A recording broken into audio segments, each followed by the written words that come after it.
Maisty completed a thesis under my direction in 1993, and we conducted a fairly extensive examination of the means for testing for independence amongst the various components of a DNA profile. His thesis was completed and it's been on the record since 1993. The first paper from the thesis appeared in print last week in the journal Genetica. I'd like to turn your attention to what appears to be page 4 of your CV.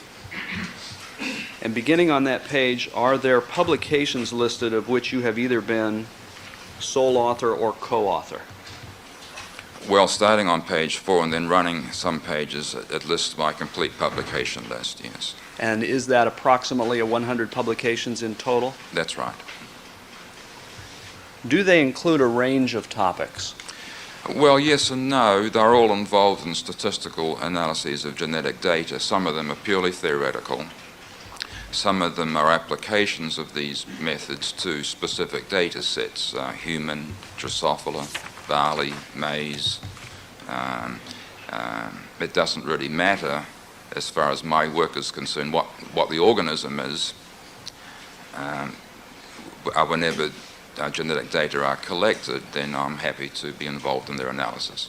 Have your publications included a substantial number dealing with human genetic characteristics? Yes, in two different directions. What I'm primarily interested in is looking for associations of genetic markers with our human diseases. I think that's very important and very exciting work, and I've had several papers in that field. And as I said earlier, I've also been involved in the forensic arena recently, so I have had several papers targeted specifically to the kinds of data used by forensic scientists. I'd like to call your attention, if I could, to two publications in particular. The first on page 5 that I believe is labeled number 29, titled Inferences About Linkage Disequilibrium. Yes, that's a paper we published in 79, talking about the methods to detect associations or lack of independence between elements at different genetic loci. It's one of my more important papers. It's served as the foundation for a lot of our subsequent work. All right, when you use the term independence among loci, can you tell us a little bit more about what you mean?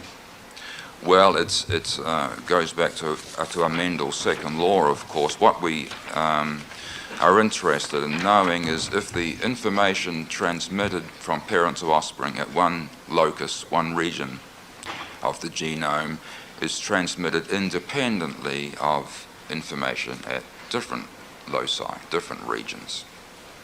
For loci on different chromosomes, we would expect to find such independence, although, as I showed in my thesis in 1968, even loci on different chromosomes may have some slight dependence on the frequencies imposed by the size of the population and the mating structure. I'm digressing. The point is that we laid out in that paper some of the methods appropriate for detecting associations, regardless of the biological cause, and I think we need to stress that today. We are not interested in the biological mechanisms as much as in the consequences. What do the data look like? Do they exhibit independence, and therefore may we proceed to use product rules, or do they not show consistency with independence, in which case we need to do something else? In other words, basically you're looking at whether or not different regions of DNA may be linked in some fashion. Yeah, I would prefer to use the word associated. Linked has the technical term, and we're not talking about linkage, we're talking about associations. Turning your attention, if I can, to page 9 of your CV, in particular a publication numbered 89 entitled Effects of Inbreeding on Forensic Calculations. Was that another paper that you personally authored? Yes, it's one of my more recent, and we always think our most recent papers are our best, but this was an invited paper for the annual review of genetics. The invitation came some time ago, and then when it came time to actually put pen to paper, I chose to write on this current area of the forensic applications. The paper was invited, but it still was subject to peer review. And although it has a somewhat narrow focus, I really took the opportunity to summarize a great deal of my thinking in the appropriate ways of analyzing the data. And I think I should say here that this, I believe, lays out the appropriate way to account for population structuring and thereby diffuse some of the problems people have felt faced by these data. Turning to the next page, page 10, there's also a category labeled Commentaries and Correspondence. Yes. That appears to have 13 different items in it. Can you just tell us in summary fashion what commentaries and correspondence are? Well, I like to remove from my publication list those things which are not scientific papers in the sense they've been through a peer review process and present novel scientific information. Some of these are reviews. The 1992 paper in the Proceedings of the National Academy of Sciences was a review of the population genetic issues. I was invited by the editor of the journal to write a review, which I was pleased to do, but it did not go through a review process, a formal review. I solicited comments from several colleagues. So that is a review. Then there are several letters when I felt sufficiently annoyed with papers and journals that I would write a response, particularly to Science and Nature, who have published, once again, non-peer reviewed, I don't want to say articles because they're not articles, they're pieces of writing. They have published items often critical of the forensic uses of DNA. I think they've given a very one-sided view of the debate. And on occasion I've managed to get a rebuttal letter published. Now, when you refer to Science and Nature, you're referring to Science Magazine and Nature Magazine? Yes, sir. Turning to the next page, if we could, page 11, and in particular a category labeled Books. Have you published books in the area of population genetics and their relationship with statistical data? Yes, in 1990 I published a book, Genetic Data Analysis, which is meant to be a very broad reference work, if you like, of all the methods likely to be encountered by people generating genetic data of the kind we'll be talking about, and some other kinds. In press currently there's a book to be published by Acclua entitled Human Identification. For that volume I acted as an editor. I solicited articles from a variety of people who have made substantial contributions to this field, and I was pleased when they agreed to write papers. The articles all went through a review process. The collection of papers has appeared already as a special issue of a journal, Genetica, and will appear as a hardcover book later this summer. When you use the word Kluwer, is that K-L-U-W-E-R? Yes, sir. Turning, if we can, to what appears to be a second page 11, is that right? Probably, yes. It does appear to be that way. It should be page 12. I'm sorry. There's also a category entitled Book Reviews, is that right? Yes, this is of really little consequence, I think. I publish reviews of other people's books. In the same general areas you've described earlier? Generally population, genetics, and statistics. And then lastly, on what appear to be the remaining 2 pages, there is a listing of published abstracts by you. Yes. Just briefly, what are those? These are just descriptions of presentations at some meetings. All right, Your Honor, for purposes of this hearing, I'd asked that this particular exhibit, People's Exhibit 407, be admitted. All right, it will be admitted. Dr. Weir, I'd like to turn your attention to any activities you may have in terms of consulting in forensic DNA cases. Yes. First of all, do you engage in that type of activity? Yes, I do. What type of role do you have when you do that? Well, on cases in particular, I'm approached by both defense and prosecution attorneys to give them assistance. I've always declined defense requests because I don't believe I can argue against the forensic uses of DNA. So when an attorney contacts me for the prosecution, I ask to see a copy of all reports provided them by the forensic scientists. And I focus on the statistical aspects of those reports. I then obtain the necessary databases used by that particular forensic scientist, conduct tests of such things as association, essentially duplicate the statistical aspects of the report, and then, if necessary, give testimony at both admissibility hearings and the subsequent trial. Now, when you say you review the data, do you review the data in terms of not only the results of DNA testing in a forensic case, but also ultimately what are the frequencies reported to describe any matches? Oh yes, that's part of my analysis. Certainly. And as far as looking at that type of data and your analysis, what are you looking for? I'm looking for confirmation of my prior beliefs that the DNA markers used in forensic science are associated freely, that there is no evidence for dependence within or between loci. And does that again relate to the ultimate use in a given case? Yes, I'm sorry. Once we have demonstrated consistency with independence, then we may proceed to use the product rule. As I think I said earlier, if I find evidence for dependence, then we have to modify the production of profile frequencies. And when you use the term dependence, would that then be the same as referring to association if you find it? That's right, yes. Approximately how many times have you consulted in this manner you've described? I think I've given testimony in 16 cases. And is that in one state or more than one state of this country? It's the east and west coasts, California, Oregon, Washington on the west coast. And in those instances, have you been allowed to testify as an expert in this area of genetic data and population frequencies? Yes. Now, as far as your own experience, and if you could describe to the court, please, how is it that in terms of these DNA typing techniques and genetic marker results that are obtained using them, that you became involved and experienced in examining the data obtained as a result of these testings? Is that question clear? It wasn't particularly clear. I didn't think so.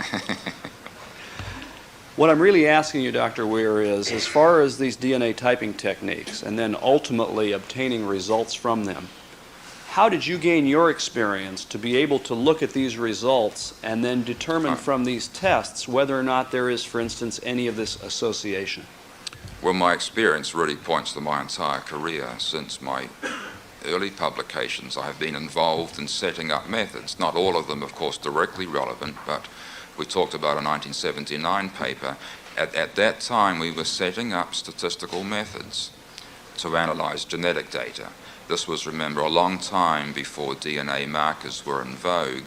The methods we developed at that point have come to be seen as appropriate for the data we're currently involved with. So I think I'm qualified and have been requested to work on these issues on the basis of my publications, which, as I said, date back a long way. And they deal with, for example, RFLP typing results and data generated as a result of that? Oh, certainly. As well as PCR type results? Absolutely. Have you in fact developed methods, that is, personally developed methods to evaluate this type of information? Well, I can't publish a paper unless I have something new, so my papers, I think, invariably describe new tests or new approaches to old tests or evaluations of tests. So I think it's fair to say that the methods I use are either so standard they don't need to be justified, or that they're ones that we have worked on and provided the justification. You described around, I believe it was 1983, during your sabbatical, and I think that was the Guggenheim Fellowship period? Yes, sir. That obviously, or first of all, let me ask it as a question, was that around the time that DNA typing techniques were being developed? As it turns out, probably while I was sitting in Edinburgh, Professor Jeffries was down the road at Leicester working on the methods which have subsequently came to be called DNA fingerprints. As far as these methods that you utilized or have developed to evaluate genetic marker data, did you develop some of those methods even before DNA typing was available? Yes, certainly. And have you developed additional methods since DNA typing has been available? Yes, one of the interesting aspects of the forensic uses, apart from the obvious applications, the interest to me is that the data are so discriminating. The RFLPs in particular have so many types, which is the reason they're used, that they presented some novel challenges for such issues as testing for independence. So we had to do a little development and extension of our previous works. And then, of course, our methods must be tailored to the way the data are generated. I'm sure you've heard described Cellmark's floating bin method versus the FBI's fixed bin methods. These are different ways of generating data. Those different ways must be reflected in the methods of analysis. So I've had to accommodate those methods in the subsequent analyses. That was actually going to be the next question I asked, and perhaps I can ask it in a somewhat summary fashion. In your evaluation of DNA typing data, do you use methods that were developed either by yourself or others even before DNA typing was available? Yes, I think I've said that, yes.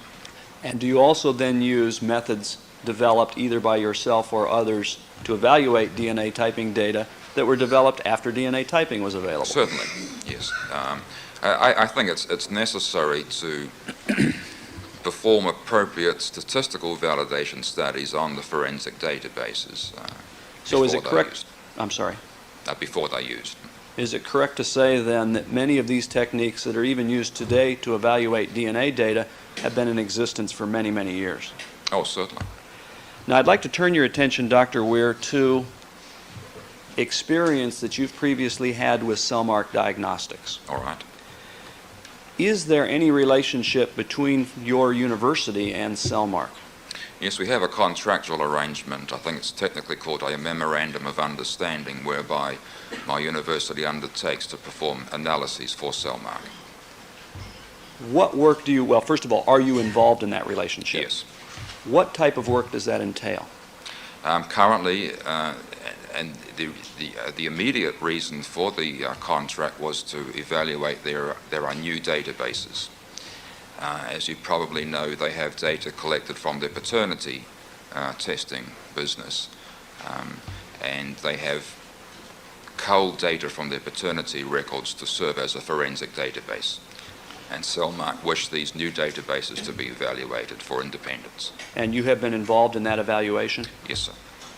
Are you familiar with the methods used in Cellmark or at Cellmark Diagnostics as far as reporting population frequency data based on DNA matches? Yes, I am. When did you first become familiar with the methods that they utilize? I think it must have been late 1990. I had discussions with them, and they provided me with copies of their then current databases and were very generous in both sharing the data and explaining in some detail how the data were collected, how they were used, explained their binning strategies and so forth. And with their cooperation, I was able to perform analyses and subsequently publish those. I think it was 1991 in a paper in the American Journal of Human Genetics. In fact, in your CV, do you list a specific reference? And perhaps we can, if you're able to point us in the direction of what publication number that publication is in which you published your own results of evaluating data at Cellmark.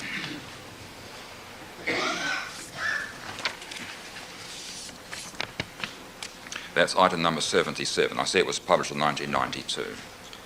Listed on page 8 of your CV? Yes, sir. And I'm sorry, that was number 77? Number 77. As far as your familiarity with frequency calculations and frequency data at Cellmark, does that include RFLP data? Yes, this paper we're talking about here was RFLP. As part of our contract, we've also examined their current PCR database. Would that include the genetic marker DQ alpha? DQ alpha polymarker, yes. And when you use the term polymarker, are you referring to 5 individual genetic markers that are collectively referred to as polymarker or PM? That's right. Mm-hmm. I'd like to turn your attention, Dr. Weir, to the California Department of Justice. All right. To your knowledge, well, first of all, are you aware of what types of data are used at the California Department of Justice in the area of frequency data? Yes, over the last few months I've had several conversations with Gary Sims, who's explained to me that the DOJ uses data collected by the FBI. Could you describe for the court, please, how and if you are familiar with FBI data in the area of DNA typing? Yes, I first met Dr. Podoli from the FBI, I think in December of 1989, and he asked for some assistance and collaboration on interpreting and analyzing their databases, and subsequently provided me with their current and subsequent versions of their various databases. And as a result of that initial contact, I did some work on their RFLPs and published an analysis of that also in 1992, item number 72, a paper published in the journal Genetics. Since that time, I've kept close contact with the FBI. We have no financial or contractual arrangements at all with the FBI. I've kept close contact with them, and as they've added more probes, I've kept up, if you like, with their analysis. And the most recent data I obtained from them was in this year, RFLP, and I've also got a copy of a set of their PCR-based loci, and performed analyses on those. So you are familiar with the FBI's databases as used by the Department of Justice in this case, both in the RFLP markers as well as the PCR markers used at the Department of Justice? Yes, I am. To your knowledge, does that include DQ alpha and D1S80? And I'm referring to the Department of Justice. Yes, there's a constellation of 7 loci, DQ alpha, D1S80, and the 5 collectively known as the polymarker. The publication you described, that publication involved your analysis of FBI data, is that right? In particular, RFLP frequencies. There's item number 72, and then a more recent paper, the one number 96, also on RFLP data from the FBI. And that was published in the journal Genetics? Genetica.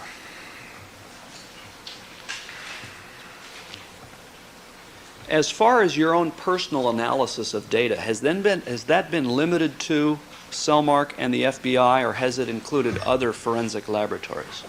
No, I've been kept quite busy. In the private sector, I've looked at data from a Life Codes, Genetic Design, and a Roche Biomedical.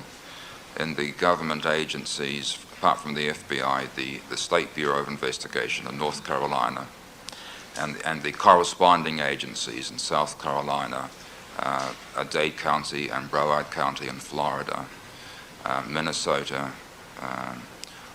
Oregon, Toronto, New Zealand, Australia, and the United Kingdom. Now, in these analyses that you undertake with regard to these labs, can you briefly tell us what that entails? What are you looking for? Well, we are looking primarily for any evidence of associations between the various types. And we are also looking for measures of the degree to which different populations differ, the amount of difference in frequencies between, say, Caucasians and Hispanics. Have you, first of all, with reference to this particular case before the court involving Mr. Simpson, have you undertaken a review of frequency data generated by both Cellmark and the California Department of Justice? Yes. And in the course of that review, have you produced a report? I have a somewhat fluid report, yes. By fluid, what do you mean? I mean it has been undergoing improvements. Your Honor, at this time, I'd ask to have marked as, perhaps the best method would be Exhibit 408 and 408A, and I'll describe them. Exhibit 408 appears to be a report by Dr. Weir dated June 21, 1995, consisting of what appear to be one cover sheet plus pages 1 through 48. And I'd ask that 408A be a similar report dated also June 21st, but with the additional notation addendum, which appears to consist of 4 pages plus a cover sheet. Thank you. Which have been provided to the defense at more than one time period. different forms. Doctor, we're showing you first what will be Exhibit 408, the lengthier document. Is that the report that you have prepared in this case? Yes, it is.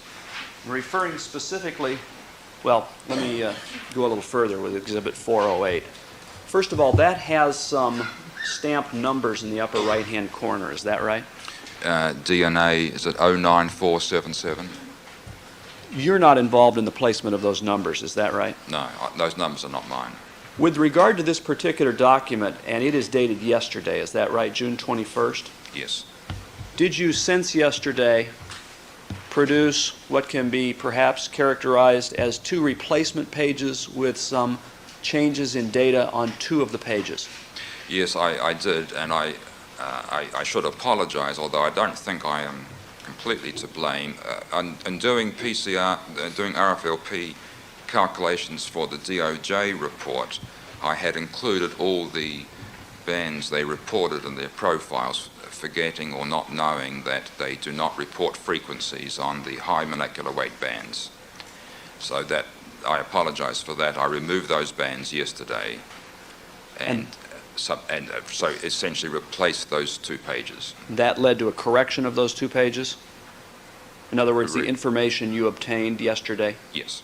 Could you just tell us what your page numbers are for those 2 pages so that the record will be clear? It's pages 21, page 22, and the corrections are on table 18. And I see this copy is annotated, replaces. And then on page, I believe it's page 42. Or 41? Excuse me, page 41, table 32.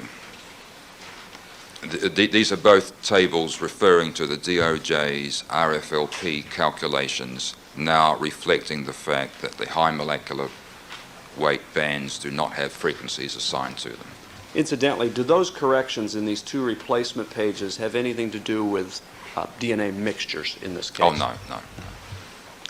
Now, if I can turn your attention to the shorter document, 408A, can you simply tell us briefly what that document is? Yes, my full report contains information on mixtures, except for the RFLP mixtures on the glove reported by DOJ. I received that information later, so this addendum is simply to present really a table of frequencies for the 3 items from the glove on which there were RFLP mixtures. So the addendum 408A refers to RFLP glove mixtures, is that right? Yes, sir. Now, from DOJ. From the Department of Justice. Yes. As far as this case, can you describe for us the material that you reviewed to conduct your analysis? Well, I've reviewed the various reports provided by both Cellmark and DOJ. And of course, as always in any such case, I review the appropriate databases from either the FBI or from Cellmark. Maybe this is the appropriate place to say that all my calculations rely on 3 sets of data. The Cellmark RFLP databases, both their original and their new, that's 1 set. The FBI's RFLP data on 7 RFLP loci. And then the FBI's PCR database, the whole 7 PCR loci. As far as this review, you utilized material provided to you by both laboratories? Yes, both their reports, which I obtained through the prosecution, and numerous telephone conversations. That was actually going to be my next question. Did there come instances, or did there arise instances in which you had questions that you needed answers from the testing laboratories? Yes, and in particular on the mixtures, I needed to be absolutely sure what the labs had found in their mixture studies, and I believe I now understand that, and that greatly simplified the analysis to have a complete understanding. Did there come a time when you were asked to examine mixtures in this case as far as frequency data was concerned? Well, I'm not sure. As soon as I obtained the reports, I proceeded to run an analysis, and then I think Ms. Khan asked me, or maybe it was you, who asked me a little while ago to do a complete analysis. Perhaps we can provide a little bit of a history. Did you produce an initial report earlier this year? Well, yes, in December I wrote a report and began on the analysis of mixtures and didn't proceed very far at that point, merely to point out that there were mixtures available, these needed to be interpreted. But I don't believe I did any calculations at that point. Did you perform calculations on the non-mixtures? Oh yes, on all the single stains that were available to me then. And I believe you said that was as early as December? Yes, I wrote the report and sent it late December. Now, carrying forward to later in 1995, were you at some point asked to look at mixtures in terms of calculating frequencies? Yes. And you simply don't recall if that was Ms. Khan or myself? No, I don't.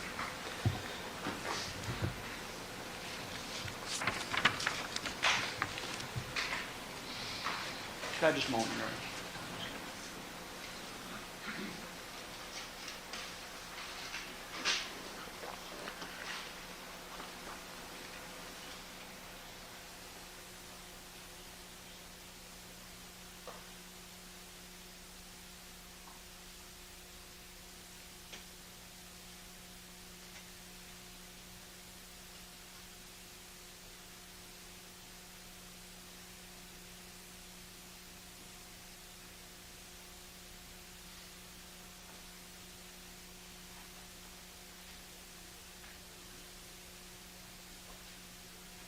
Dr. Weir, as far as mixtures, what I'm going to ask you to do is describe for the court, please, about the area of attaching frequencies to mixtures. What can you tell us about that? Well, I'd like to do it slowly. That's a good idea. And to set the language to talk about single stains first, because it's not different. When there is a single stain found to match a person of interest, to attach some numerical weight to that evidence of a match, the first step is to calculate the frequency with which random people would produce the profile found in the stain. So we loosely say we calculate the frequency of the evidentiary profile. In essence, we add up all the possible people who could have contributed. Now the addition's kind of trivial because there's only one type there. There's a single genotype, and we add up that single genotype frequency. And that number is what we've seen reported in this case. Typically, these are given as 1 in some number, 1 in 1,000, 1 in 1,000,000. Remember that those are frequencies. Frequencies of the stain.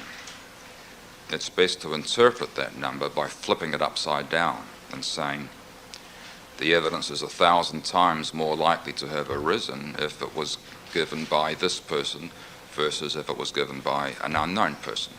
It's the unknown person for whom we've calculated the frequency. Now let's turn to a mixture, and if we look at all the typing, and there are more than 2 alleles at any locus. And you're referring now to whether it's RFLP or PCR markers? That's correct. Any of the loci examined, if they have more than 2 alleles, we have evidence that there was more than one contributor to the stain. If we look at all the loci and find 2, 3, or 4 alleles at every locus, we have evidence that there were 2 contributors. If we found more than 4 alleles at any locus, we would have evidence of at least 3 contributors, and so forth. To keep things in focus here, let's suppose that the evidence at all the loci typed has 4 or fewer alleles. The evidence points to there have been 2 contributors. We want to attach a frequency. The question, remember, and it's not possible to avoid the proper framework. The framework is, how do we interpret the evidence? We believe either that the evidence, the stain, was contributed by these 2 particular people or 3 particular people, or it was not. The or it was not can be interpreted as this stain was contributed by 2 unknown people, or by 3 unknown people. What is the frequency with which 2 unknown people would contribute this stain? So we add up all the frequencies of 2 people, pairs of people, who between them would have this mixed stain. So if there was a single locus and there were 4 bands, 4 alleles, 1, 2, 3, and 4, we have to add up all the possibilities. How likely is it that 2 people, 2 unknown people, between them would have these 4 bands? The people might be, first person might have bands 1 and 2, the second person have bands 3 and 4, or it might be that the first person has bands 1 and 3, second person 2 and 4. There are a whole host of situations. It's essential to interpret the data correctly. The evidence suggests there is a mixture. To perform an analysis which ignores the evidence of there being a mixture is wrong. It is completely misleading. We must add up the frequencies under the situation suggested by the evidence. The evidence suggests 2 contributors. We must add up the frequencies with which 2 contributors between them have this mixed profile. All right. Could I have just a moment again, Your Honor? Yes.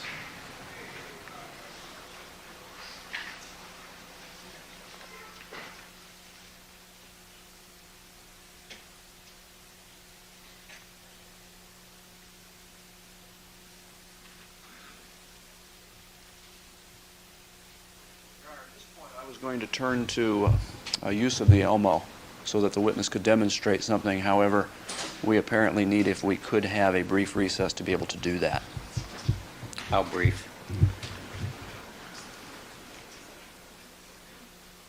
10 minutes, I'm told. What do we need to have?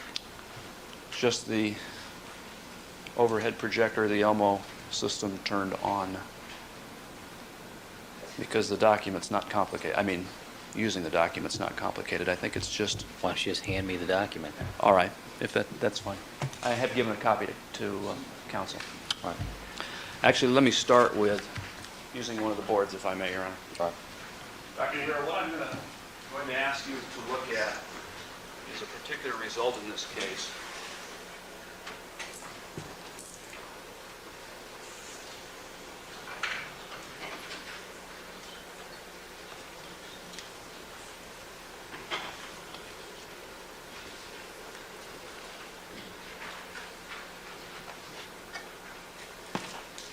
First of all, with regard Why to... don't you go ahead and spin that around so both the doctor and I can see it, since we don't have to worry about whether the jury can see it.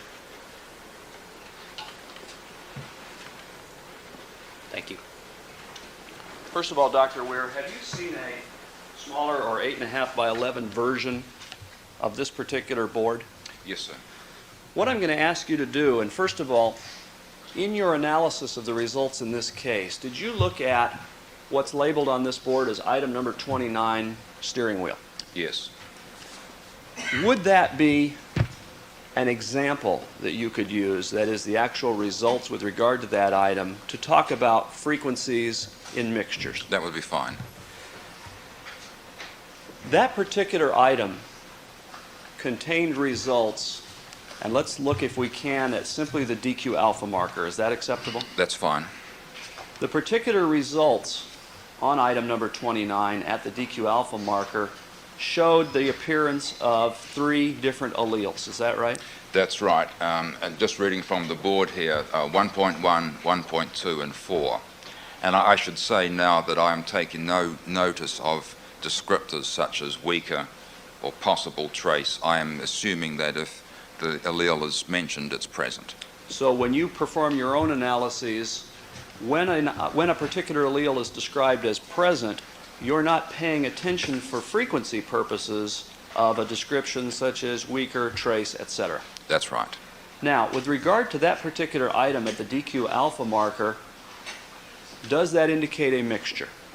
Yes, there are 3 alleles, and that must, obviously, it implies more than one contributor. One person would only have 2 alleles.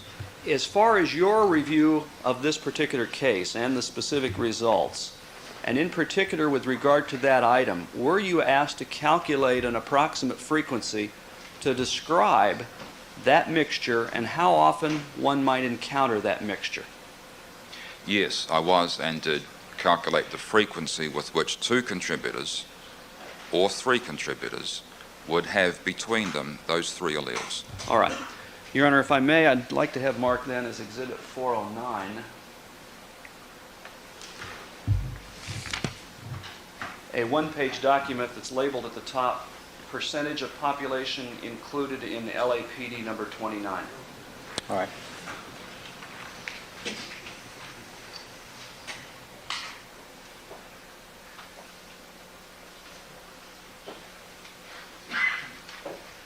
I'm told that if the monitors are turned on that we can proceed, Your Honor.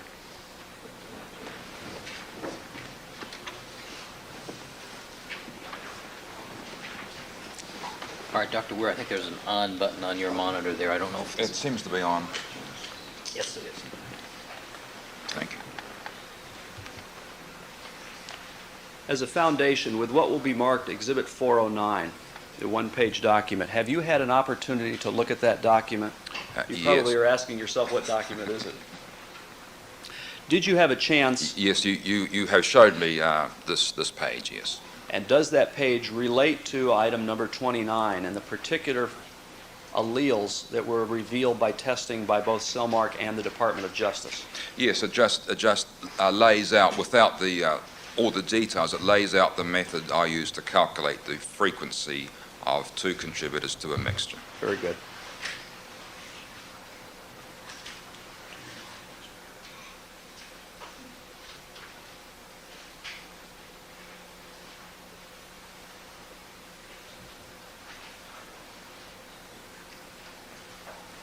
Actually, let me also hand a copy. First of all, Dr. Weir, there have been copies made showing you this one-page document that will be Exhibit 409. Is that the document that you Yes. had an opportunity to look at? Yes, sir. And we have an extra copy for the court also, if you could hand yours. Excuse me.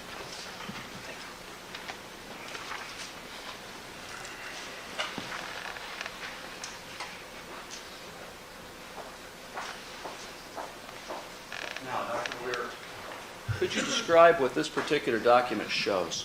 Yes, this is, just as I said, it's to lay out the possibilities with which 2 people would contribute to the DQ alpha mixed stain. As we've said, the mixed stain has 3 alleles, and we know therefore it's a mixture. There is, I should say, there is no evidence at any of the loci typed on item 29 of there being 3 contributors. However, for this demonstration, we're working under the assumption there were 2 contributors, and I must stress we must work under the assumption of it being a mixture. By definition, there is more than 1 contributor. So we need to examine the possibilities. How likely is it that 2 people would have between them these 3 alleles? So you have listed out, looks like a dozen or so possibilities. The first person, for example, the first row here, the first person could be a 1.1 homozygote, the second person a 1.2 and 4 heterozygote. In other words, let me stop you for a moment. That is one possibility when there are 2 contributors to a mixture to produce the results that were obtained by these laboratories. That's right. If those 2 people were the contributors to the stain would look like as it does. The stain would have those 3 alleles, no more and no less, if those 2 people were the contributors. Now, is the remainder of that left-hand column, or the 2 left-hand columns, first person and second person, simply the remaining possibilities for a 2-person mixture producing those results? Yes, I think there are all the possibilities, all the ways in which 2 people between them could have those 3 alleles. Is the second line a misprint? First person 1.2? It should be a 1.24, yes, Your Honor. I'm afraid I'll have to take responsibility for that one, Your Honor. Incidentally, this document, it was not prepared by you. Is that right, Dr. Weir? That's correct. So should that 1 point under the second listing of first person simply be deleted so that it would read 1.2, 4? Yes. Now, in the upper portion, and this is referring simply to the first listing of first person 1.1, 1.1, and second person 1.2, and then 4, there are listed two categories of racial groups. Is that right? That's right. Excuse me. Is this simply one listing of what, if the chart were complete, would be many more listings? That's right. In all our calculations, single or mixed stains, when we compute frequencies for unknown people, we must recognize that these are really unknown. We know nothing about their ethnicity. We don't know which frequencies to attach, so we go through all the possibilities we have. For example, these two people, the first one may have been African American and the second Caucasian, or vice versa. Or one of them, the first one may have been African American, the second Hispanic, or vice versa. And we could go on, and what I have done in this case is to assume that either of the two people were not of four different ethnicities, but have frequencies I've taken from four different databases. Incidentally, this chart, as is shown now on the overhead projector, is it taken simply from your report? This is essentially an extraction of Table 29B. And in your report, have you described all of these combinations under the first person and second person, as well as all of the major racial category combinations for both a two-person and a three-person mixture? I have. Can you describe for the court, please, and I'm referring now to, again, simply the first possible combination listed at the top, how a calculation is made by you or was made by you with regard to this mixture? Yes. Well, I'm invoking the product rule. I'm calculating the frequency of a combination of alleles by multiplying together their separate frequencies. So if you could just describe for us what those numbers, what are they describing that are listed under the two racial categories and then ultimately the frequency at the end? All right. So the first line of the table is where the first person was a 1.1 homozygote, this unknown person, and this unknown person has frequencies which could be described by the African American database. Now, I've reported those frequencies in my report, but I'll just tell you the frequency in the FBI's PCR database for allele 1.1 in the African Americans is 0.117. So we square that frequency. It multiply it by itself because we have two copies of that allele for that unknown homozygous person. Let me stop you for a moment. When you square it or multiply it by itself, is that the same process that's used for describing stains from one donor in this case? Certainly. And that's used across the various boards, is it? Yes. That you've been provided copies of? Yes. In other words, those are frequencies that have already, to your knowledge, been reported in court in this case. Those are the single person frequencies, yes. All right, proceed if you would. So that we've accounted, now we've attached a number to the chance of the first person being of 1.1 homozygous genotype and have frequency from African American. The second person we have assumed for this calculation to be Caucasian. We don't know, we've assumed it for this calculation here. That person is a 1.24 heterozygote, so we multiply together the frequencies of the 1.2 allele.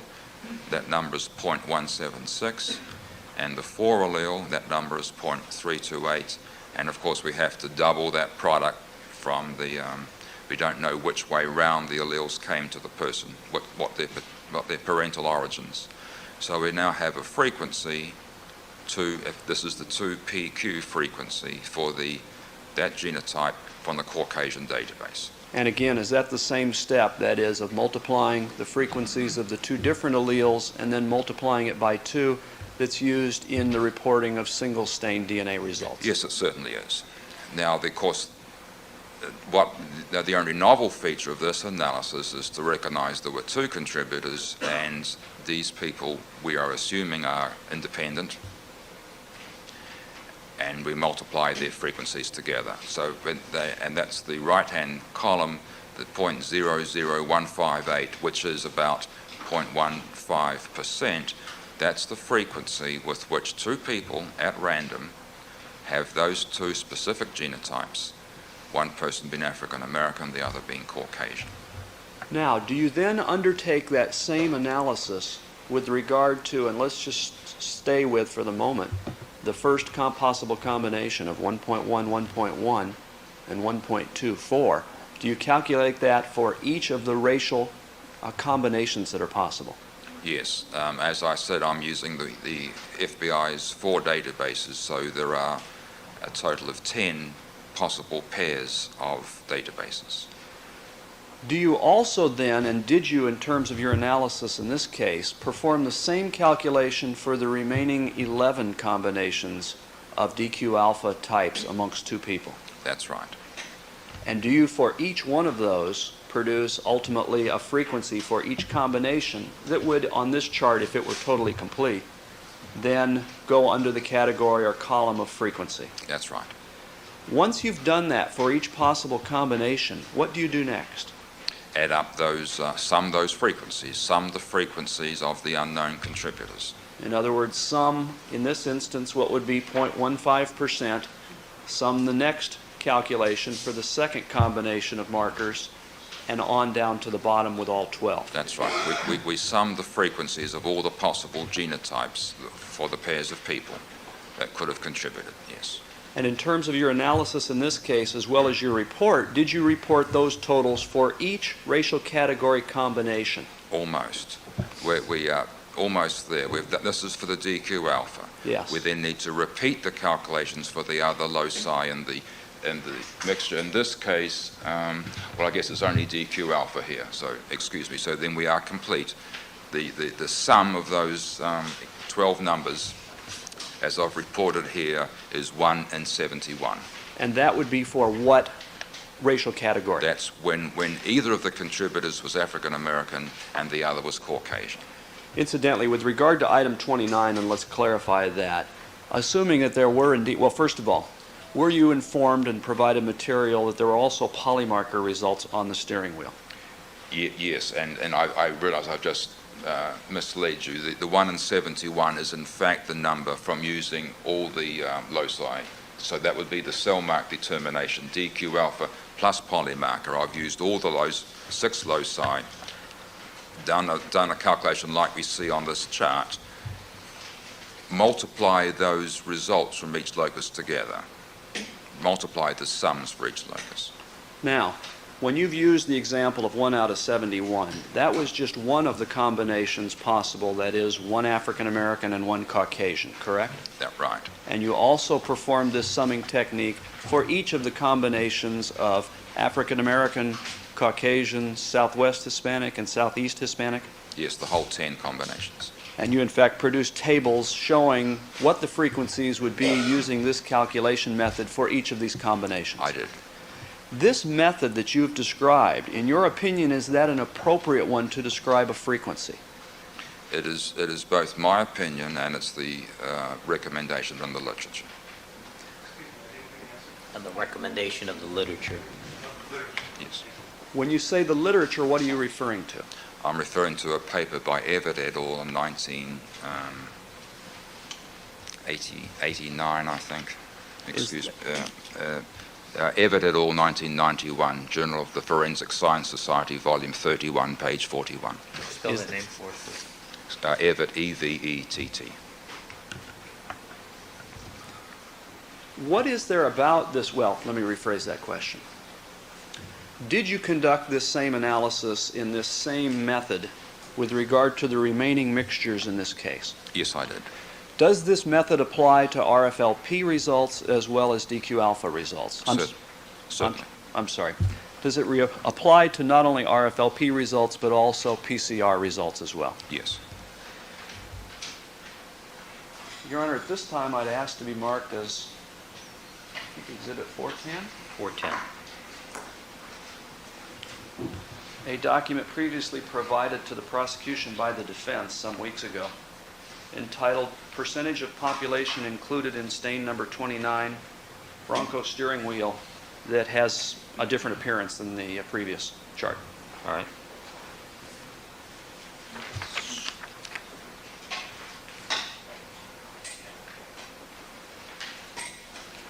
And perhaps if we could, with the court's permission, use the projector again.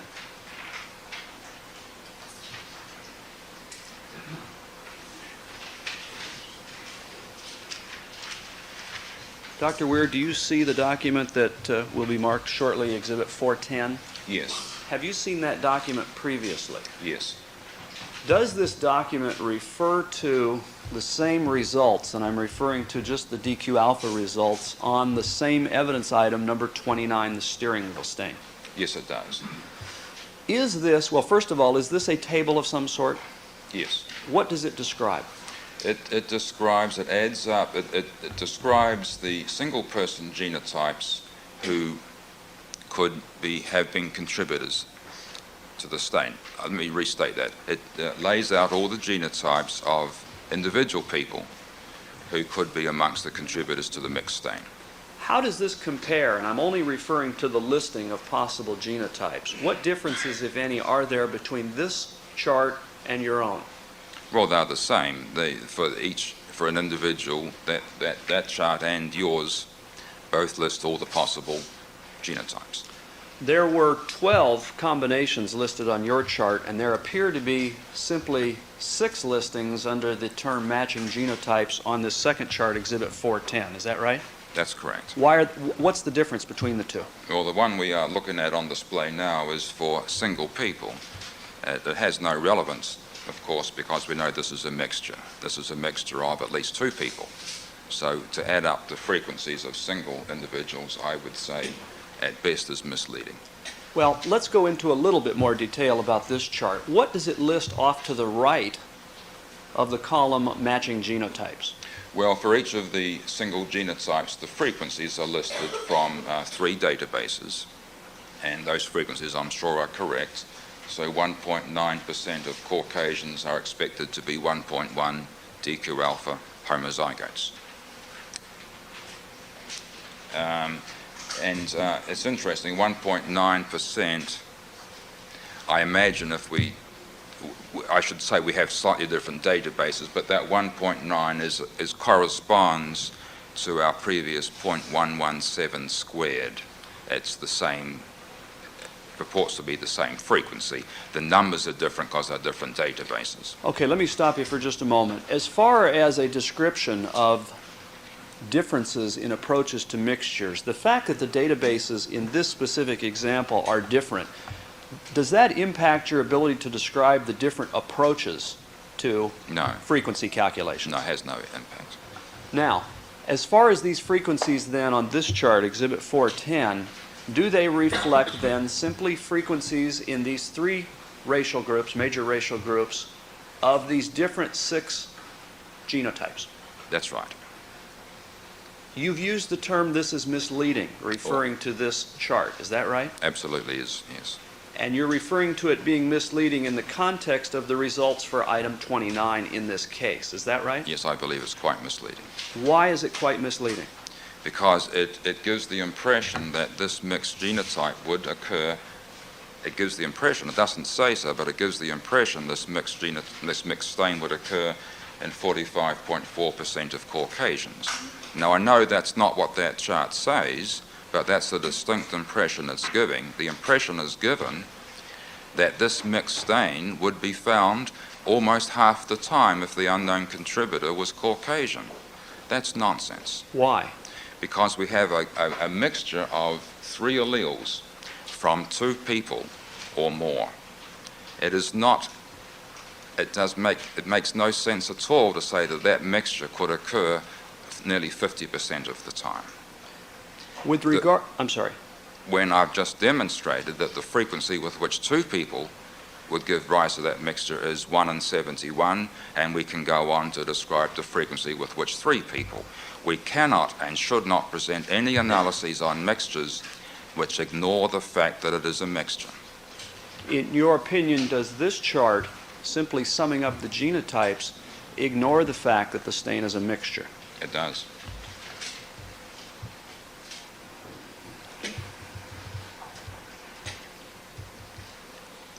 In your own calculations, and I believe you've already stated, you did it for both 2 possible contributors as well as 3 possible contributors. Is that right? I did. Does this calculation process, as shown as, again, in the document Exhibit 410 that's on the projector, does it differentiate in any manner between 2 contributors, 3 contributors, or however many? And this document makes no such distinction. It is only for a single contributor, in fact. In your opinion, is the method utilized by you in this case a more accurate and reliable means of assigning a frequency to a mixture? I would take out the word more. It is reliable and accurate. In your view, is the method as demonstrated by this exhibit 410, can you say the same about it? It is not appropriate. Now, for purposes of this hearing only, Your Honor, I'm going to ask the witness to refer to a passage that we have previously discussed in the National Research Council report. Funny, I was about to do that myself. And I think I have a Xerox copy of that page, if that's acceptable. I don't know if the court wants it marked as an exhibit or not. Oh, we can refer to it as page 59 of the NRC report if that's what you're about to do. Yes, exactly. All right. Showing you, Dr. Ware, a one-page Xerox. First of all, have you had an opportunity before today to read a document entitled DNA Technology and Forensic Science from the National Research Council? Yes, I have read it. Have you, in fact, read it in some detail on prior occasions? Yes. The document before you, is that simply a one-page Xerox, although I believe it has some highlighting on it in yellow, of, in particular, page 59 of that report? Yes, it is. That report contains a reference to samples that are mixtures, is that right? Yes. And in particular, with respect to that reference, the final sentence in what appears to be the fourth full paragraph contains a statement about an appropriate manner, according to this report, of dealing with mixtures. Is that right? That's right. Could you just read that sentence? If a suspect's pattern is found within the mixed pattern, the appropriate frequency to assign such a match is the sum of the frequencies of all genotypes that are contained within, i.e. that are a subset of the mixed pattern. With regard to that statement, what does that mean to you as an expert? Well, I have trouble answering that question, as I would have answering any question on this NRC report. However, because I have little regard for the report statistics, the report is saying that we should add up the frequencies of all genotypes that are contained. The sentence as it's contained is ambiguous. It would allow a person to interpret as adding up the genotypes for single people, as we see on the chart on the board, or to add up the frequencies of genotypes, meaning genotypes of the plural contributors, which is what I've done. Okay, let me stop you for just a moment. From your reading of that one-sentence description or recommendation, is it your opinion that it is written in such a fashion that you can't determine from its words whether it's describing the technique that you have used in this case or any other technique? I believe it's ambiguous, yes. In your view, does it cover the technique as shown by Exhibit 410, which is simply adding up genotypes? Yes. In your opinion, does it also include the technique utilized by you and previously described this morning in this case? I think it does, but I don't think that's relevant to my calculations. In what sense? As I'm not going to base any of my calculations on this NRC report.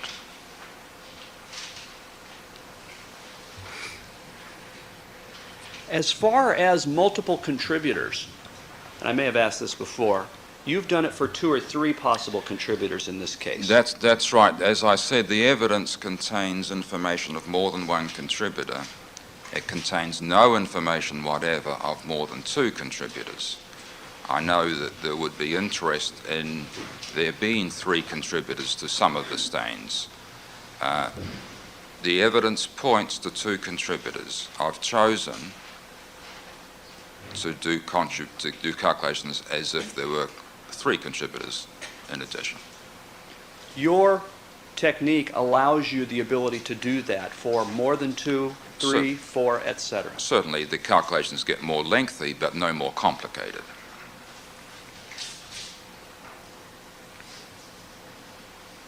Your Honor, I would like to move in these 3 remaining, actually I think it's 4 remaining exhibits again for purposes of this hearing only. And I think that would be 408 as well as 408A, 409, and 410.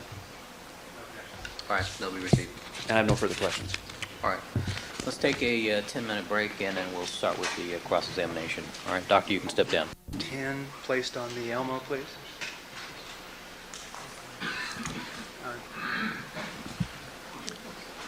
Okay. Dr. Weir, I'd like you to take a look at this chart that's previously been marked, chart 410, that was prepared by the defense. And I think you'll see on this chart there's a list of numbers that are summed. Yes. Can you tell me, is each of those numbers the frequency of a genotype? Yes, I believe so. All right. Now let's take a look at chart number 409, please.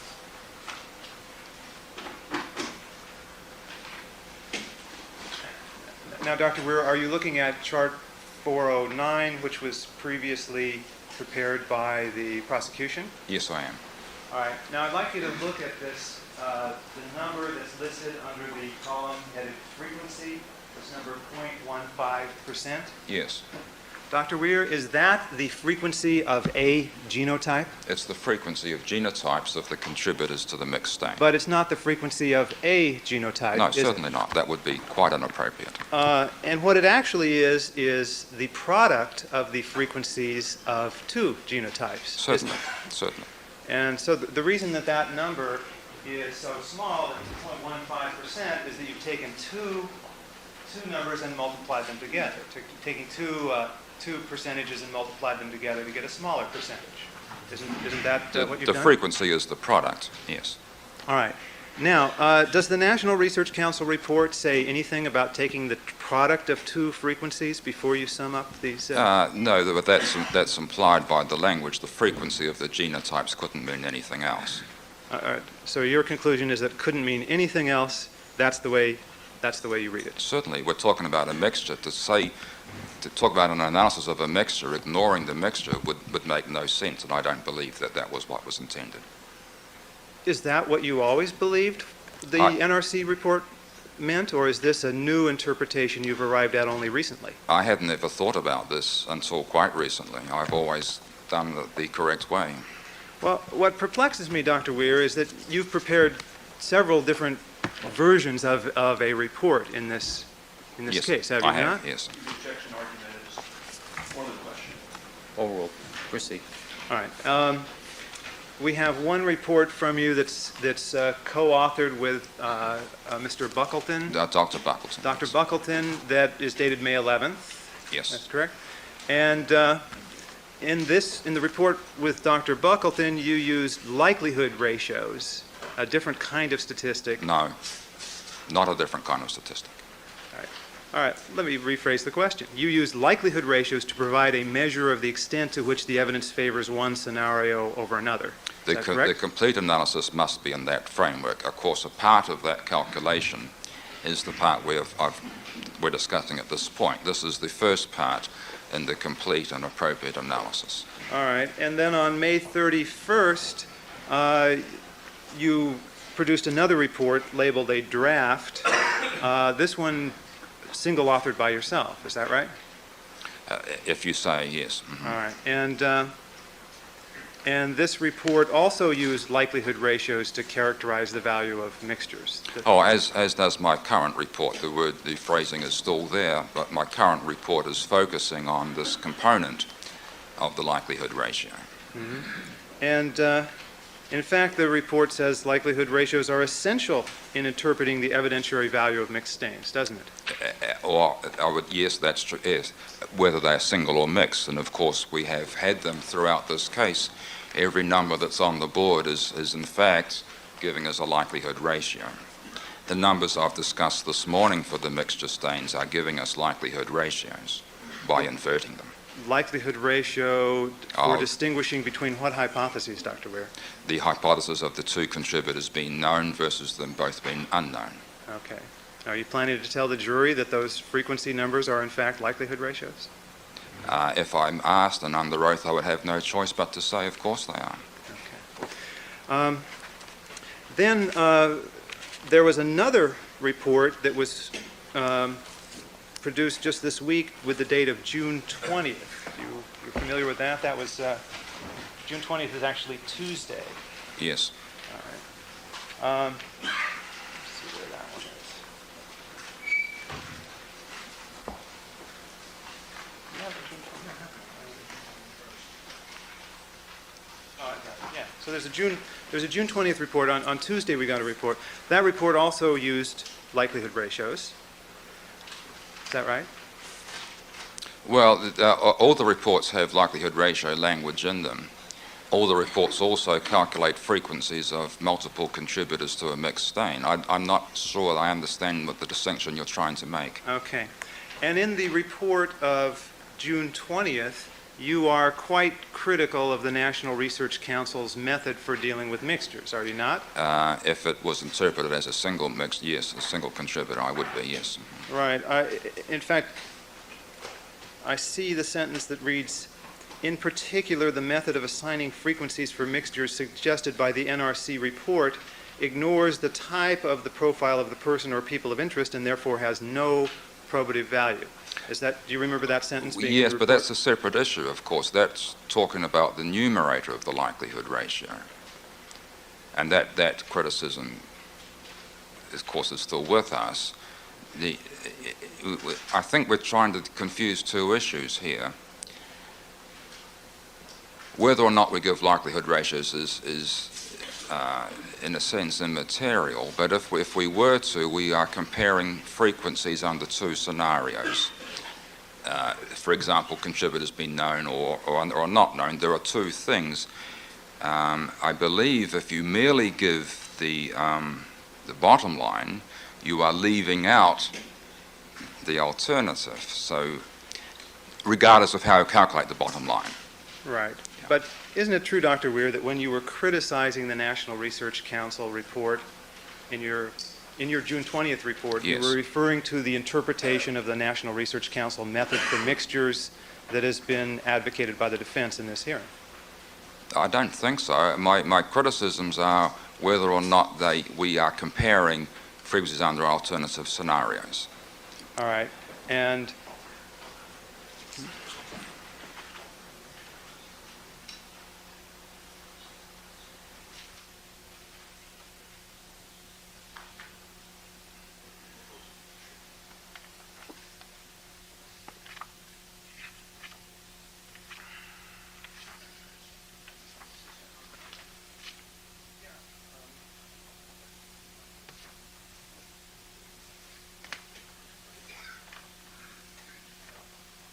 yeah, Dr. Weir, could you pick up Exhibit 408, which is your report of June 21st? Yes, I'm just flicking through pages here.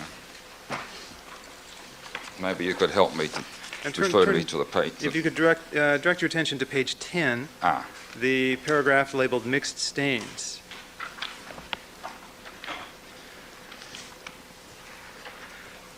And the, yeah, Your Honor, do you have a copy of this? Yes, I do. Okay. Now,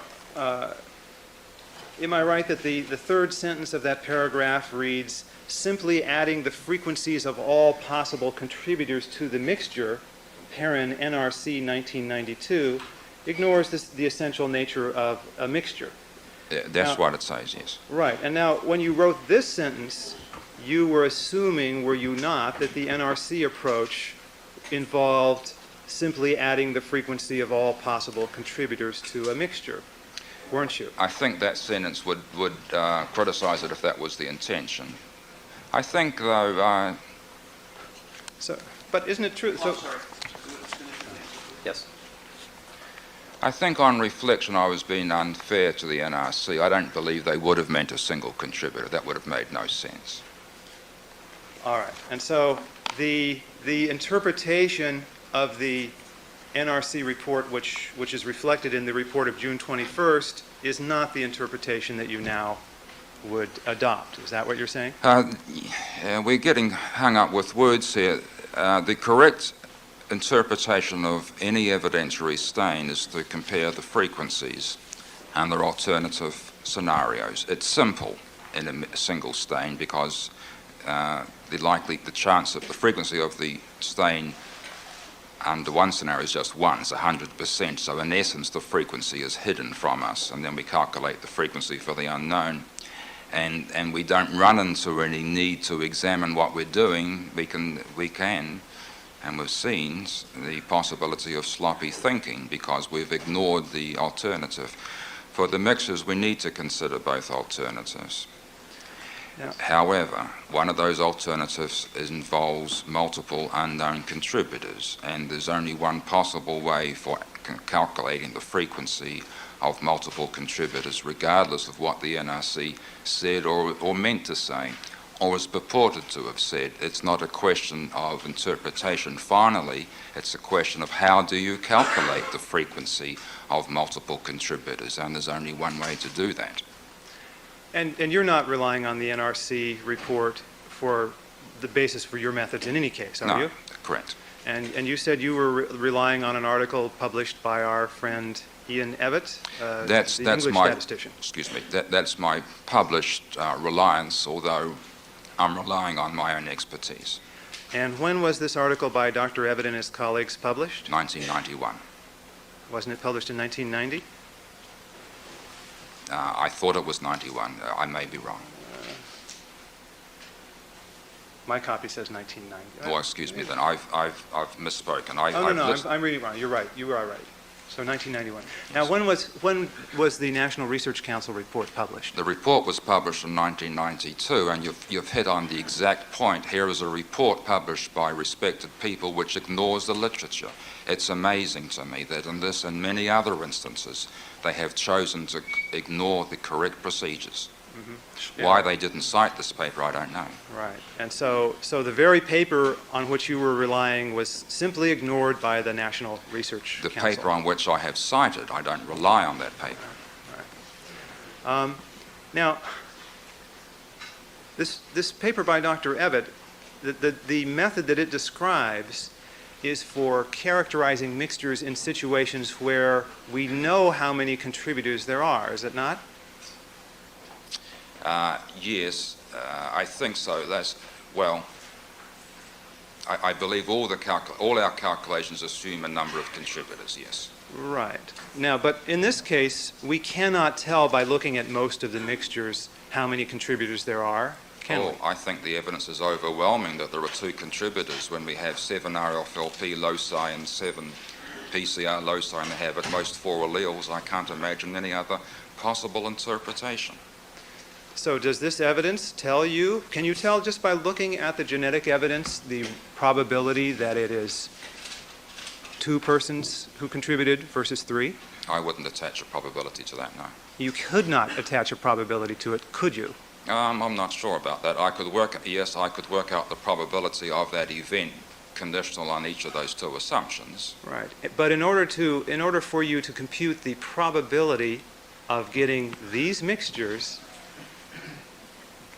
assuming that there are either 2 people or 3 people, you'd have to make some assumptions about the a priori probability of there being 2 or 3 contributors, wouldn't you? No. To give a posterior probability of the final analysis. I think the analogy is flawed, however. It ignores what we've been doing throughout the whole trial. For a single stain, we compute the frequency of single contributors because all the evidence suggests there's a single contributor. No one has ever suggested we should compute the evidence of a single stain as though there were multiple contributors. All the evidence suggests there are not multiple contributors. I find the argument somewhat vacuous. But the answer to the question I just asked you is yes, is it not?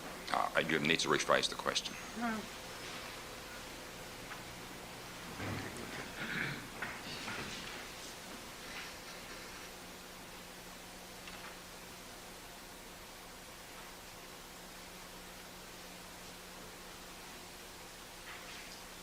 question is, in order for you to compute the probability of getting these mixtures, assuming there are either 2 or 3 people, would you have to make some assumption about the prior probability of there being 2 or 3 people? So my answer is certainly no to that.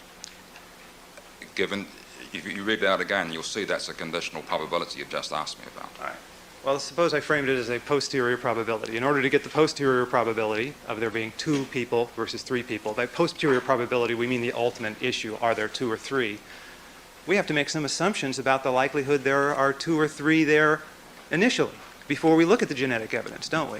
We're not making posteriors about any event in this trial. That would be quite inappropriate.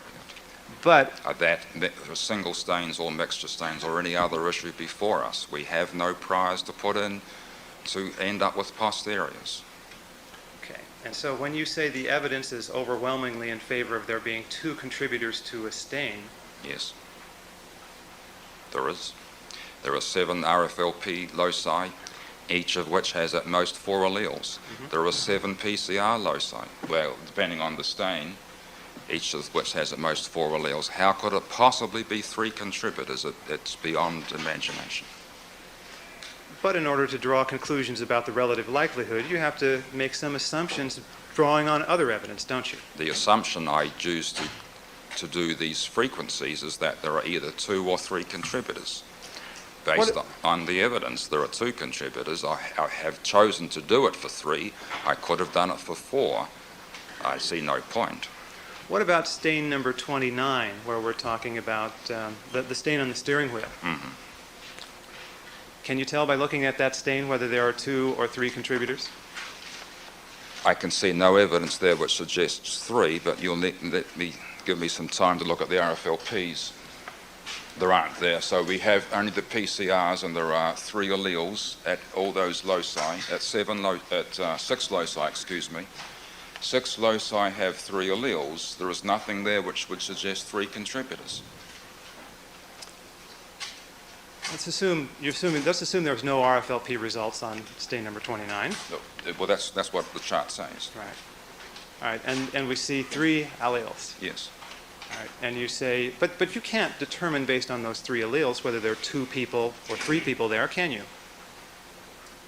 That is a foolish question in the sense that the evidence Will says you there are answer it, 3 please, sir? alleles. Wait. Counsel, he gets to answer the question. All right. There are 3 alleles. We know each person has 2.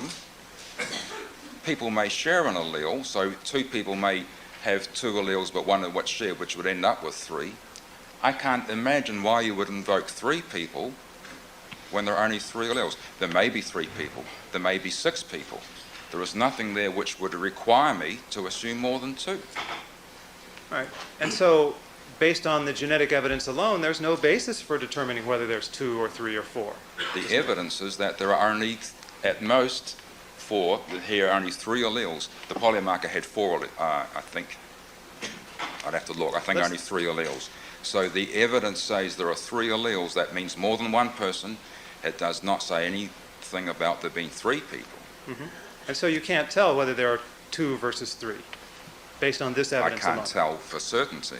All right, Mr. Thompson, you have to understand, I'm not making this determination in a vacuum. I mean, I assume that we have 2 victims at the crime scene. I'm taking into consideration that there appears to be only one set of footprints. I mean, this is not a determination made in a vacuum. Proceed. Proceed. All right. Just 1 minute.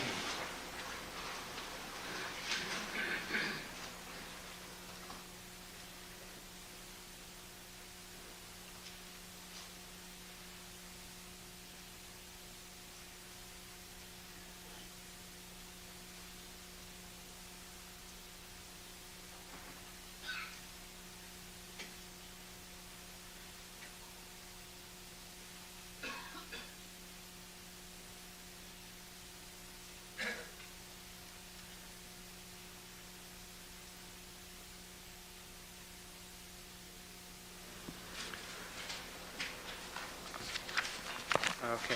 Now, Dr. Weir, the defense in this case has taken the position that numbers need to be presented to characterize the value of evidence showing consistency between the DNA profile of an individual and a mixed stain. Do you agree that numbers are necessary to show the value of such evidence? My opinion has changed. I think if you had asked me 2 years ago, I would have agreed. We are now at the point that the numbers are beyond belief. We have got so much genetic evidence. There are so many loci types. Some of these items have 11 RFLP loci. and 7 PCR loci. There is no number that makes any sense. It is beyond the belief, beyond the experience of anyone to try and interpret. I believe we have passed beyond the point where we should run around trying to make up numbers acceptable to everybody. The evidence of a match at this many loci is compelling.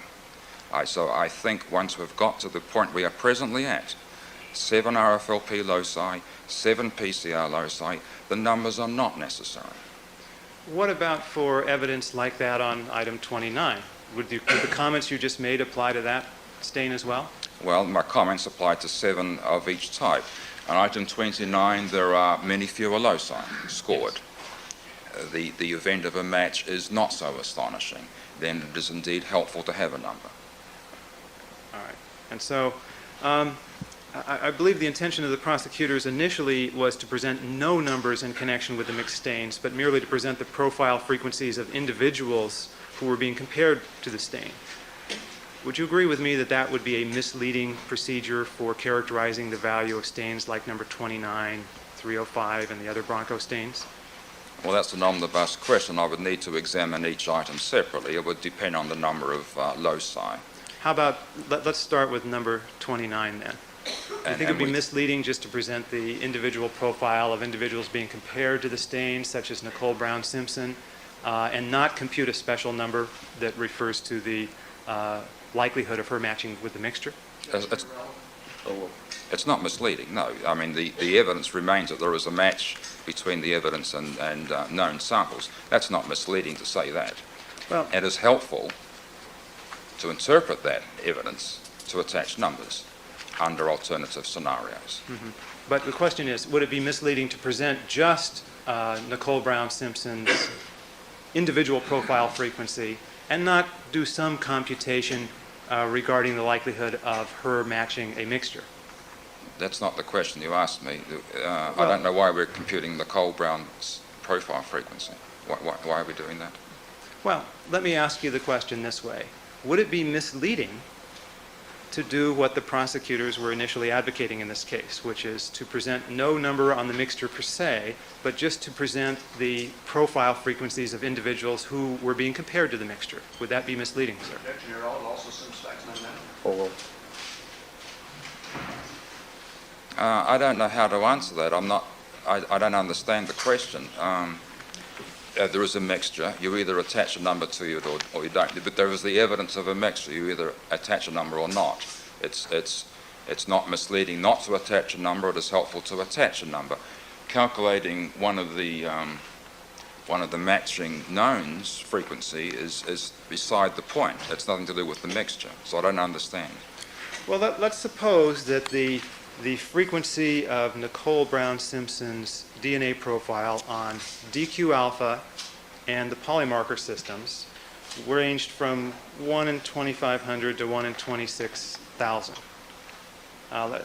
Do you understand that assumption? That a relatively rare profile across DQ alpha and the polymarker loci. The frequency of people who would match that profile. Yes. That has a range of numbers, certainly. Right.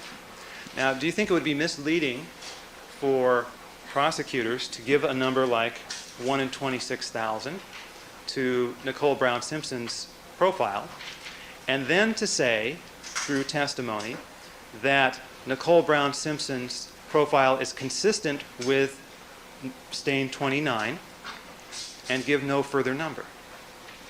That doesn't tell all the information. I agree. So you agree that that would be misleading? I'm not sure I'd say misleading. It doesn't. It reflects a fallacy of trying to give any of this evidence outside the appropriate framework.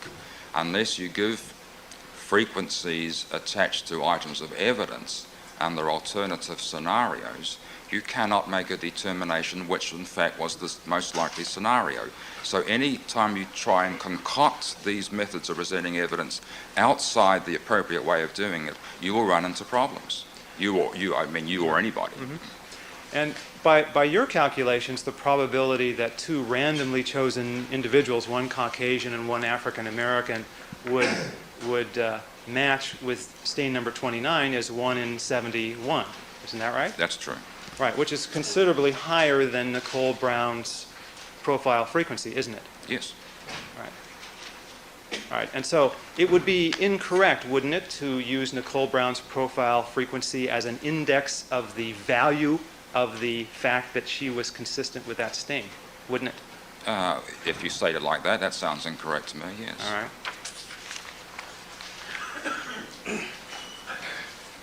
Okay. Now, so it sounds like the real issue here is over methods for doing these mixture calculations, isn't that? And we basically agree a number is needed to characterize a mixture, and our disagreement is how to compute that. No, we haven't agreed that a number is needed. No. Okay. All right. Would you agree, Dr. Weir, that in order to do the kind of calculations that you're doing on the exhibit currently on the ELMO, which I believe is number 410, 409. Oh, 409. 409. Yeah, in order to do the calculations on chart 409, you need to make certain assumptions. Yes. And one assumption you need to make is with regard to the number of contributors to the stain. Yes. Now, does that assumption with regard to number of contributors, does that assumption have to be made to do the calculations in the manner reflected on chart 410, which is the defense's approach to the calculation? It doesn't, but that is not a relevant fact. We have no choice. It's not a question of taste or opinion. If we want to estimate the frequency of the contributors to a mixture, we must take account of the number of contributors. I'm not sure how I can say that any more simply. It is not rocket science here. Now, another assumption that your approach makes is that all alleles of all contributors can be detected. Is that That's correct? true. I've had to assume that. I am not an expert in molecular biology. I take what the forensic scientist reports. Does that assumption need to be made to do the calculations according to the NRC method as interpreted by the defense chart? Oh, absolutely. I mean, you can't start doing anything unless you have a starting point, which is the alleles found. Now, I will continue because there are cases where we know there were 2 contributors, but we see less than 4 alleles at a locus. It shows up more clearly in the RFLP situation, where some of the alleles appear either to be hidden or to be not seen. Okay, well, let me direct your attention again to chart number, getting confused, is this 409? This is 410. 410. The defense chart, 410. Now, based on the calculations done on this chart, Dr. Weir, would it be correct to say, among Caucasians, the percentage of people who have genotypes consistent with alleles observed in stain 29 is approximately 45%? That is a completely misleading statement, and I don't even believe it's true. Consistent means you can account for the stain with the people listed. You cannot account for the stain by adding up those single contributors. The first item does not account for alleles 1.2 and 4. That statement you made, and I listened very carefully, I think comes very close to being dishonest. Is it incorrect scientifically, Doctor? It is incorrect scientifically because it is not. I take consistent to mean explaining the data. All right, let's instead ask the question this way. Would it be correct to say that among Caucasians, the percentage of people who have genotypes that would be included in the stain observed in stain 29, or included in the alleles observed in stain 29 is approximately, let me start again. Based on this chart, number 410, would it be correct to say that among Caucasians, the percentage of people who have genotypes that would be included in the set of alleles observed in stain 29 is approximately 45%. That statement is correct, but it's misleading in the sense it gives us no basis for interpreting the evidentiary value of this mixed stain. It is a correct statement, but I don't think it has any relevance. So it's scientifically correct, but it's misleading. Is that your position? Absolutely. Now, when you say misleading, what you mean, I take it, is that you think it might give the jurors the wrong idea about how to think about this evidence? I mean, it's misleading in that it gives us no basis for interpreting the evidence of matching between known contributors and a mixed stain. It gives us just no foundation for drawing any conclusions numerically. Well, suppose that I, upon learning that Nicole Brown Simpson's genotypes are consistent with those found in stain number 29, was curious to know what percentage of people in the population have genotypes consistent with those in stain 29. Isn't 45% the number that I need to know? You might want to know that, but that's not a question that we would need to be addressing here. It's not relevant. I mean, that's an interesting question, I suppose, but why would you even ask it? The evidence is that there are two known contributors. They match the mixed stain. How often does that happen?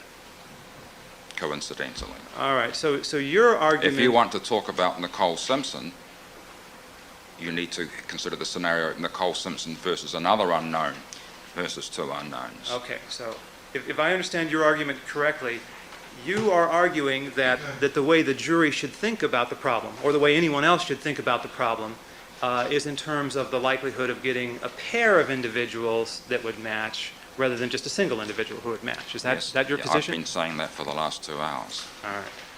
But, Doctor, isn't that just an argument you're making?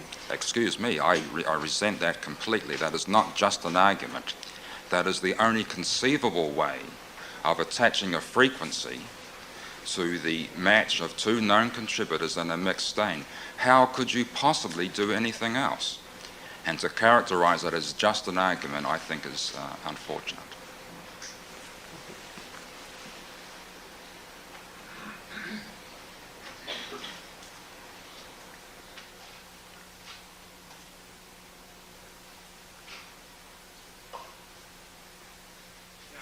Doctor, you keep using this phrase known contributors, as in two known contributors. Yes, I'm talking about the people not excluded, the people whose profiles we know. All right, but we don't know who the contributors are of any stains in this case based on the genetic evidence alone, do we? Samples, yes. All right, so those are assumptions. All right. Well, that's what we have to do, what the jury eventually will have to decide. Are these two known people the contributors, or are two other people? So we are comparing those two known people with two unknown people. So that's not an assumption. That's what the trial is about, to make decisions on the origins of these stains. All right. To answer questions about the number of people in the population or in some population that would have genotypes that would be included in a mixture, such as number 29, is it necessary to make assumptions about whether all alleles of all contributors to the mixture have been observed? Thought we asked that question. All right. You have asked, I have answered, and on the RFLPs we don't. My calculations show that we allow for unseen bands. Well, what about, let me restate the question, and I believe it's a different question this time, Your Honor. If the question that I want to have answered is what percentage of the population would have genotypes consistent with the observed alleles, isn't it true that I don't have to make any assumptions at all about whether all alleles of all contributors have been observed? I think I understand the question. The answer is yes, and that's what I've done. My calculations assume these are the only alleles in the mixed stain. All right. So for the PCR. But to do it the way reflected on the defense chart, where you're simply summing and asking the question, what percentage of the population has genotypes consistent with the observed alleles, we need make no assumption about whether all alleles have been observed. Isn't that correct? You don't need to make any assumptions, but then you don't end up with a meaningful answer. Right. Whereas under your approach, assumptions do need to be made about whether or not all alleles of all contributors have been observed. That is correct for the mixture and the single stains. It's at the foundation of the whole forensic uses of DNA. We have alleles seen, we calculate frequencies for them. If one was to object to that assumption, one may as well hang up their hat and go home, because none of this would be possible. Of course we assume the number of contributors is consistent with the evidence. Okay. Either one or two or however many. And so there are two assumptions that are being made under your approach which need not be made I object to you characterizing it as my approach. under the approach that you have presented in your report. Thank you. There are two assumptions being made there that need not be made to use the kind of numbers that are presented in the defense chart. One being the number of contributors and the other being the connection between the observed alleles and the contributors' alleles. For both mixed and single stains, yes. Yes, okay. Now, Doctor, your expertise is in drawing statistical inferences from genetic data. Yes. Is that correct? And one of the issues that statisticians like yourself are most concerned with is what is and isn't a logical inference from a scientific finding. Yes. And I often hear statisticians use the term permissible, as in this is a permissible. Excuse me, I didn't hear the word. Permissible. Oh, excuse me. As in this is a permissible inference or this is not a permissible inference. Is that a common expression in your field? It's not one I've heard before, no. Okay.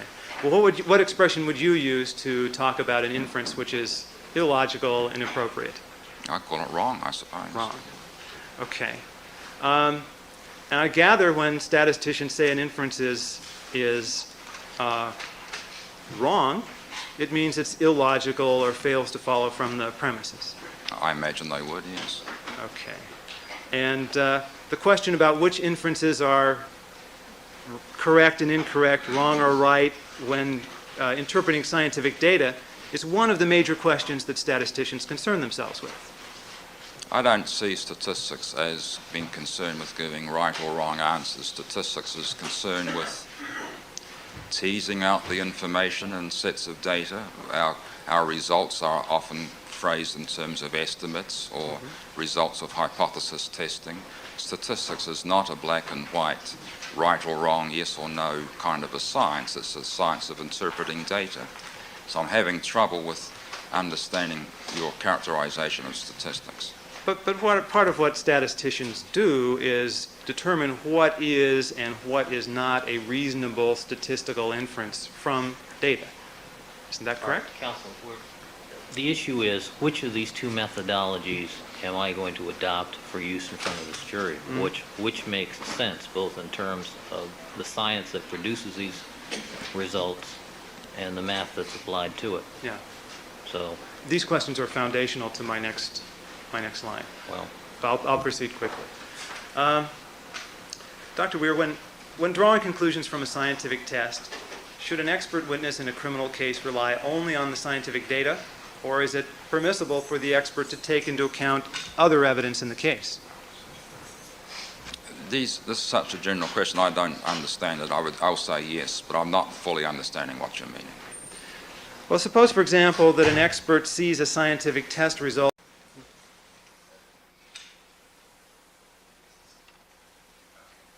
Now,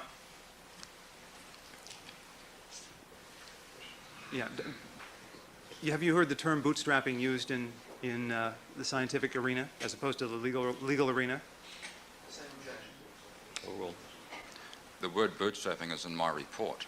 Right. Now, I know your report refers to a statistical procedure known as bootstrapping. Have you heard an additional meaning of that term bootstrapping in scientific circles? No. Meaning to draw conclusions on Counsel, one this test. is not real helpful to me. I It's really not. It's a Okay. complete waste of my time so far, Yeah. this whole discussion about bootstrapping. All right. I think I can tie it in, Your Honor, if you'll give me some leeway. But No, all right. proceed. Okay.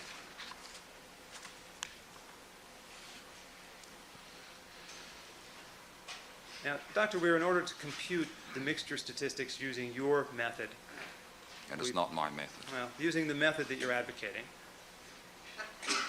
you need to make assumptions.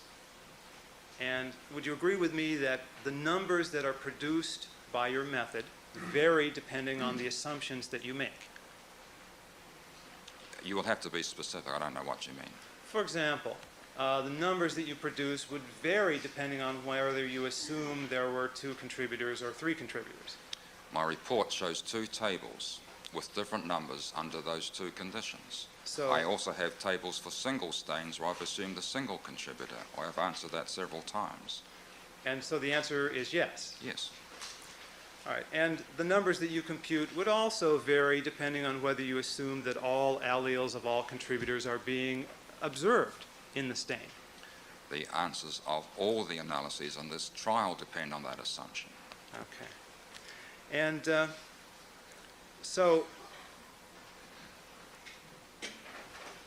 under some assumptions, you get numbers that are much bigger and more impressive than under other assumptions, don't you? I don't understand the question. You'll need to be specific. And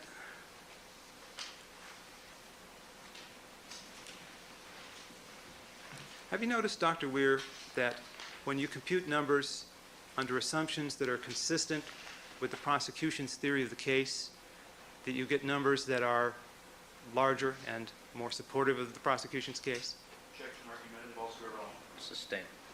Is it the case, Dr. Weir, that if you compute numbers under assumptions consistent with the prosecution's theory of the case, that the numbers that are produced by the method you're advocating are more supportive of the prosecution's theory of the case? Same objection. Sustain.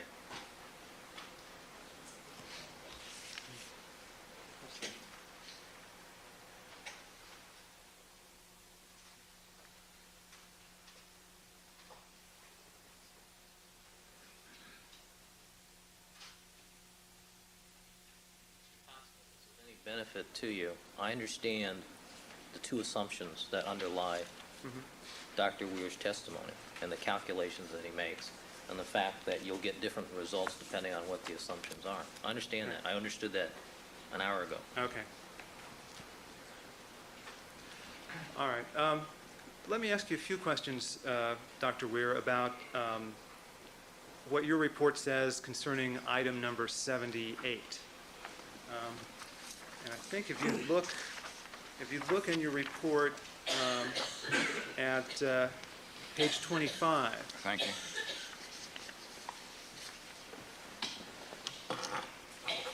Refresh my recollection. Which one was 78? Item 78 was a stain, I believe, on Ronald Goldman's boot. On the bottom of the sole of the boot? Yeah, and I believe it contained a number of alleles that were consistent with Nicole Brown Simpson on RFLP tests, along with a few that were consistent with Ronald Goldman. Is that a correct characterization, sir?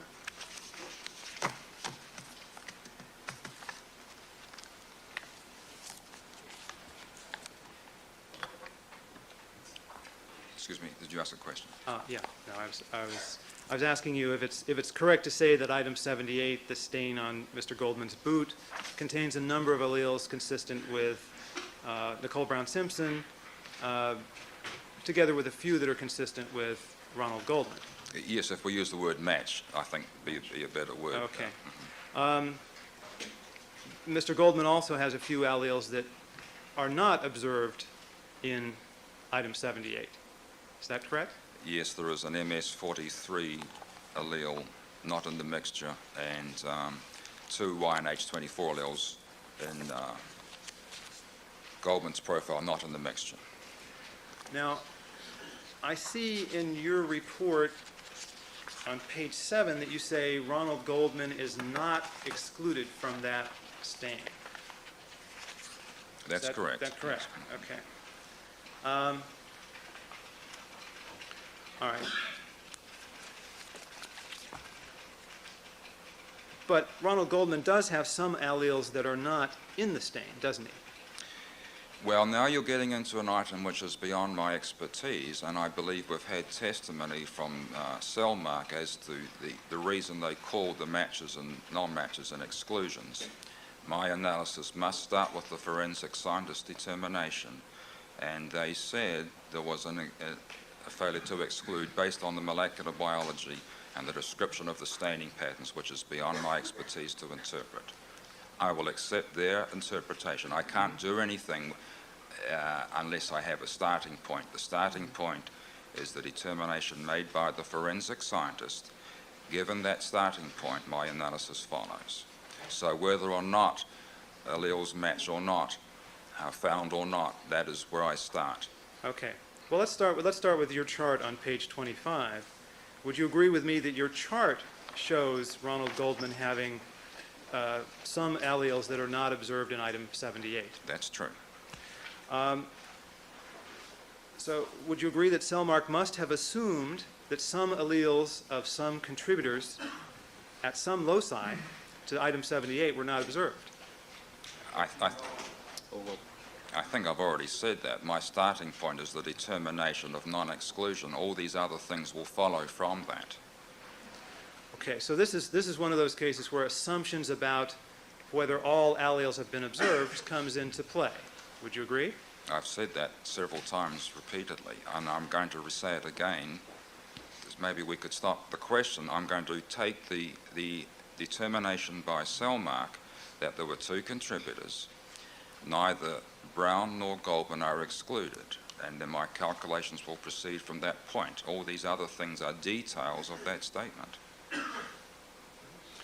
Now, did you make, when you were doing computations for item 78, did you make the same assumptions with regard to alleles showing up in making your statistical computations that Cellmark made when determining the match?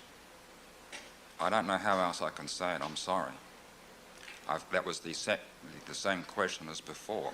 Cellmark has determined a match. They have not excluded two people. I start from that and proceed. I don't know how else I'm going to say it. All right.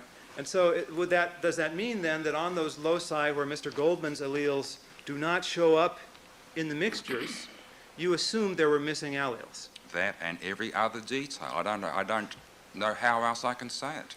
And on those loci where Mr. Goldman's alleles, or those alleles matching Mr. Goldman were found, you assumed there were no missing alleles, didn't you?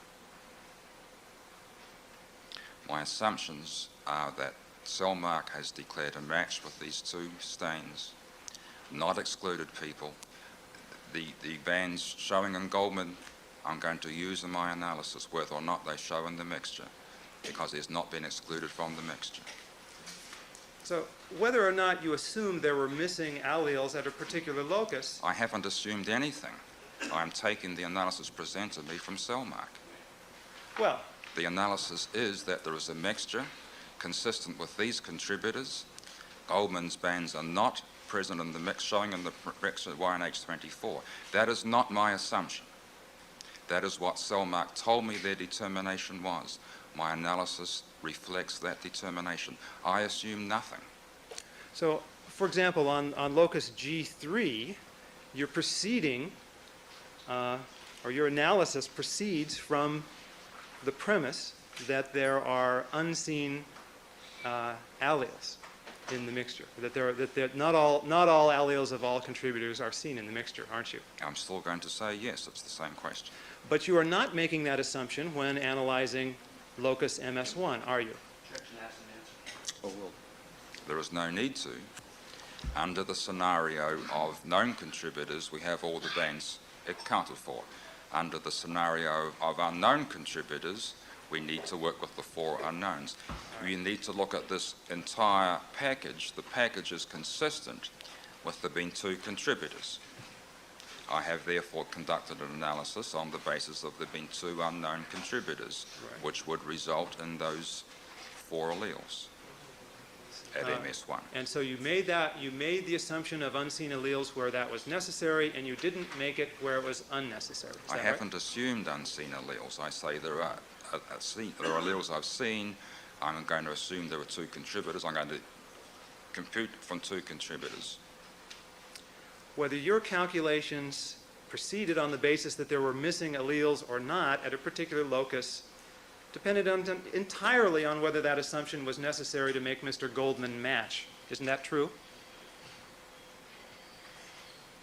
I don't believe so. My calculations are for two unknown contributors. What is your My calculations have nothing to do with the matching. That's the top line of the likelihood ratio. I'm doing two unknown contributors. Two unknown contributors. How do two unknown contributors give those two alleles?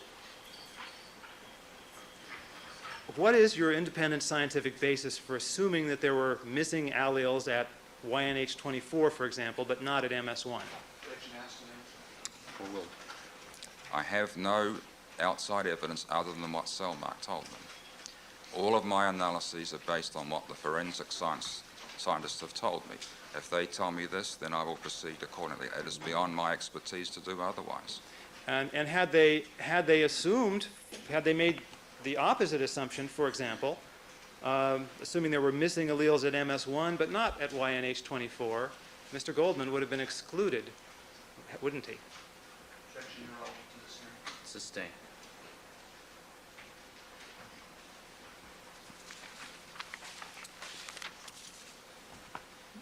Dr. Weir, isn't your logic in drawing conclusions from item 78 circular in that you are basing your conclusions on premises that are consistent with the prosecution's theory of the case? Sustain. No,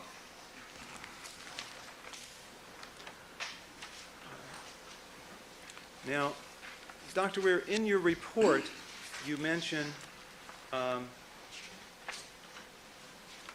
hypotheses that can be tested by the data, and you label them C and C prime. Is it called C prime when you put a C bar, the word means C is an abbreviation for contacts. contact?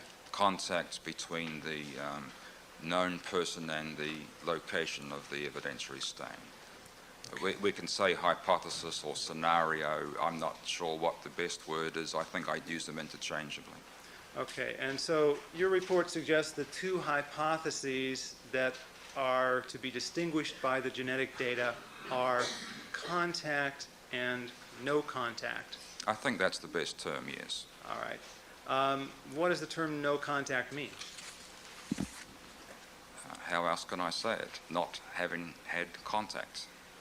Okay, and so, for example, with regard to stain 29, if we were interested in whether Nicole Brown Simpson's blood was in that stain on the Bronco steering wheel, no contact would mean none of her blood had gotten into the Bronco. Is that what it, and on into that stain?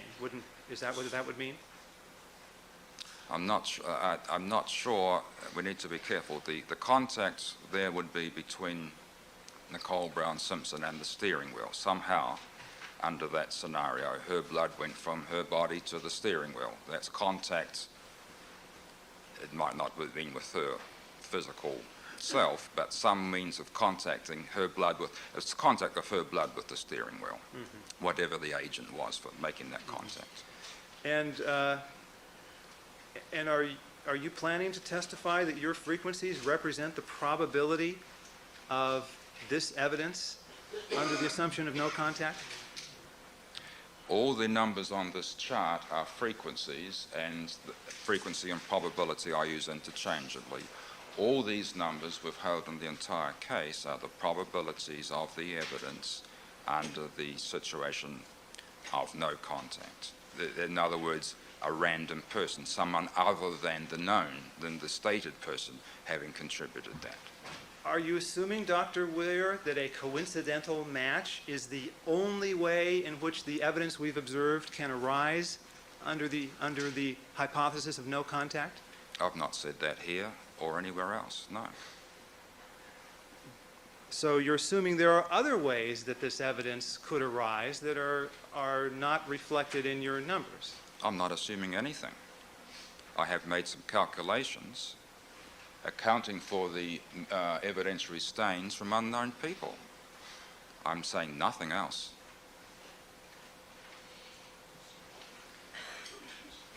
Well,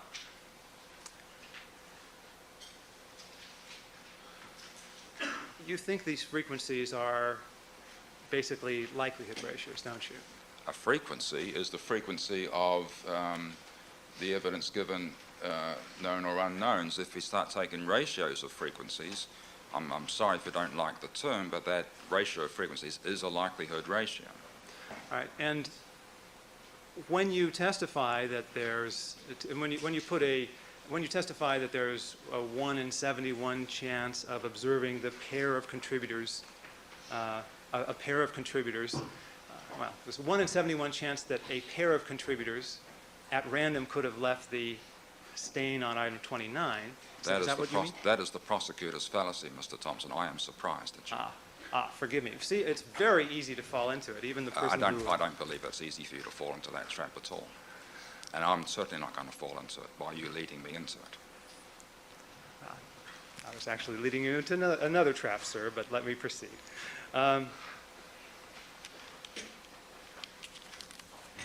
Well, you expressed the term, you used the frequency 1 in 71 in connection with a stain on the steering wheel of the Bronco. Could you explain, just to review, what exactly that 1 in 71 means? That is the frequency or probability, and I'll use them interchangeably. That's the probability of seeing that mixed profile from two unknown contributors of specified ethnic origin.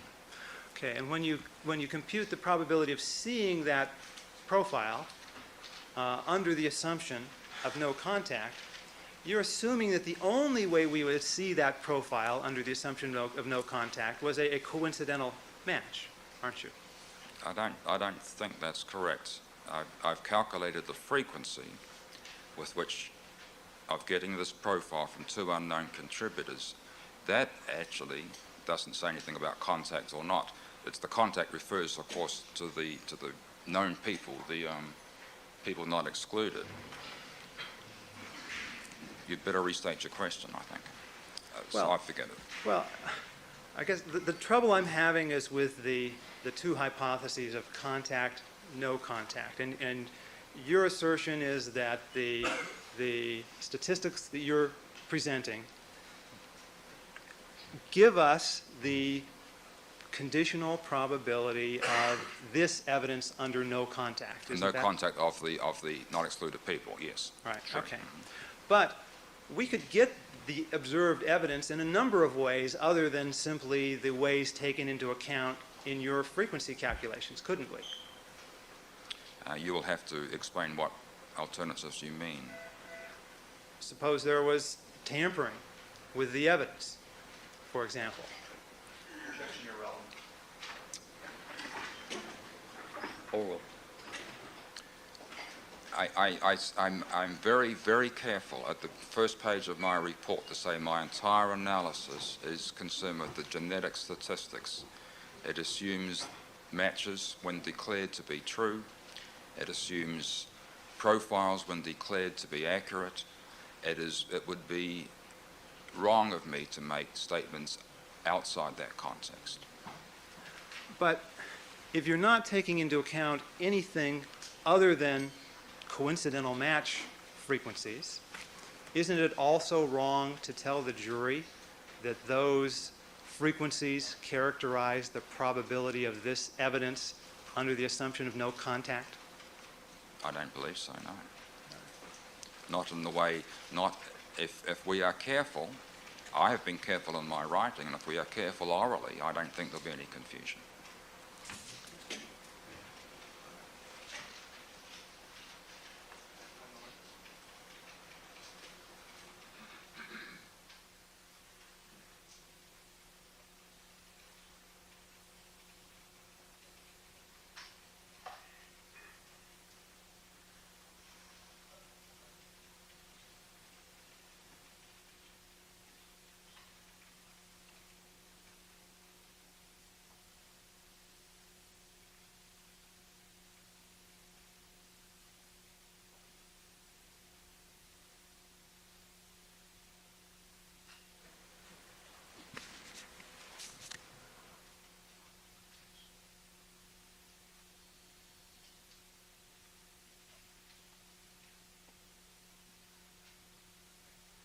A few more questions.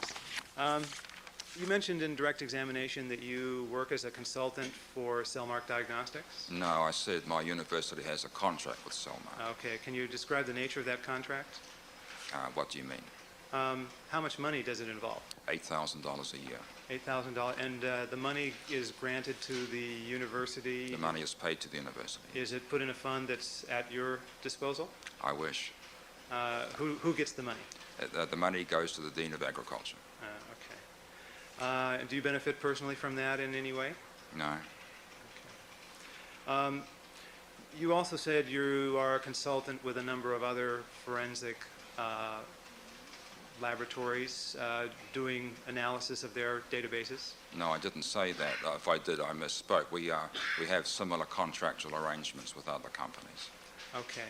Now, in all cases where you act as a consultant for these forensic labs, does the money flow to the university or does it flow to you?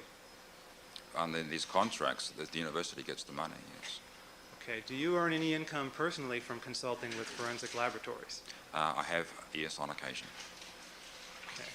Now, which laboratories have you been paid directly by? Been received money from? Yes. Several state agencies, not my own state, South Carolina, Minnesota.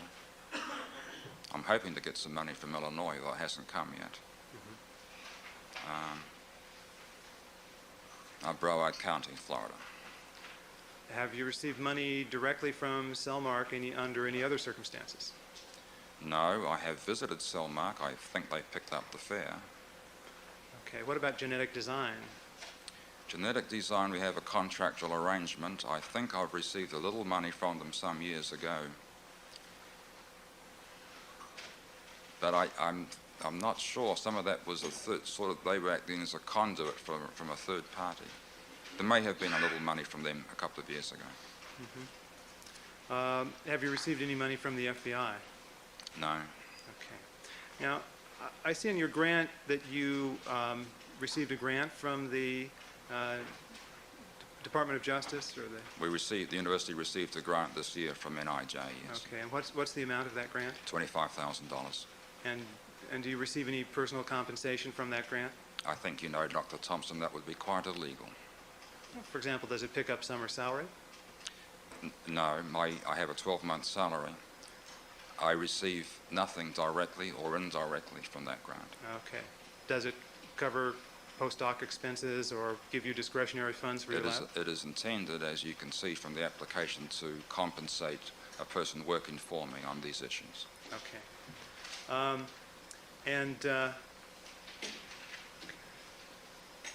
Was the FBI involved in helping you obtain that grant? I wouldn't think so. Okay.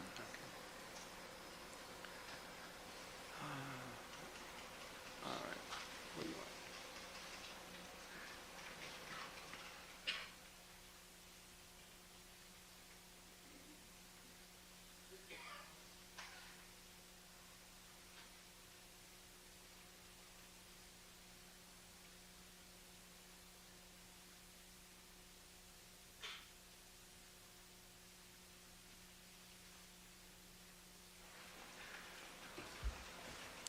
When you applied for this grant from the Department of Justice, were you given any promises of access to data from the FBI that other scientists would not have? That's a two-part question. I was promised access to the FBI data. I know nothing about other people. Okay.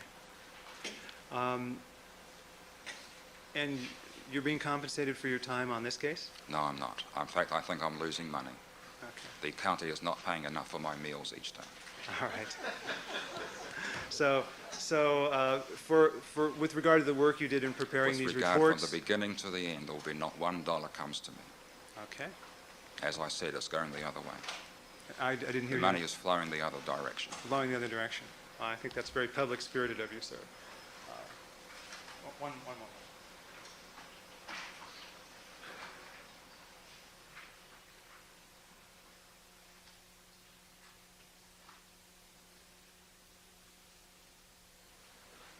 Okay, no further questions, Your Honor. All right. Thank you. Thank you, Dr. Wood.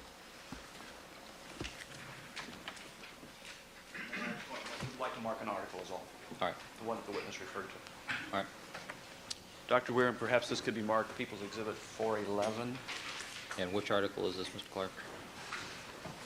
Dr. Weir, showing you what appears to be a publication entitled A Guide to Interpreting Single Locus Profiles of DNA Mixtures in Forensic Cases.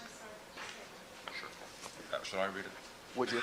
This is a paper entitled A Guide to Interpreting Single Locus Profiles of DNA Mixtures in Forensic Cases. The first author's name is Evett, E-V-E-T-T.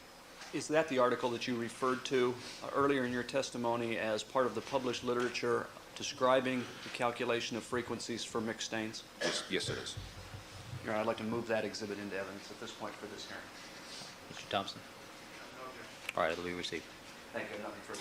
All right, thank you very much, Doctor. You may step down. Thank you, sir. No one, take them with you. All right, Mr. Clark, anything else? No, thank you, Your Honor. All right, Mr. Thompson? Call Dr. Shields as a All right, Dr. Shields, proceed now. please.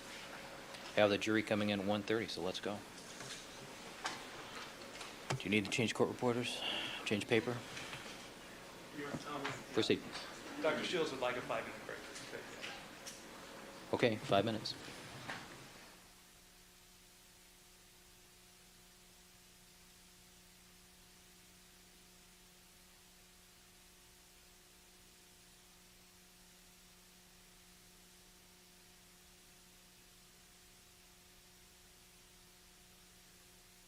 You've, based on your experience in teaching statistics and genetics to students, would it be easy to explain what's wrong with Dr. Weir's assumptions? You use the word wrong, and Well, let me withdraw the question and rephrase it. Would it be easy to explain the nature of the assumptions that Dr. Weir is making? in some senses, yes, in other senses, no.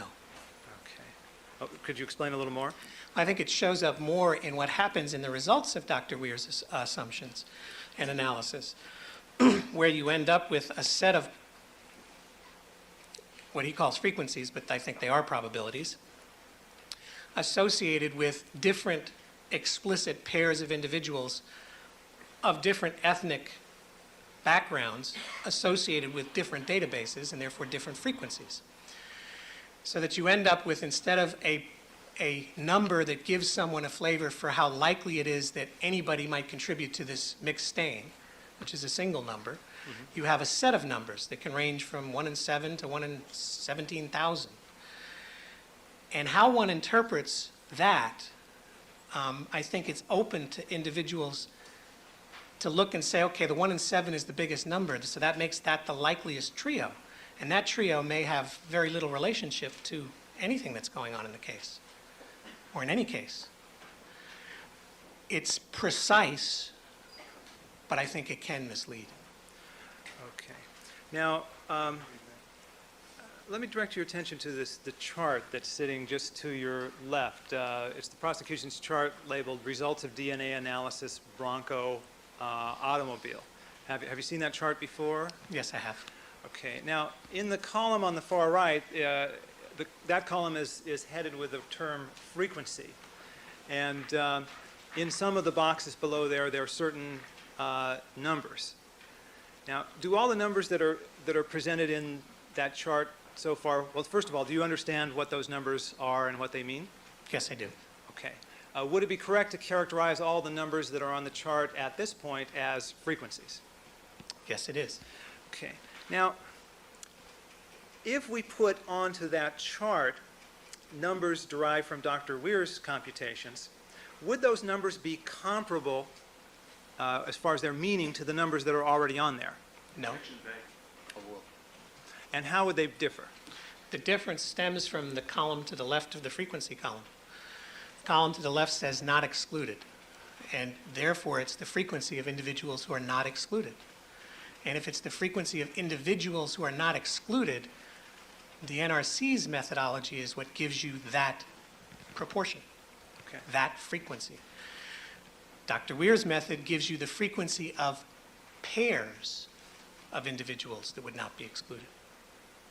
Or just pairs or other combinations? Well, he's also done threes. Okay. But it doesn't do the frequency of individuals who would not be excluded. And that's what all of the other ones are. Okay, so are you saying that if we wanted the mixture numbers to be comparable in their meaning to the numbers that are already on there, we should present numbers done the NRC way? In my opinion, yes. Do you think that it would be easy for people to understand the difference between the NRC numbers and Dr. Weir's numbers? Objection calls for speculation. I don't know. Okay, no further questions. Thank you, Dr. Shields. Mr. Clark? Yes, thank you, Your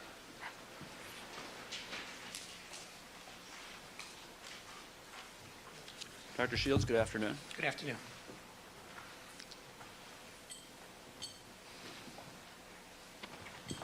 I'd like to touch on a couple of the topics that you just discussed while they're fresh in our minds.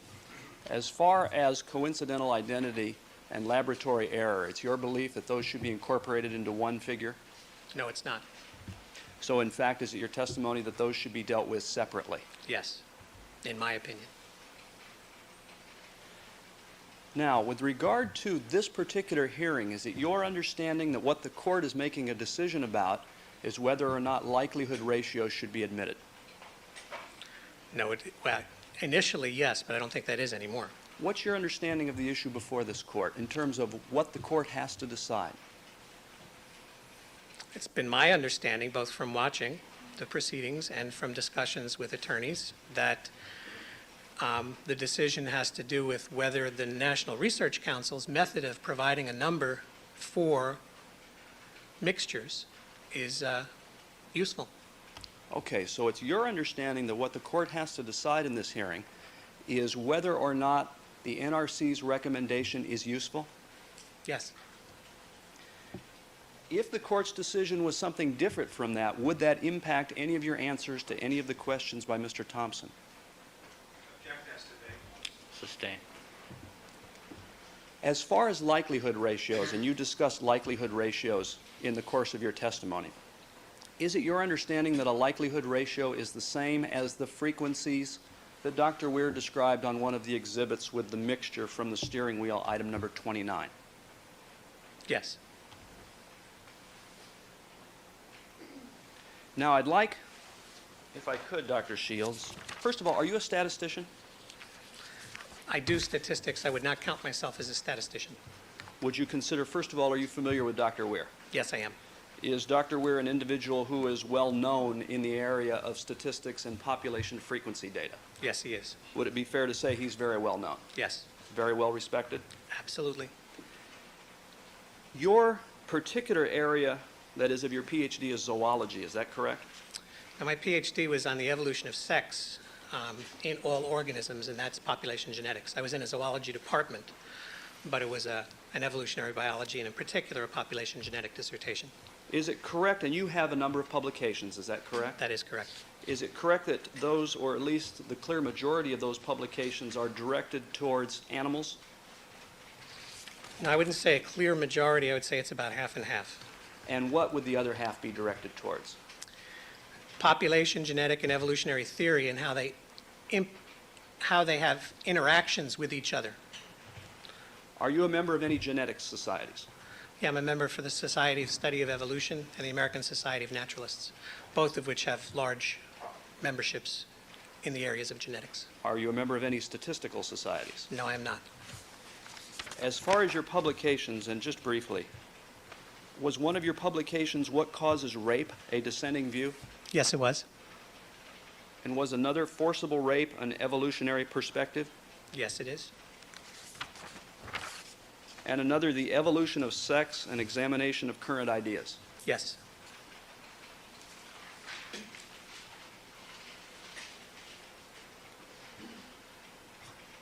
Do you have any peer-reviewed articles or publications on statistics and human DNA? Depends on how you define human DNA. The answer is yes. I have a paper in the Behavioral and Brain Sciences that looks at how genetics, which is how genes, which is DNA, influence human behavior. Parts of my book deal with the distribution of variation in human populations. And in that From that perspective, the book is also peer-reviewed. What about in terms of human DNA as it's used in forensic science? I only have one non-peer-reviewed paper. And you stated your familiarity with Dr. Weir? Yes. In your opinion, are you as qualified as Dr. Weir to offer an opinion about the calculation of frequencies with mixed forensic DNA typing stains? Yes. Do you have a rating system of people involved in the area of DNA and population frequencies? Not in that area, but in the area of population genetics. Okay. What's that rating system? I, Objection is irrelevant. I wouldn't call it a rating system. In a prior case, during a deposition, I tongue-in-cheek described how I felt people's reputations were in the areas of population genetics. And I used the words God, demigod, and hemigod. God, demigod, and hemigod? Yes, And that was to describe population geneticists? yes. They were asking me about the relative reputations of different population geneticists. In Dr. Weir's report in this case, and I believe you said you read that, is that right? That's correct. He cites an individual named Dr. Crow, is that right? Yes. How would you rate Dr. Crow? He's at that top level. And the top level again is what? Again, it's tongue-in-cheek, but I use the word gods. How do you rate yourself? Hemigods, How about Dr. Weir? demigods. So he is, in your view, ranked higher than yourself. In terms of population genetics, yes, but this is not an issue simply of population genetics. It's an issue of logical inference as well, and I think he's wrong, and I think I'm right. And you're pretty confident about that. Yes. Have you read Dr. Weir's publications in the area of forensic DNA typing and population frequencies? Yes. Do you respect them? Yes. In terms of this case, have you examined the databases that were used in this case? Yes. When were you first contacted by the defense in this case? July of '94. And have you been working on this case since then? Depends on how you define working on, but yes, I've interacted with members of the defense team since then. Can you give us a ballpark estimate of the number of hours you put into this case? Ballpark estimate. Over 200 hours, certainly less than 300, And are you charging for that time? not by the hour. Well, do you expect to have you received any money from the defense for this case? Yes, a flat fee, Can you tell us how much that is? $5,000. Do you anticipate receiving any more money from the defense? Yes, one more $5,000 flat fee.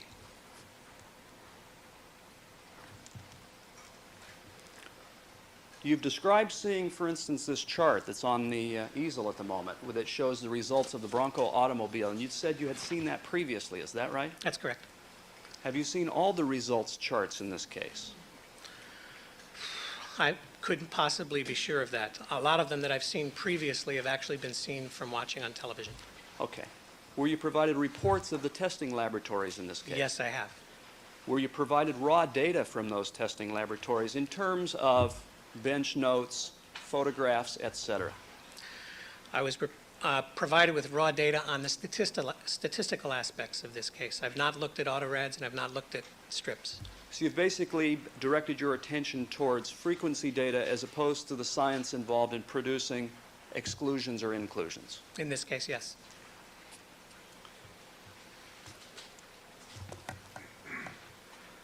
Your Honor, if I could, I'd like to use Exhibit 410 again. I believe that's currently on the normal, if I may.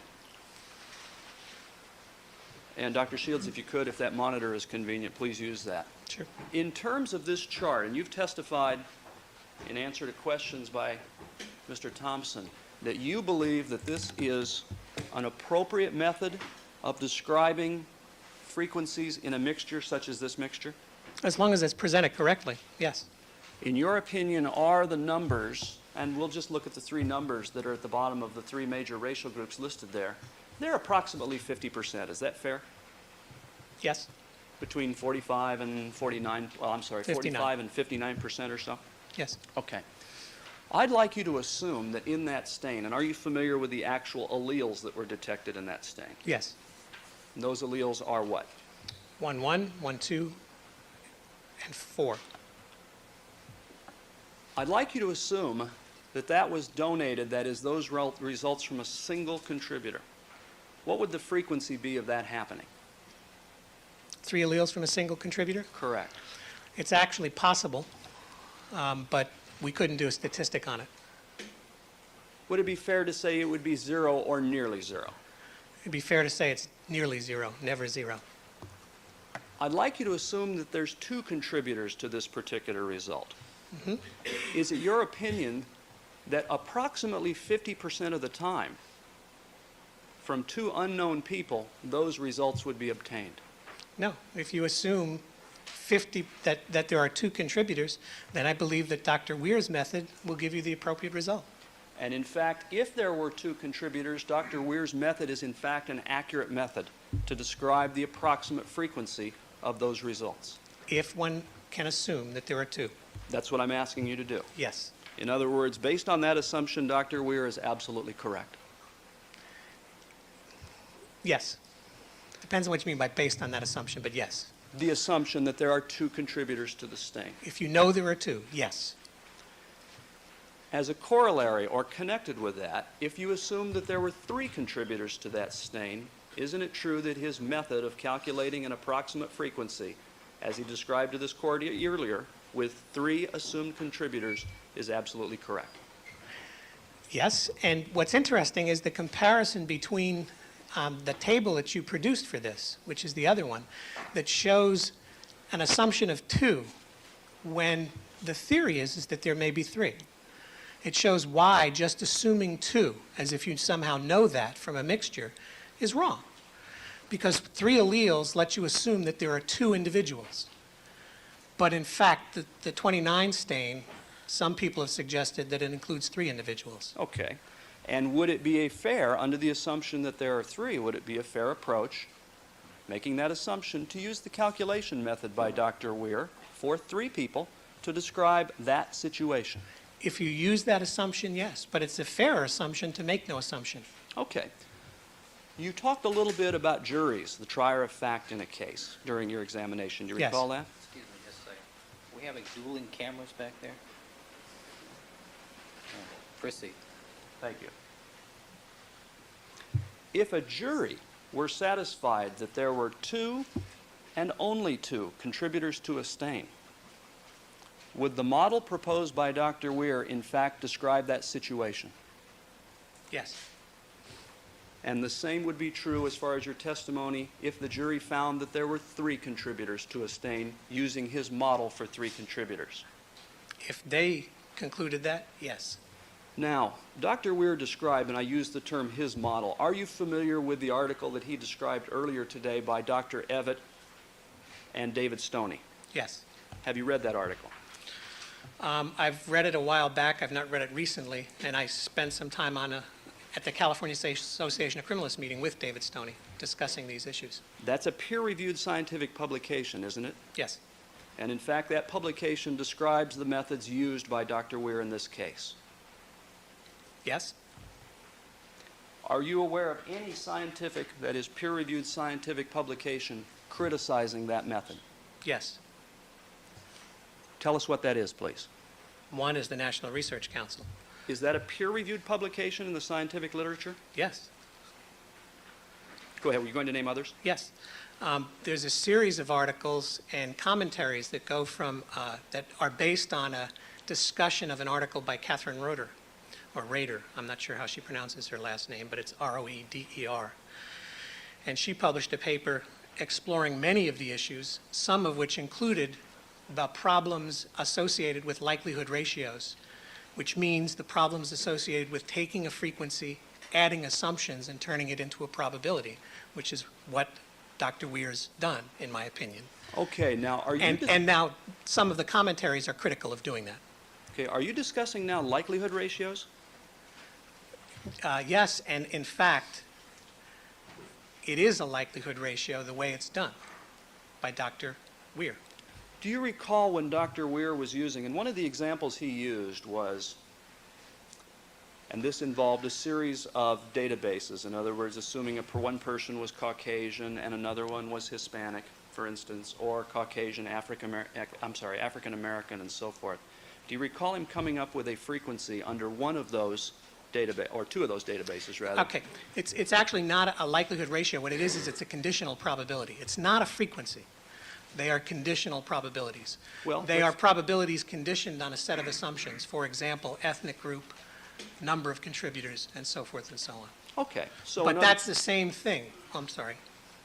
The same thing happens in the context of the descriptions of what's good and bad about doing likelihood ratios also applies to discussions of conditional probabilities. So to you, selecting a database is a conditional probability?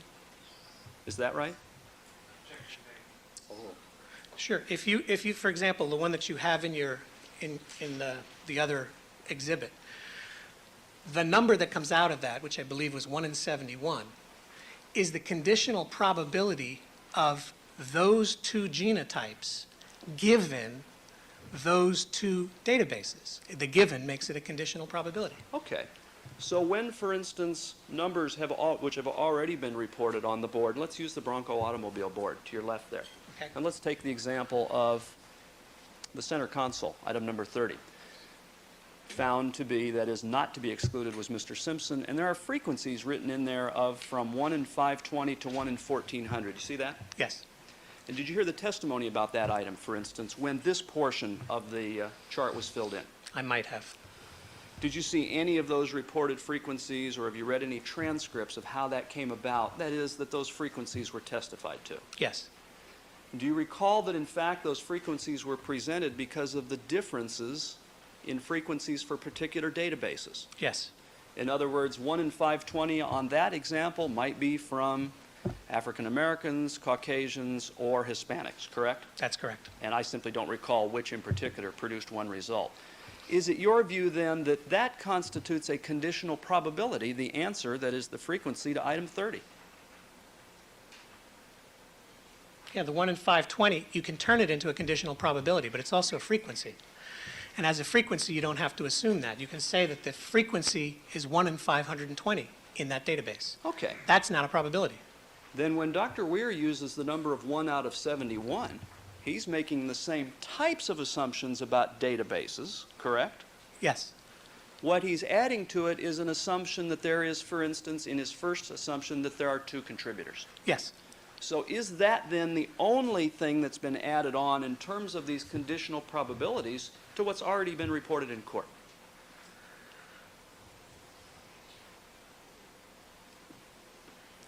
It would depend on which one you're looking at, but you can assume that there's 2 and exactly 2.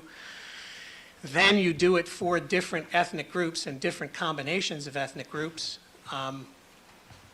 That adds another layer, for example, that you have to do all of the pairwise comparisons among ethnic groups. And if you add the possibility of doing 3, you could then say that you should do the probability of 2 or 3 if you think either of those are reasonable.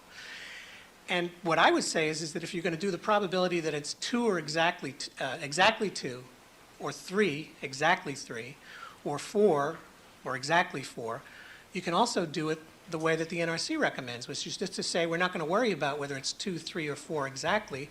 We're going to say what happens if we don't make any assumptions about the numbers.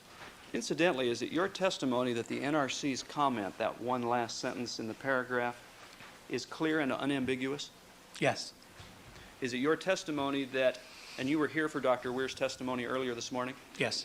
is it your belief that the opinion he offered about that particular phrase being ambiguous is wrong? Yes.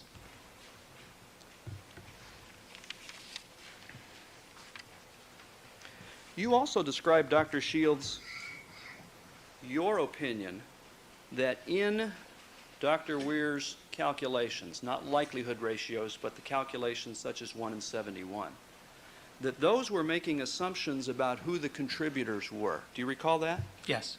In reality, don't those calculations make no assumptions about any of the known people in this case? No. Say that, I'm sorry, no. Not when they're presented as likelihood ratios. Okay, I want you to stop. And what Okay. I'm referring to now are the calculations he made of frequencies not likelihood ratios, but using it as an example, the 1 out of 71. Okay, Okay. now, go ahead. 1 out of 71 individuals with these, Well, why don't we, do you have the report in front of you, by the way? no. Okay. Oh, I do. I'm sorry, I do. I have his report.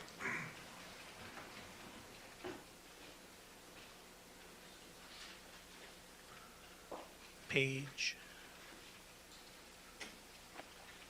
And is your report dated June 21st? yes.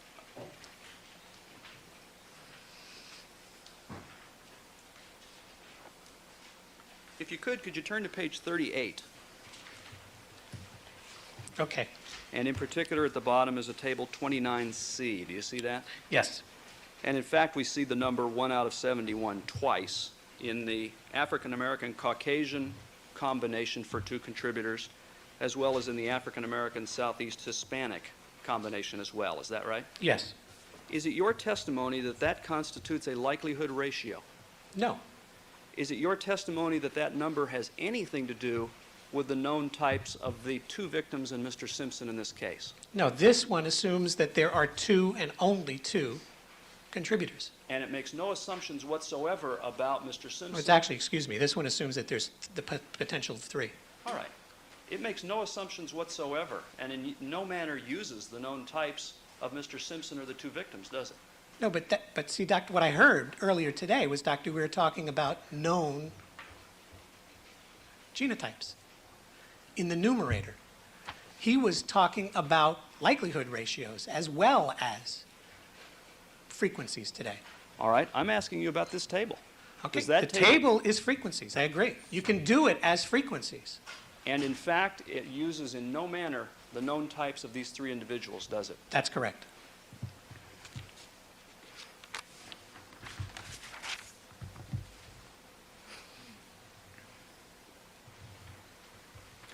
You described seeing mixtures in previous cases that you've worked on. Is that correct? Yes. Were frequencies reported? No, there was, the most recent one was in Minnesota in federal court, and those frequencies were withdrawn. Well, what I'm talking about, well, was that a case that involved only mixtures? No, there was finally, there was a hair left that was not a mixture, and that was the only one that was presented. Okay, what I'm asking, though, is were any numbers presented in any of the cases you've been involved in? Oh, yeah, they for- presented, oh, I'm sorry, Doctor. Court reporter's about to kill both of you. For just the mixtures only? yes. And numbers were presented? They were originally presented, and they were withdrawn the day of the Daubert hearing. How many cases have you seen mixtures in, approximately? This kind of mixture, Oh. the kinds of mixtures that are not mixtures associated with sexual assaults, maybe 3, 4. And were numbers presented in each instance for the stains that showed mixtures? In 3, there were attempts to present numbers with those mixtures. They usually were associated with presenting numbers for subsets of the mixture under the assumption that they were particular individuals. In other words, were those frequencies calculated based on, as you use the term, a conditional probability? No.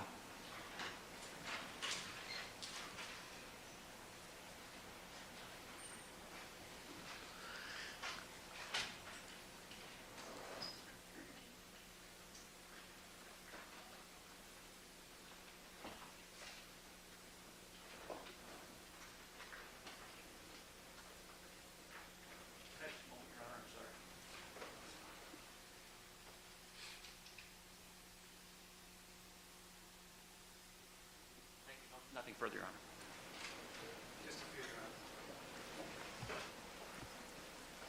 Okay. Dr. Weir, or excuse me, Dr. Shields, you were asked about your qualifications relative to Dr. Weir's in various areas. Which of the 2 of you is more qualified in the area of molecular biology? I am. Okay. And which of the 2 of you do you think is more qualified with regard to drawing logical inferences from data produced by molecular biological techniques? I think we're probably about equally qualified. I know he's convinced me of some things. I think we've come to the same conclusions a number of times. Okay. Now, Mr. Clark asked you a number of questions about the assumption regarding the number of contributors that's part of Dr. Weir's computations. Does Dr. Weir also make additional assumptions concerning things like whether alleles are observed and not observed in the stain? Not in 29, but in 78, yes. Okay. And so is that an additional assumption that is important in how Dr. Weir computes those numbers? Yes, it's absolutely necessary. Okay. And do you think that there's an adequate scientific foundation for the assumptions that Dr. Weir was making with regard to item 79 or 78? No, I don't. Okay. Now, I do. Oh, please continue. On item 78, there's a good match between one of the victims and that stain, and I believe that that's good information. I think that Selmark declared that inconclusive, and most people, when there's an inconclusive, don't try and do statistics on what's left. Okay. So do you think that the kind of statistical conclusions that Dr. Weir computed in connection with item 78 are scientifically valid? Valid is an interesting term when you're talking about this sort of thing. It well, follows from his assumptions. Yeah, let me I ask. don't think it's appropriate. All right, that was my next question. So you think it's inappropriate? It is valid, but inappropriate. Okay. Now, I wanted to ask you a little bit more about this case you mentioned in Minnesota, where statistics were offered in connection with mixtures and then withdrawn. Can you tell us why the statistics were withdrawn, if you know? I don't know for sure. Okay. Now, do you know of any other case where statistics were offered in connection with mixtures and then later withdrawn? Yes. Section relevance. Oh. Okay. Can you tell us about that? That case was a case in Northern California. The defendants' names were Horonis and Birch. And there were mixtures in which people were attempting to develop frequencies based on the assumption that you would know which of four bands came from which of two defendants without any evidence to back up that you could know that. And under those circumstances, there were discussions about how one should handle that, and in essence, it ended up being withdrawn. Was this a case in which the defense was preparing to challenge those kinds of statistical computations? Yes. And was the evidence drawn after it became apparent to the prosecution such a challenge was forthcoming? On the basis of a letter from the prosecutor in that case, yes. Okay. Which laboratory was involved in this case in Minnesota? The FBI. Okay. In the FBI's protocol, is there a section that describes It was how the FBI's database. It was Minnesota that was involved. Okay. So it's the Minnesota lab. Bureau of Criminal Apprehension. Are you aware of any forensic laboratories that, as part of their protocol, have a discussion of how to compute statistics in the case of mixtures? No. Okay. In your understanding, what do labs generally do when confronted with say, a mixed blood stain? I can only base it on the 3 cases and where I've seen that, 4 cases. And what they will do is they will end up providing a statistic that's associated with, they will say that someone's not excluded, and they will provide then the frequency of the pattern that is the person who is not excluded, rather than the frequency of the individuals who would not be excluded. Okay. One moment. Dr. Shields, have you changed your mind about the appropriateness of Dr. Weir's calculations as a result of any of the questions Mr. Clark has asked you? No. Okay. Thank you. No further questions.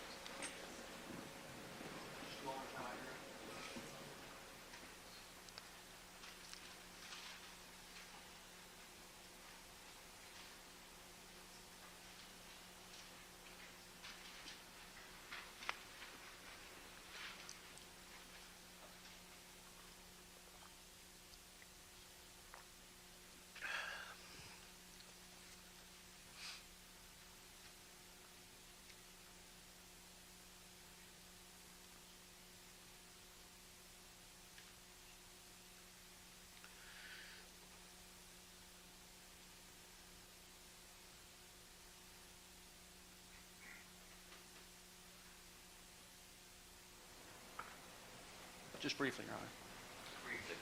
Dr. Shields, with regard to mixtures, are you aware of whether or not mixture calculations are made by the methods described by Dr. Weir in the United Kingdom?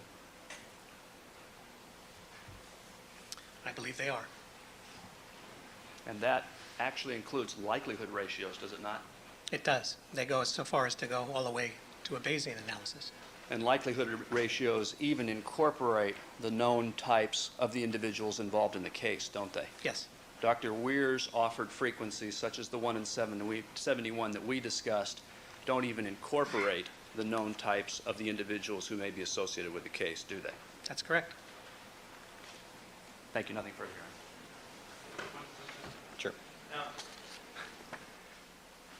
Dr. Weir said his approach was based on an article by Ian Evatt, who's a British statistician and forensic scientist. That's correct. Do you know whether Dr. Evatt advocates the use of likelihood ratios to communicate with juries or not? He does. Does he advocate presenting likelihood ratios as numbers? No. Okay, thank you. Well, if you're not going to do it as a number, how are you going to do it?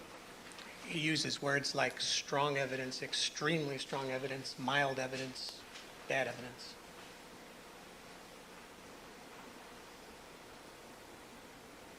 All right. Thank you. Any other witnesses, Mr. Thompson? Mr. Clark? Just some brief comments, Your Honor. Thank you. I think the narrow issue before the court, frankly, is foundation at this point. The court asked that there be a foundation provided, that the people had the burden of providing a foundation for the admissibility of the frequencies, that portion of Dr. Weir's work that refers to frequencies, not likelihood ratios. And I'm also addressing the 352 issue as to whether or not it would be unduly confusing to the jury to present in this manner, or whether or not it would have the possibility of misleading the jury, this manner of presentation. Very well. That's what foundation, and then those two aspects of 352. I think I might address those best by describing the intent with which we had in the manner of offering this type of evidence. All right, we're talking about 29, 78. Which other mixtures are we talking about? The Bronco console stains? Exactly. There are several in the Bronco. There are several, if not nearly all, they're nearly all on the glove. In other words, nearly all of the results on that board. So those are by far the bulk. So it's largely on the glove board, to a lesser extent on the Bronco board, and then one item, number 78, on the Bundy scene board.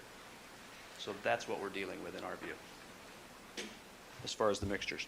It was our intent, and we'll just use the example of number 29, the Bronco stain, to use a range nearly, actually identical in terms of its description on the board and to the jury, from the most common number to the rarest number for those mixture frequencies calculated by Dr. Weir.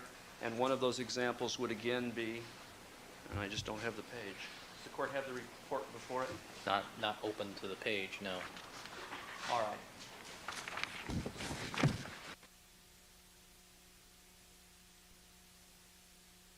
For example, with regard to item 29, we put a 2 colon, meaning assuming 2 contributors, and the range would be, and just looking at that particular chart, from 1 in 71, from 1 in 59, that's actually the most common, to 1 in 11,300. That was the most uncommon. And then with the example of 29, put the number 3 colon, and do the same thing, and making it clear that that's assuming 3 contributors to the stain. So that's the manner of presentation in terms of how this would be presented to the jury. I don't think in any manner it's more complicated than, frankly, the methods used to calculate a frequency for an overall stain, for a single person stain. So I don't think the court should have concern about that, because we could be spending days and days on simply the single stain donors, or could have, that were presented previously to this jury. So I don't think 352 is a valid basis to prevent this type of calculation any different, then I don't think 352 by itself, other than the numbers as suggested by the defense, are simply misleading. In fact, they're terribly misleading, as Dr. Weir described earlier. But addressing the issue of admissibility in itself, as far as the decision this court has to make, it is not a decision of general acceptance in our view. That was waived many, many months ago by this defendant at a time when these mixtures were clearly known in terms of the samples and results in this case, which we argued to this court back in December and January. The question is, in this situation, and the court's evidence at this point is frankly the testimony of 2 experts and a few exhibits, also including some of the peer-reviewed scientific literature. The fact that 2 experts reach contrary conclusions, or opinions rather, about the use of a particular technique does not render that type of testing result and the method used inadmissible in the context of this hearing. No, I don't think Dr. Shields and Dr. Weir necessarily disagreed. Dr. Shields agreed that if I accept the appropriateness of making assumptions, then that mathematical calculation is the appropriate way to do it. So they agree on the math, they just don't agree to the nature of the presentation. Actually, the court anticipated the next item I was going to state, which was that when one carefully listened to Dr. Shields' testimony, as the court has already noted, he conceded that if there were 2 contributors, Dr. Weir's calculations were absolutely correct. The same answer was given by him to the assumption that there are 3 contributors. This jury has the right to make or reach certain conclusions about what happened in this case. And here's an example. This jury might find, or a jury in any case might find, this case perhaps less than others, that even though it's given frequencies for a matching stain of 1 in a certain number for one database, such as Caucasian, 1 in a certain different number for African Americans, and so forth, the jury may hear other evidence that satisfies it as to which database is the most appropriate to use. There may have been an eyewitness to a crime. And therefore, the jury can decide, well, that assumption I can now make based on the evidence that's been presented, that this person is from a certain category. Therefore, that number becomes more relevant to that jury or individual juror. This is no different, because this jury can reach the decision that as to some of these items of evidence, I'm satisfied that there were 2 contributors. Therefore, Dr. Weir's number about 2 contributors, even Dr. Shields concedes, is absolutely accurate. And I think that goes hand in hand again with allowing the jury to reach certain assumptions or make assumptions if the evidence supports it. If it doesn't, then they're given the ranges, just as they were with frequency data for single donor stains. And I think that's absolutely admissible under our law. These techniques of calculation are complicated as they're complicated for single stains. So I don't think there's any reason this jury cannot deal appropriately with this evidence in the same manner that they can deal appropriately with the evidence that's already been presented. I think even a simple reading by a layperson, such as ourselves involved in the criminal justice system, of the National Research Council report can see why Dr. Weir's testimony about that report and its single sentence is perfectly compatible with his testimony and the method that he described today. I think Dr. Shields was overstating it for all of us when he said that that language in the National Research Council report is unambiguous. But Mr. Clark, doesn't any trial judge have to be very cautious about adopting techniques and testimony that is contrary to the NRC report? Not at all. I think the testimony before this court, and if I recall, the court noted some weeks ago the fact that that report in and of itself was not only subject to controversy, but I think the court used the term outdated. I don't think I ever said that.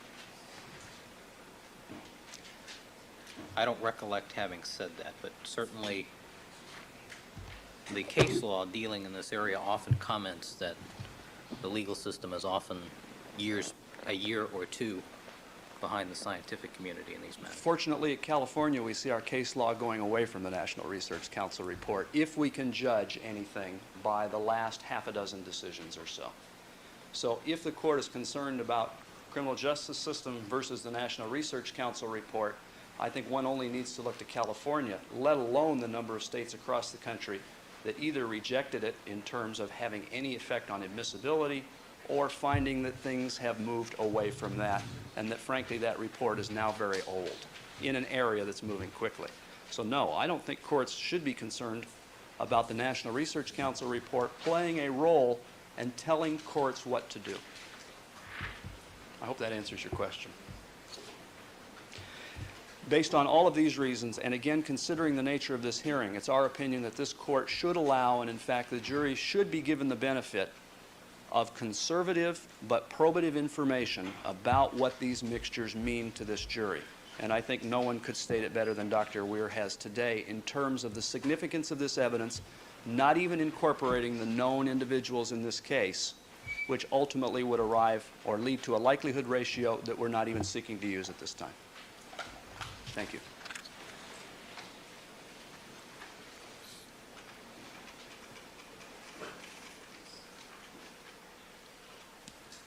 Well, Your Honor, I think the reason that Dr. Weir's statistics are likely to be misleading in the context of the trial at this point is that the prosecution has already framed the issues for the jury. We've already had a great deal of testimony about DNA evidence, and the testimony has all been framed in terms of here's a sample and here's an individual. Is this individual consistent with this stain? Again and again they framed it in that way, using the terms match or consistency.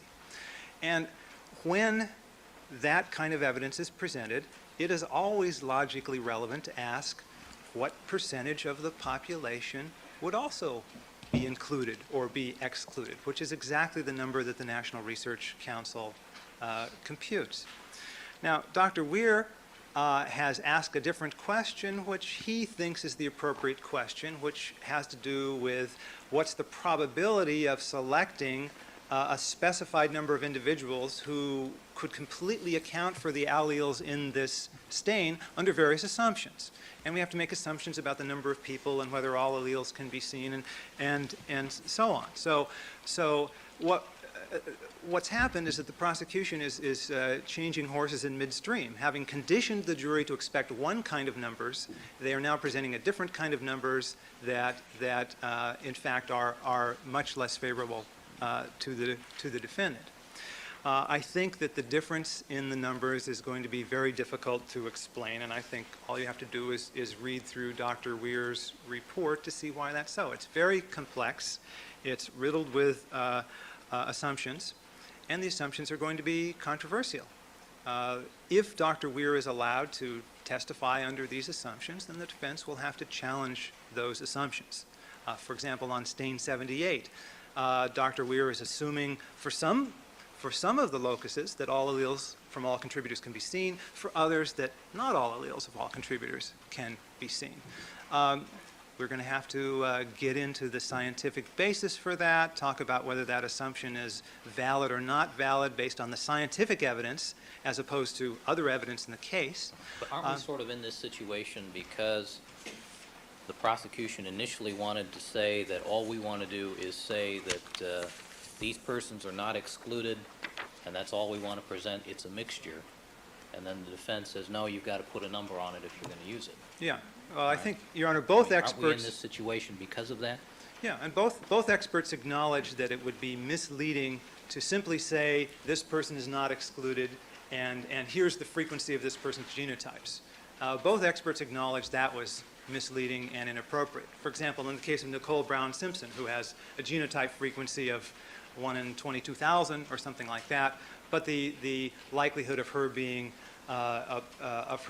consistent with the stain is either 50% or so under our calculations or 1 in 77 under Dr. Weir's calculations, but much higher than the frequency. So it's absolutely clear that we have to have numbers in connection with the mixtures, and the issue, I think, is which numbers. And I think it's very clear that the National Research Council numbers are the most appropriate ones. They're the easiest to understand because they involve fewer assumptions, fewer of any assumptions. They can be presented with much simpler charts. They are consistent with the nature of the frequency data that the jury has already been conditioned to expect, and so on. Now, in addition to being difficult for jurors to understand, Our position is that Dr. Weir's numbers are also argumentative in that, as he acknowledges, certain assumptions need to be made about number of contributors and particularly this tricky one about whether all alleles are accounted for. Now, Mr. Clark said, well, that's fine, we'll just have him make a number of different assumptions. But it's clear that Dr. Weir is not going to be able to make all possible assumptions. There are endless variation of assumptions. So necessarily the prosecution is going to be picking and choosing among the assumptions that he comments on. But I think there's only going to be two assumptions, the number of contributors and whether or not you can completely see the alleles present. Well, and which databases are involved, the racial background of the contributors. But that's included in the entire range, correct? That's going to be presented. Yeah, but in this assumption, for example, about whether all alleles can be observed, that assumption, if he's making different assumptions at different locuses, saying But that let's this look locus at, let's look at stain number 78, which is on the bottom Okay. of Ron Goldman's shoe. Yeah, It's consistent with his blood. It's his shoe. He's lying there in his own blood. 4 feet away is Nicole Brown Simpson in a pool of her own blood after, we all agree, a relatively savage attack. It's not unexpected that blood from one victim will be on the other given the proximity of the two. I mean, isn't that a pretty valid assumption that it's probably Nicole Brown Simpson's blood and Ronald Goldman's blood? Isn't that a pretty good assumption? well, the problem is, what's the likelihood of some sort of coincidental match? And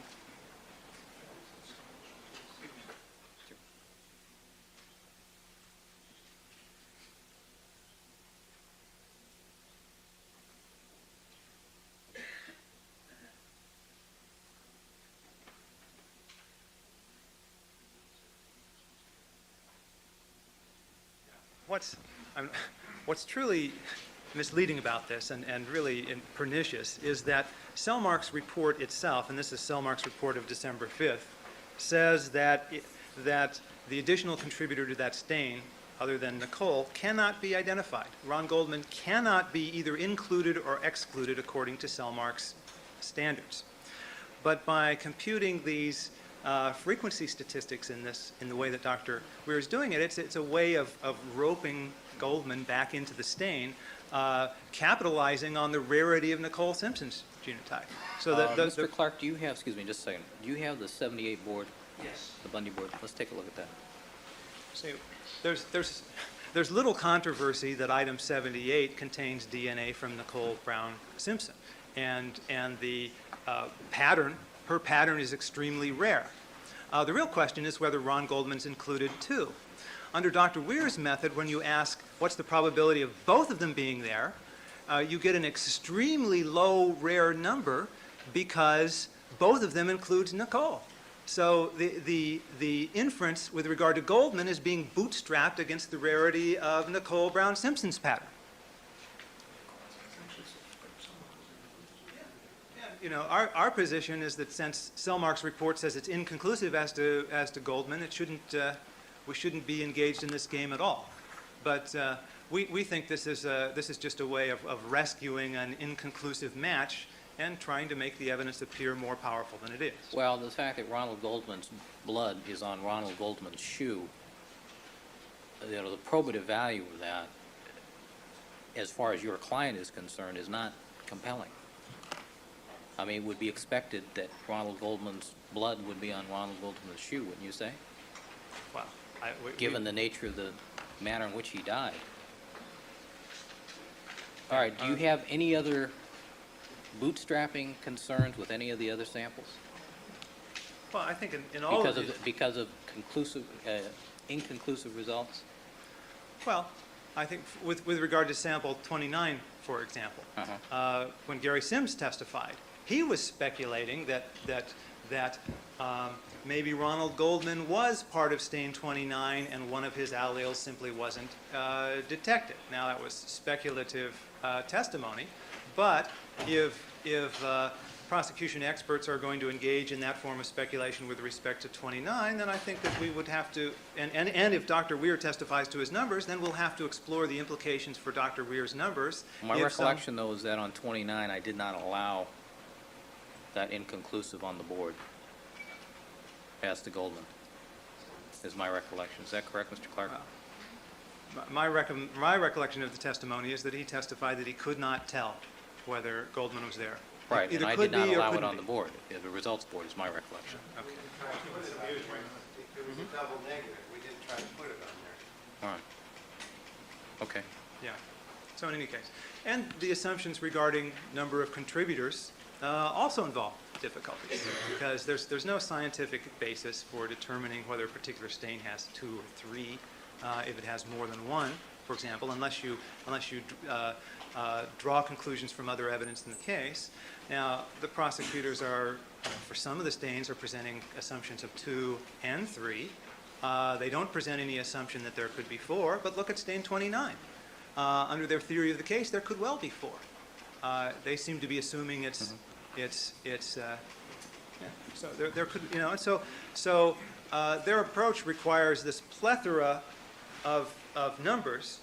If you look at Dr. Weir's report on page 38, when we're talking about item 29, the jury, with respect to the assumption of 2 contributors, assuming all alleles of all contributors can be seen, which we may dispute, but under that assumption, I see 1, 2, 3, 4, 5, 6, 7, 8, 9, 10 different numbers, which range from 1 in 71 to 1 in 11,306, which seems a broad range and confusing, but that's not the end of it. Then, under the assumption of trios or 3 contributors, we have a list of a very long list. It looks like about 15 numbers, ranging from 1 in 9 to 1 in 3,500. And of course, then we get into the confusion factor of how the jurors are going to integrate these different estimates together if they don't, you know, they're not sure how many contributors it would be. So we have the 11 different numbers under the assumption of 2 contributors and the 15 different numbers under the assumption of 3 contributors, and maybe if we had to compute it under 4 contributors, there'd be even more numbers, and they would be all over the place, and the jurors have to put it together and try to understand it. It's very confusing. And I think the National Research Council report is much simpler and clearer and more easily understood intuitively. Now, if the prosecutors want to make the point that the probability of getting a match with 2 people would be higher than the probability than the percentage of people who would match, that's fine. But that's an argument, Your Honor. That should not be presented to the jury. That kind of argument should not be presented to the jury in the guise of expert testimony. But then then Mr. Clark would be testifying during the course of his argument as to the math behind it. That's the alternative, if I accept your argument. He simply makes the argument that the percentage of the population that would be included in the mixture is 50%.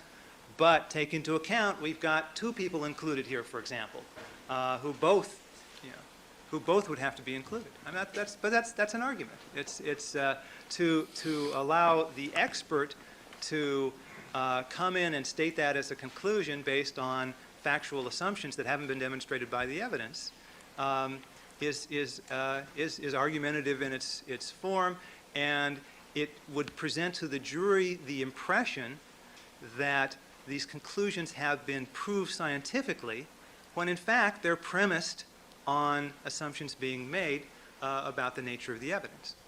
And of course the prosecution in its presentation controls which assumptions are chosen and which assumptions are not chosen, giving the prosecutors the option of influencing the nature of the scientific testimony by the way they frame the questions. None of that can happen under the National Research Council's report because it makes no assumptions about these crucial factors. So it's simple, it's clear, it's conservative, and that's the way we should go. There's one other point about the bootstrapping issue, and that comes from Dr. Weir's tendency to slip into the language of likelihood ratios. And although the prosecutors say they're not offering likelihood ratios, I heard Dr. Weir repeatedly talk about the frequencies as if they were likelihood ratios, and even make the statement that these frequencies can be used as likelihood ratios, and likelihood ratios for testing the hypotheses that he frames as contact versus no contact. The problem with that formulation, we certainly would object to any such testimony, but to the extent Dr. Weir testifies in that mode, he is again invading the province of the jury and engaging in argumentation, because the implication is that the genetic evidence and the frequencies derived from it are in themselves a characterization of the likelihood of the two hypotheses, contact, no contact. When of course, as Dr. Shields pointed out, those two hypotheses, the relative likelihood depends on a number of other factors. But my understanding of Mr. Clark's offer was that it was merely going to be what is the frequency of these patterns being in pairs or in trios without any contact, no contact assumption. Just what is the frequency, what is the likelihood that we will, not likelihood, bad choice of words in this context, but the frequency of the pattern that is shown here without any reference to the known types, without any reference to the other known facts of the case. That's my understanding of how it's going to be presented. Yeah. Well, my point is only that, as we heard when Dr. Weir testified, there's some slippage of language into that mode, and I think that needs to be made clear.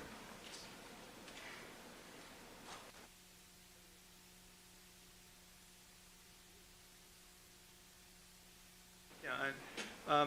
One other point that Mr. Schecht brings to my attention is that even doing it under the approach you just outlined with no assumption, there's still a very broad range of numbers here the jury has to Oh, I agree. contend. There's Yeah. huge numbers, but then we've got huge numbers already, don't we? Yeah,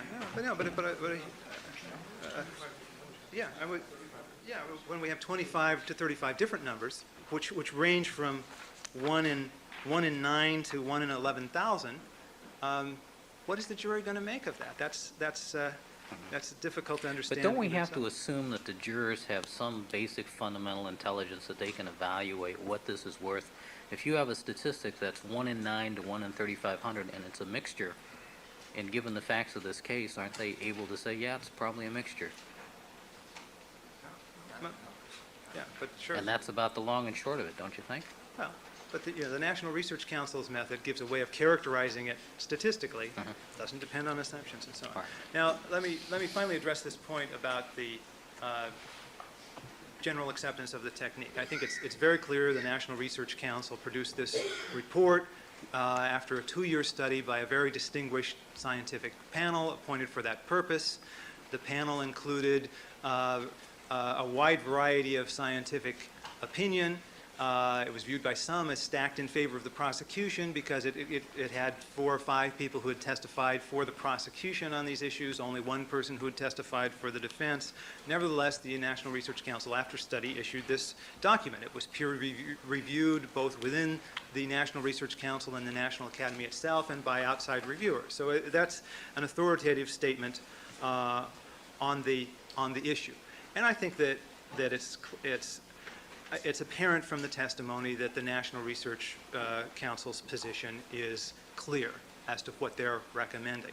I think a good, and although Dr. Weir claims it's not clear, this is a recent opinion he arrived at. In his earlier reports, he was criticizing the National Research Council for taking the very position that in his most recent report, he claims that it's unclear that they're taking. So I think Dr. Weir, knows what the National Research Council means. I think it's clear that it's unambiguous. Now, in contrast with the National Research Council's report, which is clear and a clear and unambiguous recommendation from a distinguished panel, the prosecution is offering a novel approach, which, as far as we can tell, hasn't been used in any other case.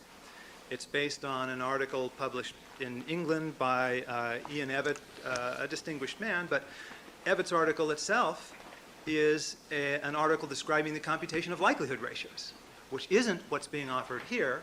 An Evatt's article describes how likelihood ratios could be computed so that forensic scientists can talk about the value of the evidence. Evatt's article assumes that the number of contributors is known with certainty from other data in the case, an assumption that we cannot make in this case. And furthermore, I think this is the most telling, the lead author of the article, Ian Evatt himself, although he's using likelihood ratios to communicate with scientific colleagues, does not himself advocate that statistics be used to characterize DNA evidence. He thinks they're too confusing and that the experts should simply say it's strong or weak and so on. So I don't see that the Evatt article provides any kind of powerful or authoritative support for the statistical methodology that's being offered here. It's a novel methodology. There is no peer-reviewed publication that supports its use, and I think it's dangerous and has the potential to be misleading. Now, there's one final point that I'd like to make.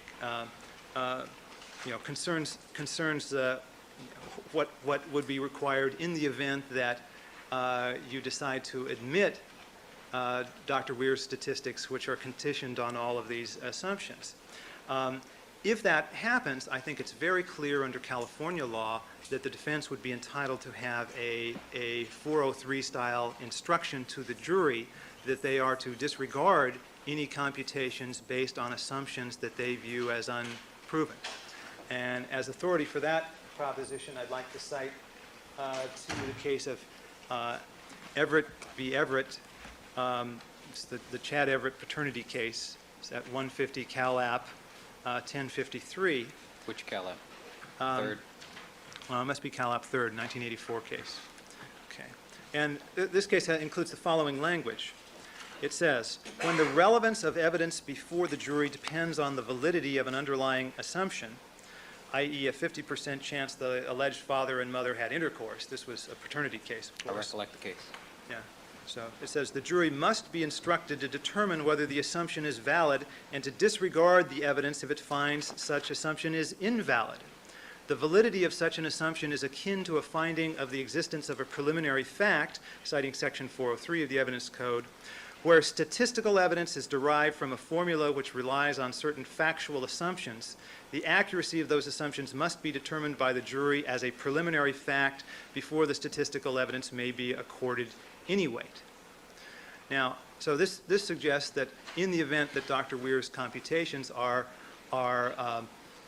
allowed, we are going to have a very complex, structured set of assumptions to the jurors as to what they can and can't consider based on what they conclude, adding another layer of confusion to the issue, which again would not be required under the National Research Council report because that report makes no assumptions about controversial matters. Does the Everett case include an instruction?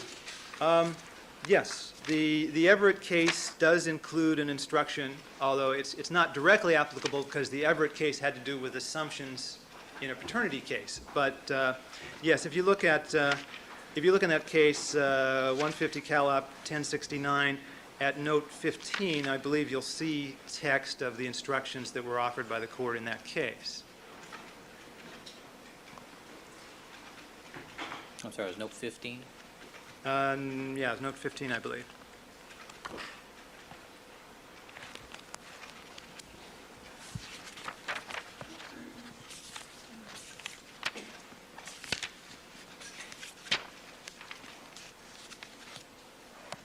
Yes, note 15.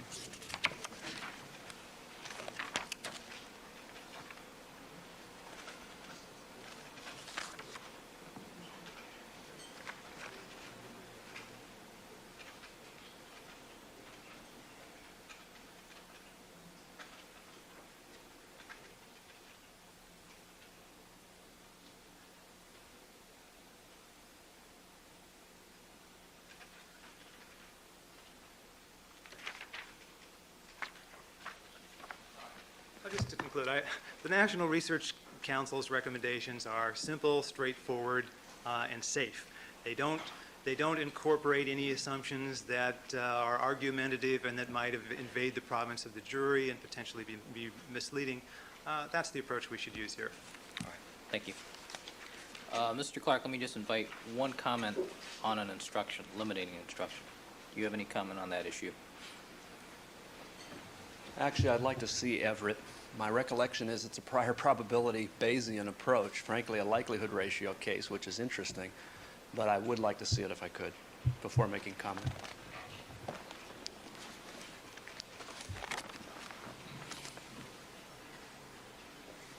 I think it basically says before you consider this evidence, you have to make a finding that the assumptions upon which it is based is true. Actually, I can make one comment initially. The same is true with all the reported frequencies and frankly with much of the evidence in this case. It's always true in a criminal case, but if we may. It's at footnote 15. I'm sorry? The instruction is at footnote 15.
It's interesting, Your Honor. Of course, that relies on the 50% prior probability that is not a part of calculations. No, but I'm just saying a similar instruction Right. that you have to find first that the assumptions upon which this calculation is based are in fact supported by the evidence before you should consider the evidence presented on the frequencies. I think in concept, well, As simply said as that. in concept, there's no disagreement with that. As far as certainly the jury has to be satisfied of a preliminary fact such as that. So I don't think in concept we have any great difficulty with that. All right. Obviously, would you- that instruction is a bit on the wordy side, but in concept, I don't That think one we... is, yes. Yes, from Everett. But in concept, I don't think we disagree with that. All right. All right. This debate regarding how mixtures are to be interpreted and presented to a jury or other trier of fact is based upon the NRC 1992 report, specifically the one sentence that appears at the end of paragraph 4 on page 59.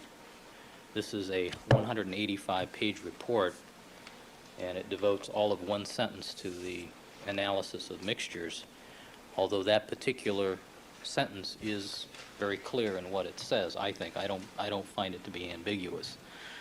The problem is I don't find it to be a full discussion of the issue. The NRC report at the time it was issued was a conservative compromise regarding DNA testing and its forensic applications. And although I found it of great guidance in framing the issue here, having listened to the testimony of Dr. Weir and Dr. Shields, I agree that the manner proposed by the prosecution to present the mixture evidence is appropriate as long as it is made clear that it is based upon the two basic assumptions and that there is no reference to the known samples. That it be presented merely that Dr. Weir has these certain qualifications, that he's analyzed the data with regards to these mixtures based upon the evaluation of the databases. The ranges of frequencies are from A to Z, period. Thank you very much. That should take half an hour. Under both scenarios, 2 contributors, 3 contributors. 3 contributors, 4 contributors. I make this finding based upon the testimony both of Dr. Weir and Dr. Shields, looking at which is the most accurate or the more accurate analysis of the evidence. I find that the analysis offered by Dr. Weir is the more accurate and closest to what the evidence truly presents. And under those restrictions, I'll allow the testimony. All right, we'll take a break for Just a clarification of your Sure. order. Yes. I'm sorry, you just said that he is compelled to give frequencies on the assumption of 2 contributors, and then other frequencies on the assumption of 3 contributors, and finally on the assumption of 4 contributors. And you're going to require that you do all 3 of those. Is that correct? We haven't calculated the 4, Your Honor. We could go on forever. Oh, I know, but I think 4 is reasonable, especially on the Bronco. And we need to take 15 minutes to shuttle the jury down. Just as to Also, I am likely to give an instruction at the conclusion based upon what I told you, The conclusion of the testimony? or some appropriate time, when I have time to sit down and think about it some more. Because I had not thought of we had thought about instructions before. Just as to the 4, Dr. Weir would need overnight to do those. And if we can narrow down as to which samples, that would make it easier also. Should be all the Bronco samples, then, shouldn't it? Because that's the All the situation. Bronco, the problem is the Bronco samples, because you clearly got at least 3 people, arguably, so you ought to include a 4th. Let me suggest we do this. Let me suggest we start with the non-Bronco evidence, where the range ought to be 3. Get his qualifications, and let's at least get some time in front of the jury today. I would suggest. All right, we'll take 15 and we'll start with the jury. All right, back on the record in the Simpson matter. Mr. Simpson is now present before the court with his counsel, Mr. Shapiro, Mr. Douglas, Mr. Cochran, Mr. Thompson, Mr. Neufeld. Did I miss anybody? People represented by Mr. Clark and Mr. Darden. Jury is not present. Mr. Neufeld, you indicated you had a couple of matters before we invite the jurors to join us. Yes, Your Honor, 2 matters. All right, good afternoon, sir. Good afternoon. First of all, Your Honor, in light of the argument that we just heard regarding the manner in which Dr. Weir intends to present frequency data, one thing is absolutely clear, even if you permit him to testify to those numbers, is those numbers do not answer the same question as appears on those boards, like the Bronco board. The Bronco board question is framed as not excluded, and what percentage of the population would not be excluded. And he's answering a different question. That, I think there's no dispute about. Consequently, I would ask that the court instruct the prosecution not to let them put these numbers in that column, but instead offer them either on another board, or they can simply offer the tables, in fact, that Dr. Weir has. But since the court is allowing this testimony, it undisputably answers a different question than the question posed on that board. Okay, and what else? You said you had 2 matters. Yes. The second one is, Your Honor, that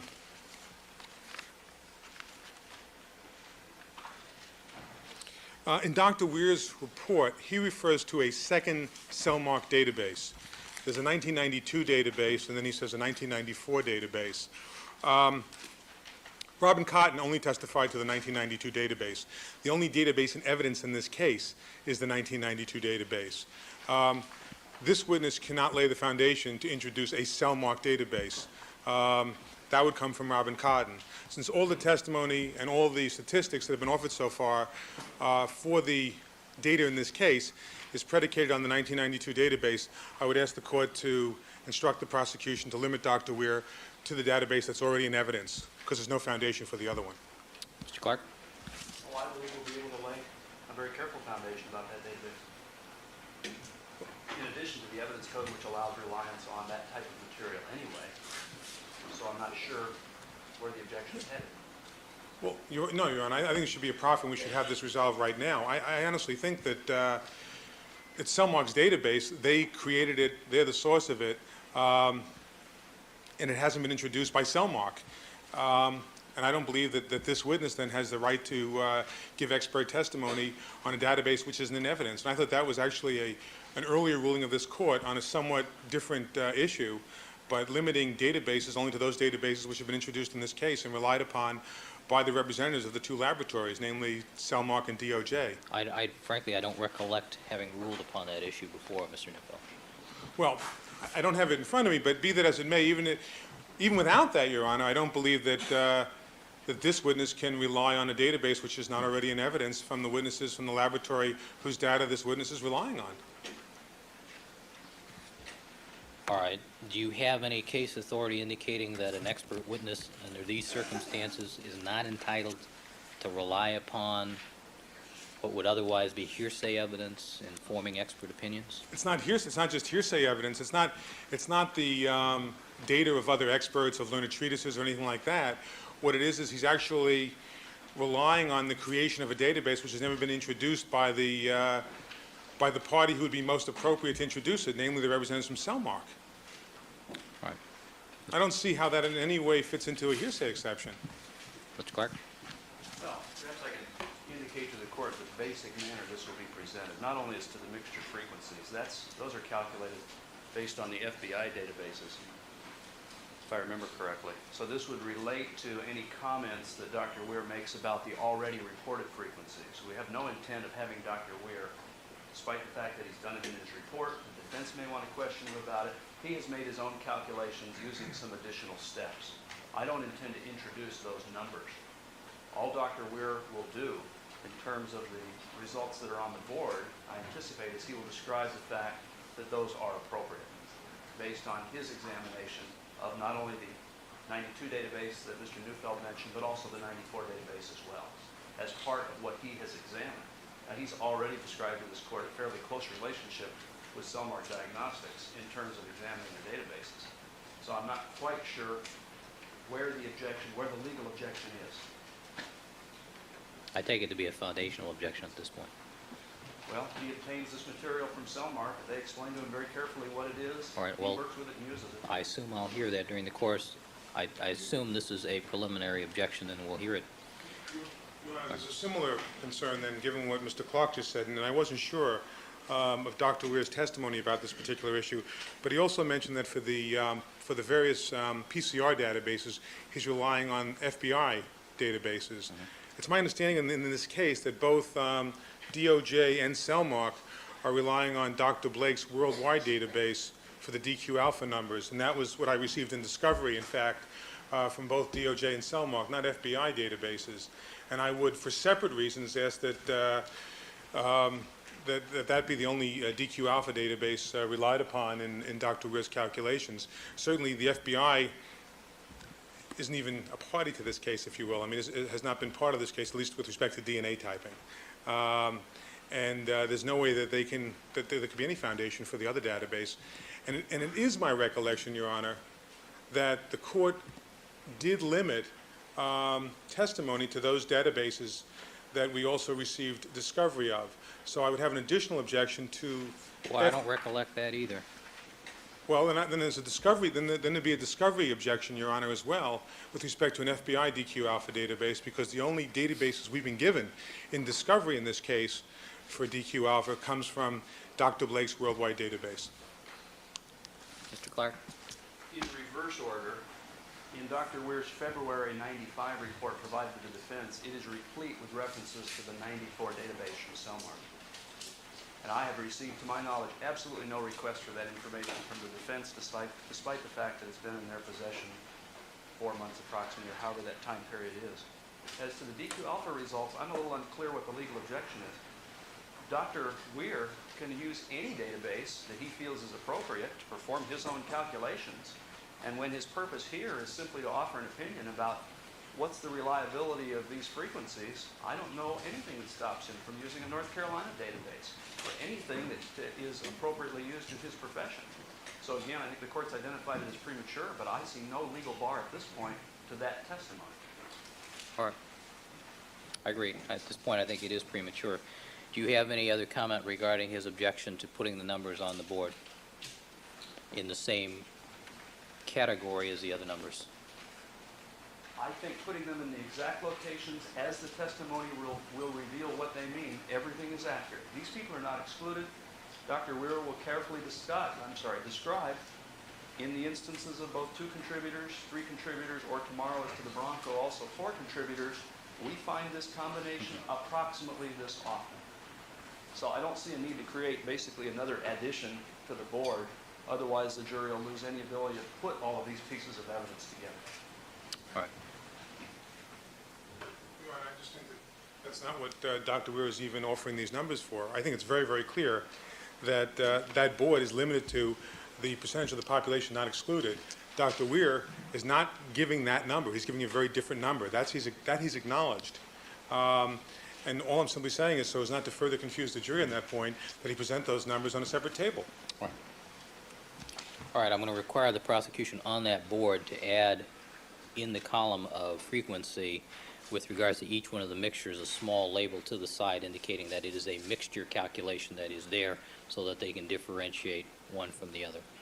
But I think it's appropriate to group them in that manner since they are physically found in those locations, and to split it up on yet another board I don't think is appropriate at this point. All right, let's have the jurors.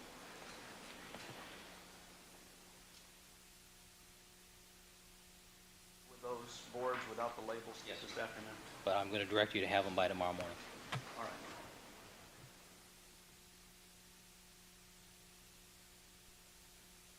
You're on the edge of the What is the court proposing to say? mixture. So we understand that it is a different calculation. Like an S? No, just put in vertical letters M-I-X-T-U-R-E on a label, stick it on the side of the frequency column, For each mixture. mixture. No, just also in terms of scheduling. The first thing I intend to get at on course is the mixtures. Assuming that they finish even at 5, I would like to break for the day at that point and not have to start my course until he finishes direct. We'll see when we get there, if we get there.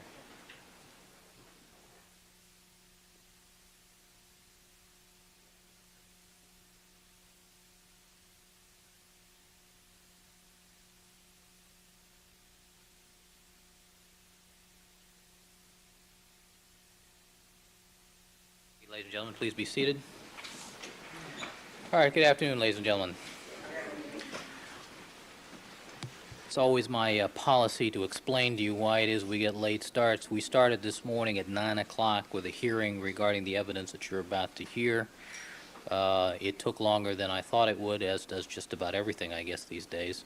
So I apologize to you for having kept you so long, and without further ado, Mr. Clark, you may call the prosecution's next witness. Thank you, Your Honor. Dr. Bruce Weir, please.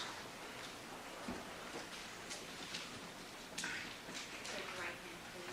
Do you solemnly swear that the testimony you may give in the cause now being reported to court should be the truth, the whole truth, and nothing but the truth, so help you God? Please proceed on the witness stand and state your first and last names for the record. Bruce Weir, B-R-U-C-E-W-E-I-R. All right, do we have the red water cup? No. Mr. Clark. Thank you, Your Honor. Good afternoon, ladies and gentlemen. Good afternoon, Dr. Weir. Good afternoon. Could you describe who you're employed by? I'm employed at a North Carolina State University And that's located in North Carolina? in North Carolina, in the capital city of Raleigh.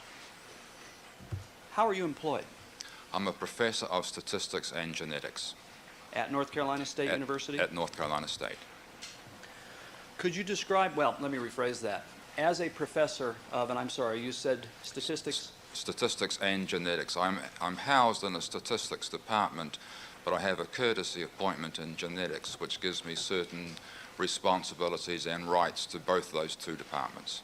Could you describe for the jury, please, as far as your position at North Carolina State in that department, what are your duties? Well, they are primarily to conduct research in the appropriate statistical methods to interpret our DNA data and our genetic data in a more general. So primarily to conduct research. I think my appointment's something like a 75% research appointment. The remainder of the time I teach courses in this area, and I supervise graduate students. If you could, Dr. Weir, perhaps pull the microphone a little bit towards you. Excuse me. Could you describe for us, please, your educational background? I have a bachelor's degree in mathematics. I took that in New Zealand. I then came to this country in 1965 to North Carolina State. I did a PhD degree in statistics with a minor in genetics, so I was studying both subjects. At the conclusion of that in 1969, I went to the University of California at Davis as a postdoctoral genetics student. Could you describe, please, a little bit about what statistics mean as far as your particular area of interest? Well, statistics means data in essence, so it's the study of data. how we interpret data, how we might go about drawing inferences from data. And for genetic data, anything that has to do with the transmission of a trait from parent to offspring, if it's a thing like height or IQ or something as simple as one of these DNA markers we've been hearing about, any genetic entity, if it can be measured or counted, I can analyze it. You've described the fact that you received your PhD in statistics. Is that correct? That's right. And is that why you are appropriately dressed as doctor? Yes, sir. You also, I believe, mentioned that you had what you called a minor in genetics. Yes, the minor regarded the formal training, the coursework I took and the examinations I had to pass in both statistics and genetics. My PhD research was a theoretical piece of statistics, but on a genetic problem. It was to do with the way that we expect gene frequencies to behave, for example. So I think the motivation of all my work is genetic, but the tools I use to do that work are statistical. What relationship, if any, does this area that you've referred to as genetic have with DNA? Well, of course, DNA underlies all of genetics. All of genetic information is DNA information. So when I say I analyze genetic data, all I'm really saying is I analyze data which eventually depends on the DNA. Could you describe for us, please, after, and I believe you said that while you were at the University of California at Davis, you did some postgraduate work? That's right, yes. Did you then obtain employment after that? Yes, I went back to my native New Zealand as a senior lecturer in the mathematics department, and I was there for 6 years teaching mathematics, teaching primarily statistics actually, but continuing my research in genetics.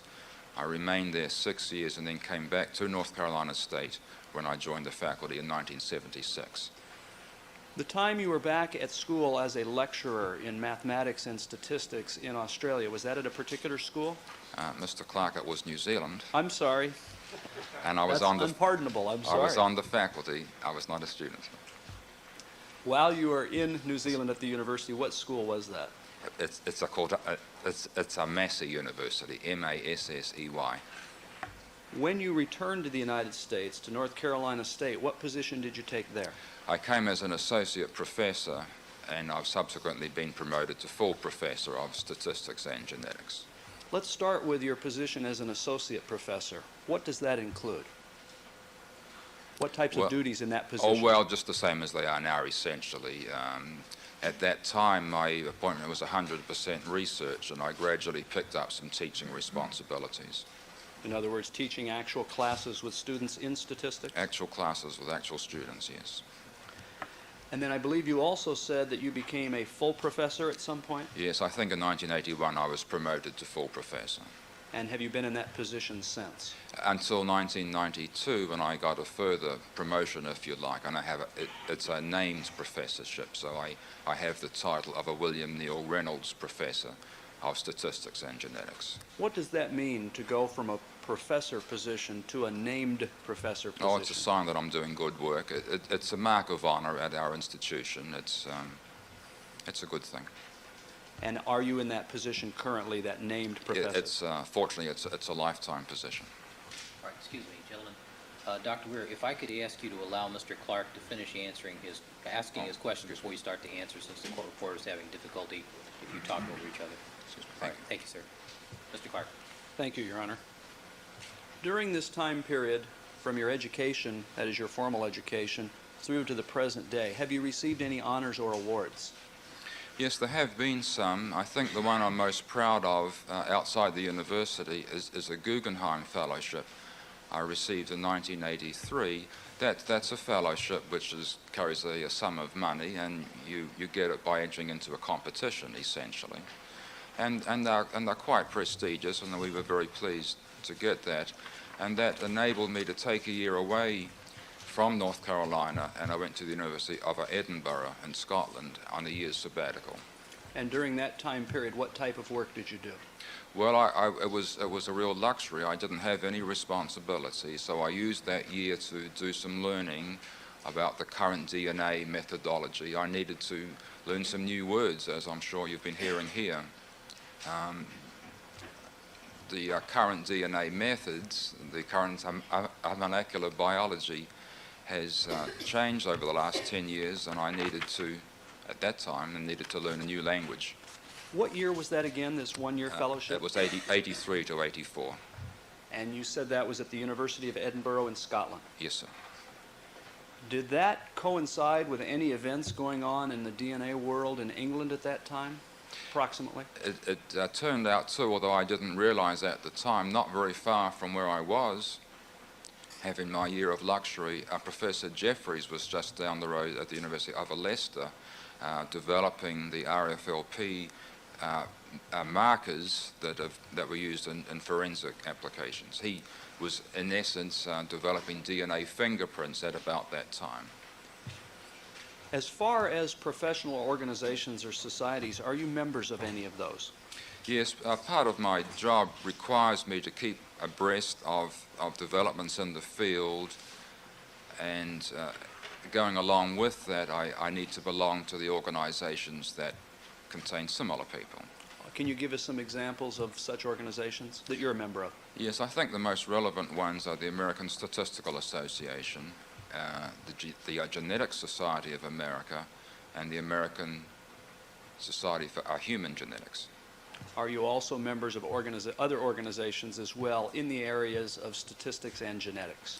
Yes, there are several others. There's one called the Biometrics Society. Biometrics means the mathematics of biology, so that's very germane to this. This is Society for the Study of Evolution, for example, and I think there may be some others. I'd like to turn your attention, if I can, to the scientific literature. Do you hold any positions as far as evaluating for journals or magazines whether or not scientific publications in your field should even be published in the literature? Yes, I do that primarily for the journal Genetics, which is the official journal of the Genetics Society of America. If someone writes a paper in my area, a paper that I would understand, they may submit it to me, and then I in turn send it out to other people to review it. If the reviews are favorable, and if I agree with the reviews, then I can accept that paper and see that it's published. If the reviewers or myself or both don't like the paper, we think it's not correct or appropriate, then I reject it. So is this in the position of your being an editor of a particular journal such Yes, as that one? Yes, I'm an associate editor of that journal. In that position, then, as I understand it, you not only review scientific papers in your field of expertise to determine if they are or should be published, but you also decide basically what other experts to send these manuscripts or articles to so that they can give you their input as well. Yes, it requires me to be familiar with the work of a great many people, so I feel to have a good sense of who is working in my field, and so that I can choose them as reviewers, and it helps me to evaluate their own work. So this is not unusual. It's the way the peer review system works. Can you describe for the jury, please, some of the publications that you either act or have acted as an editor for, or assistant editor? Well, the one we've just talked about in particular, it's the journal Genetics, the journal of the American Journal of Human Genetics. I act in a somewhat similar role, although I don't have the final authority to accept or reject.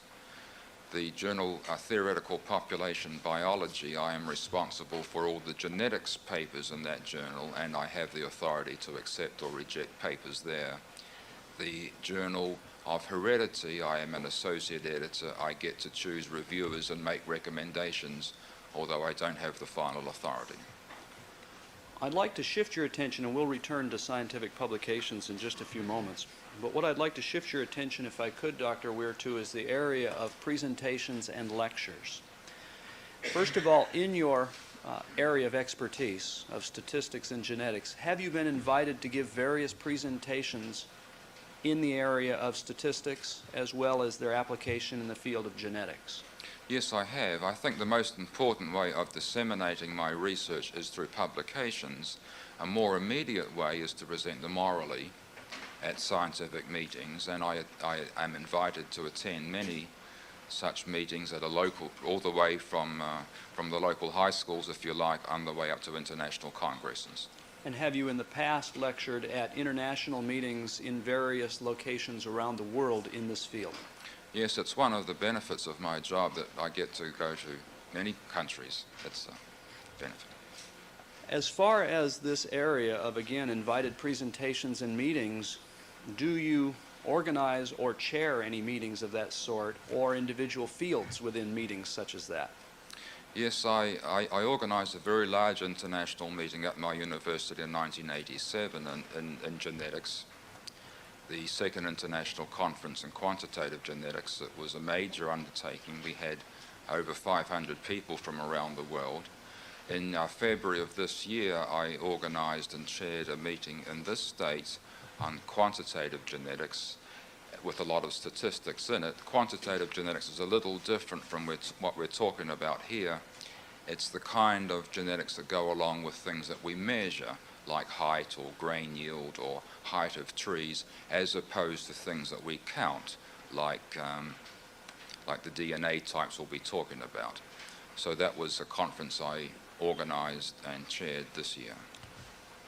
Are there any further conferences, whether this year or next year, at international locations that you are involved in organizing?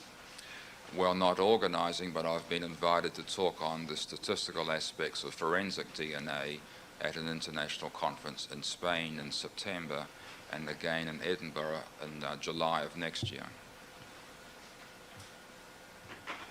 In your role as a professor, and you may have described this a little bit earlier, do you supervise individuals or people who are trying to obtain their own PhDs?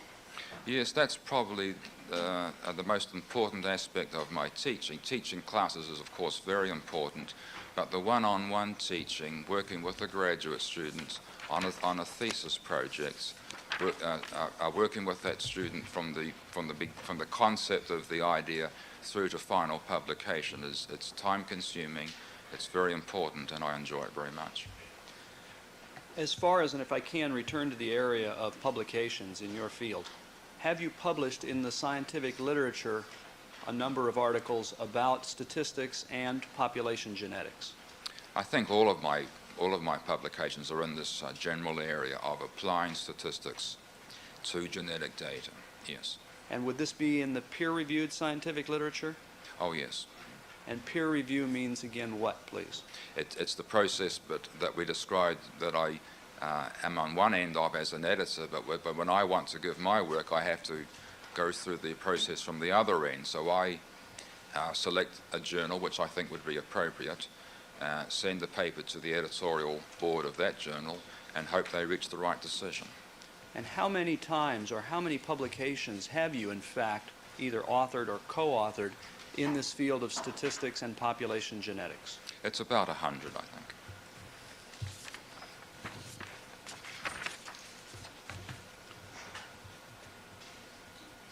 Are there other types of things that you write that may be published in the scientific literature other than, for instance, peer-reviewed articles?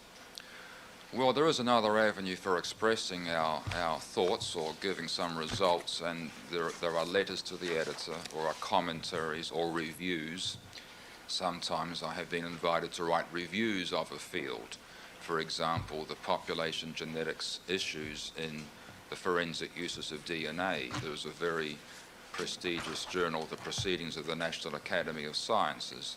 The editor of that journal asked me to write a review of the issues in late 1992. So there are review articles like that, and then there are letters and other what I call commentaries. These are pieces of writing which are published at the whim of the editor, if you like, but without going through a peer review process. Is it correct to say that the approximately 100 scientific publications that you have had through the peer review process, that you've personally authored, that it's that type of publication that forms the backbone of science? Oh yes, that's the way science proceeds.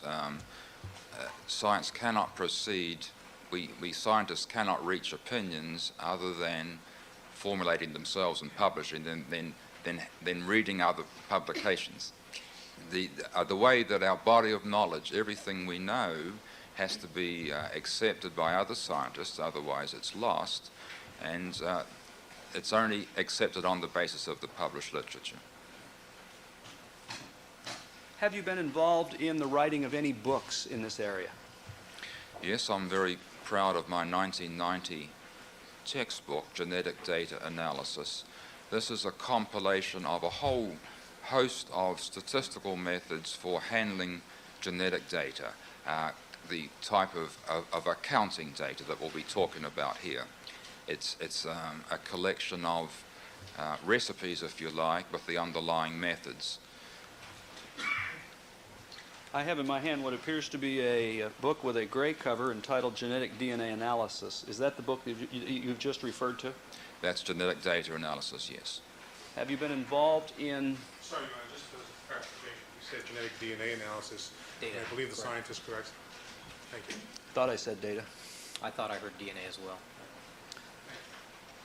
Have you been involved in any recent books or other publications that are, well, let me rephrase that. As far as books are concerned, have you been involved in the writing of any other books or as an editor of any of those books? The first book I edited was involved in the statistical analysis of our DNA sequence data. I think that was 1988.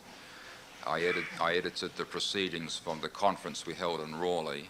I helped edit the proceedings of a conference held at the University of California at Davis.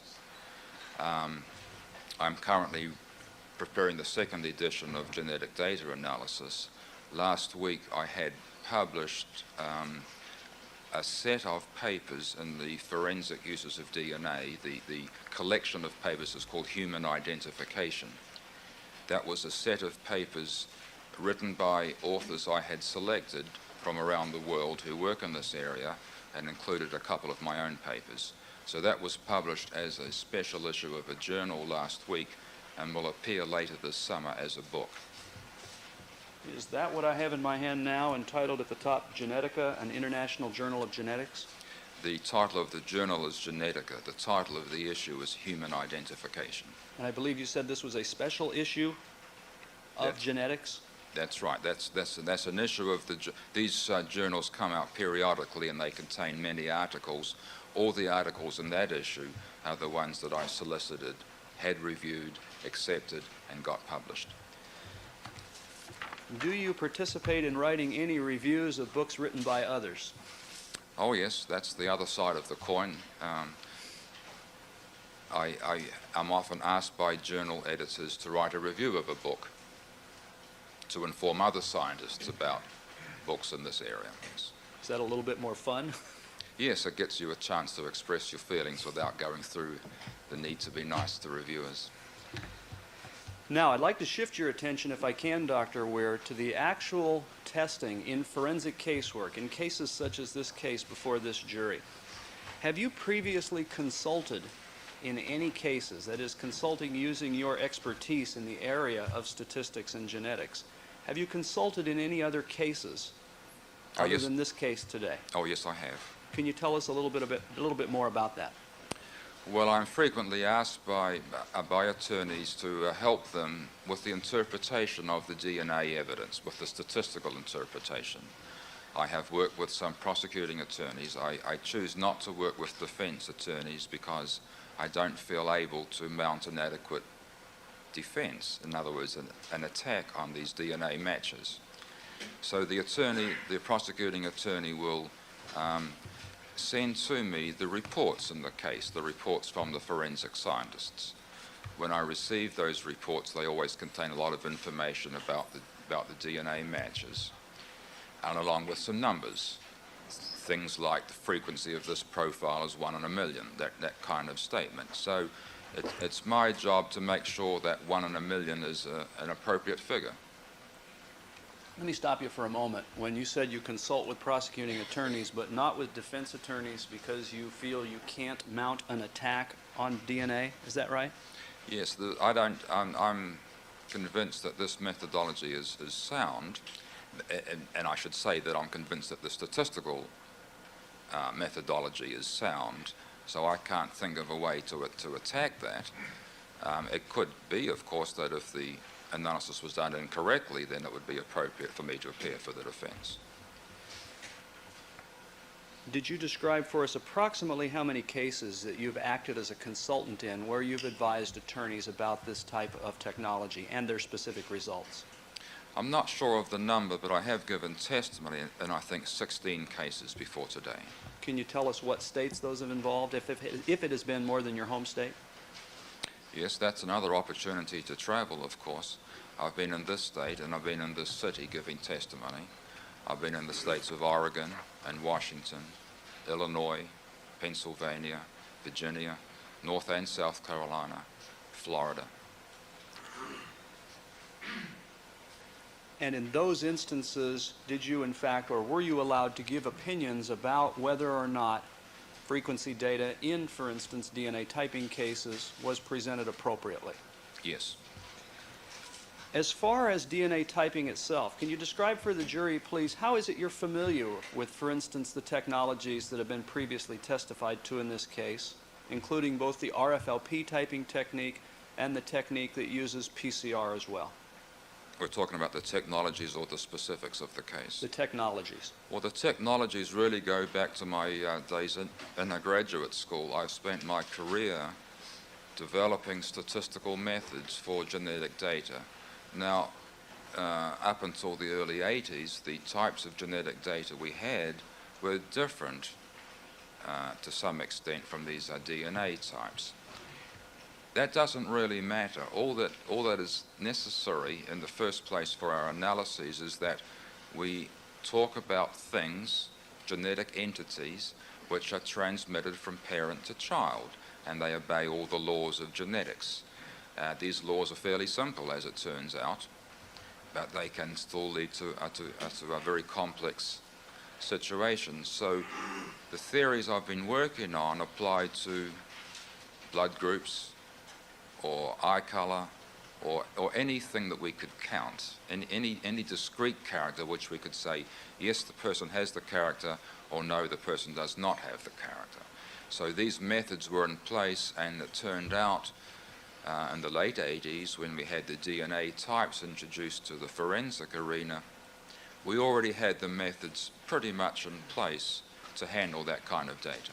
In other words, methods were being developed even before DNA typing was available to evaluate characteristics that were transmitted from parents to children. Is that right? That's right, yes. Was that using methods such as protein typing or protein electrophoresis? Yes, the time I was a postdoc in Davis, the data I was looking at were the protein electrophoretic variants. DNA then came about in terms of its technology being available. Is that right? The DNA markers, yes.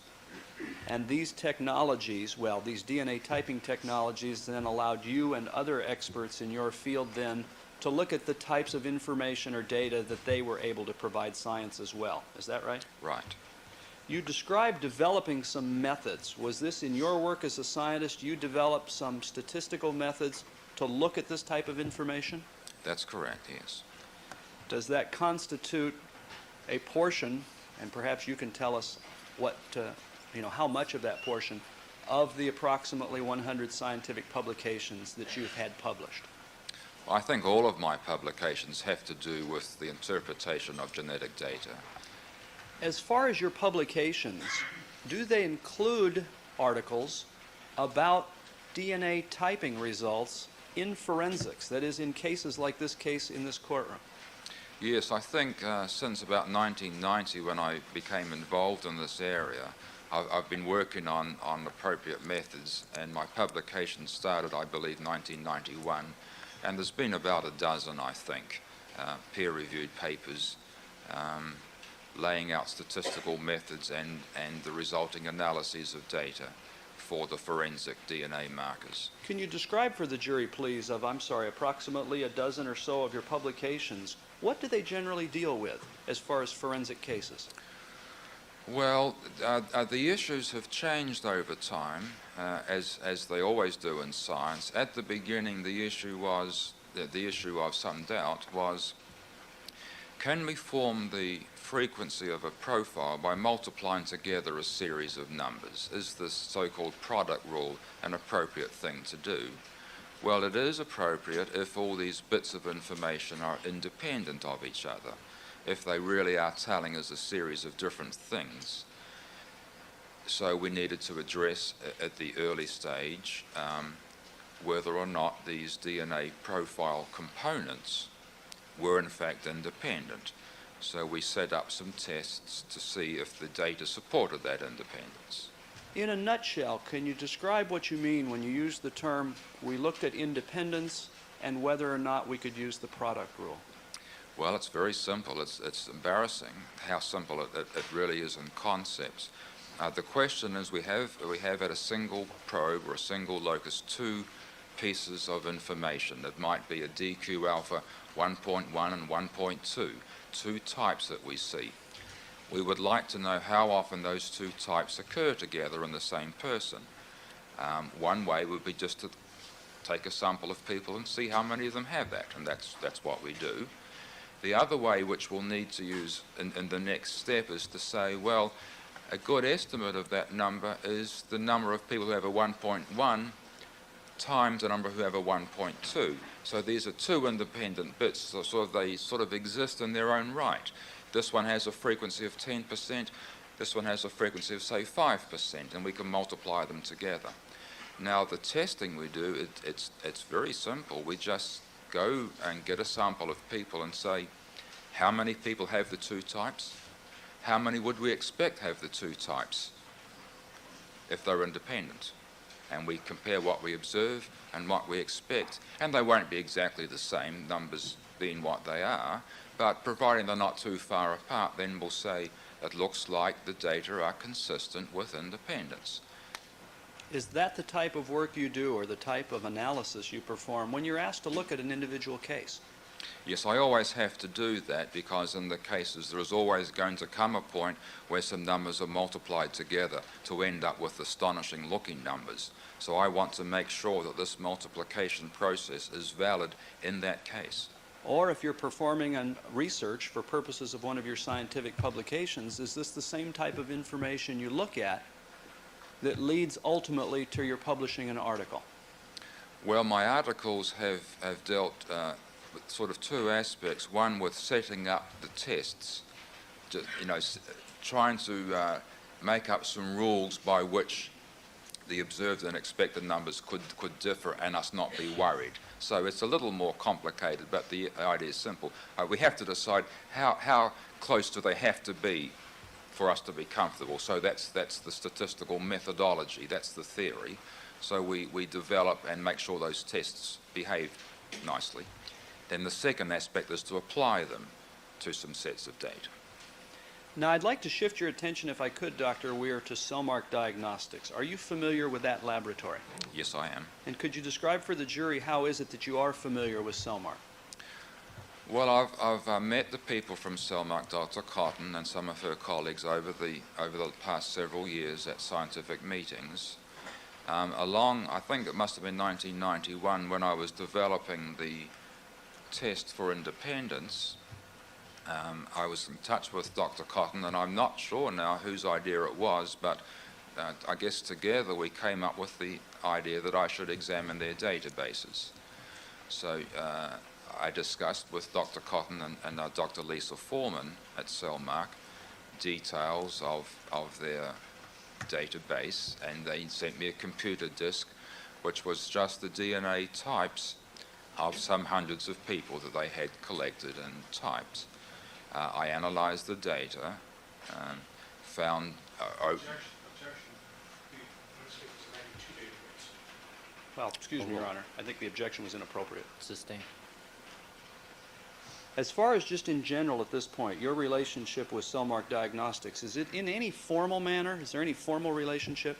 At this point, it's extremely formal. My university has a contract with Cellmark to analyze their data. And when you say analyze their data, could you tell us a little bit more about what that means? That the contract calls specifically for testing for independence in their databases. As a result of your relationship with Cellmark in terms of looking at their data, You've described how they share information with you, is that right? Yes. And I believe you described they shared a disk with one or more of their databases? The way of transmitting the data is on a computer disk. The list of data is too extensive for me to have to type it into a computer. That's one way of their providing it to you? Yes. And is that in fact the most convenient way for your purposes? Well, it's the only accurate way. They also give me a computer printout, and I suppose I could type it in, but there'd be a considerable chance of making an error if I did that. What databases have they provided to you for your opportunity to examine them? Several. In 1991, they provided what was their current forensic databases, consisting of people classified as Caucasian, African American, or Hispanic. It was just the African American and Caucasian first. The Hispanic came a little later. Last year, they sent me further databases they had collected through their paternity testing program. Each paternity case, of course, involves three people: a mother, a child, and an alleged father. So there's a lot of information they get in the course of their paternity business. And their paternity databases are classified according to Caucasian and African American. They've also sent me their PCR databases. Oh, excuse me, the first ones I described were the RFLP, and they've also sent me PCR databases with the express request I test them for independence. When you stated that you received in 1991 databases for, I believe, Caucasian and African Americans, and then later received Hispanic database material from Cellmark, Yes. is there a title that we can apply with a year perhaps to that set of three databases? Well, I've come to call those the 92 databases, the 1992, and the results of my analyses on the Caucasian and African American were published in a peer-reviewed paper in 1992 in the American Journal of Human Genetics. All right. Perhaps you can describe that a little bit more fully. You ended up writing a scientific publication as a result of your looking at the 92 databases from Cellmark? That's right, yes. And is that one of the publications that is one of the approximately 100 that you've had published in the peer-reviewed scientific literature? That's right. Now, you also, and that was an RFLP database, is that right? That was RFLP, yes. You also described receiving in 1994 additional databases from paternity cases, is that right? Yes, also RFLP, but just data a little more extensive and from a different source. Can we appropriately refer to that as the 94 Cellmark databases? Yes, I would like to do that. And then I believe you also said that you received, and I'm not sure you gave the year, PCR databases from Cellmark. Yes, the PCR I also received last year, 94. Now, you are familiar, are you not, with Cellmark's methods for calculating population frequencies in cases such as this one? Yes, I am. How are you familiar with that? Because they've told me. I have held discussions with them going back to 1991, and then I've acted as an expert witness in some cases where their results were presented in court. I think the first one of those was in 1991. It was a case in this city. As far as these databases that you've described, you've already used the concept and you've described independence and use of the product rule. Is that important to be able to use a database? Oh, yes, it's essential. Why? The problem we face is to attach some kind of a number to a DNA profile. We are talking about an event which is so rare that we generally haven't seen it before.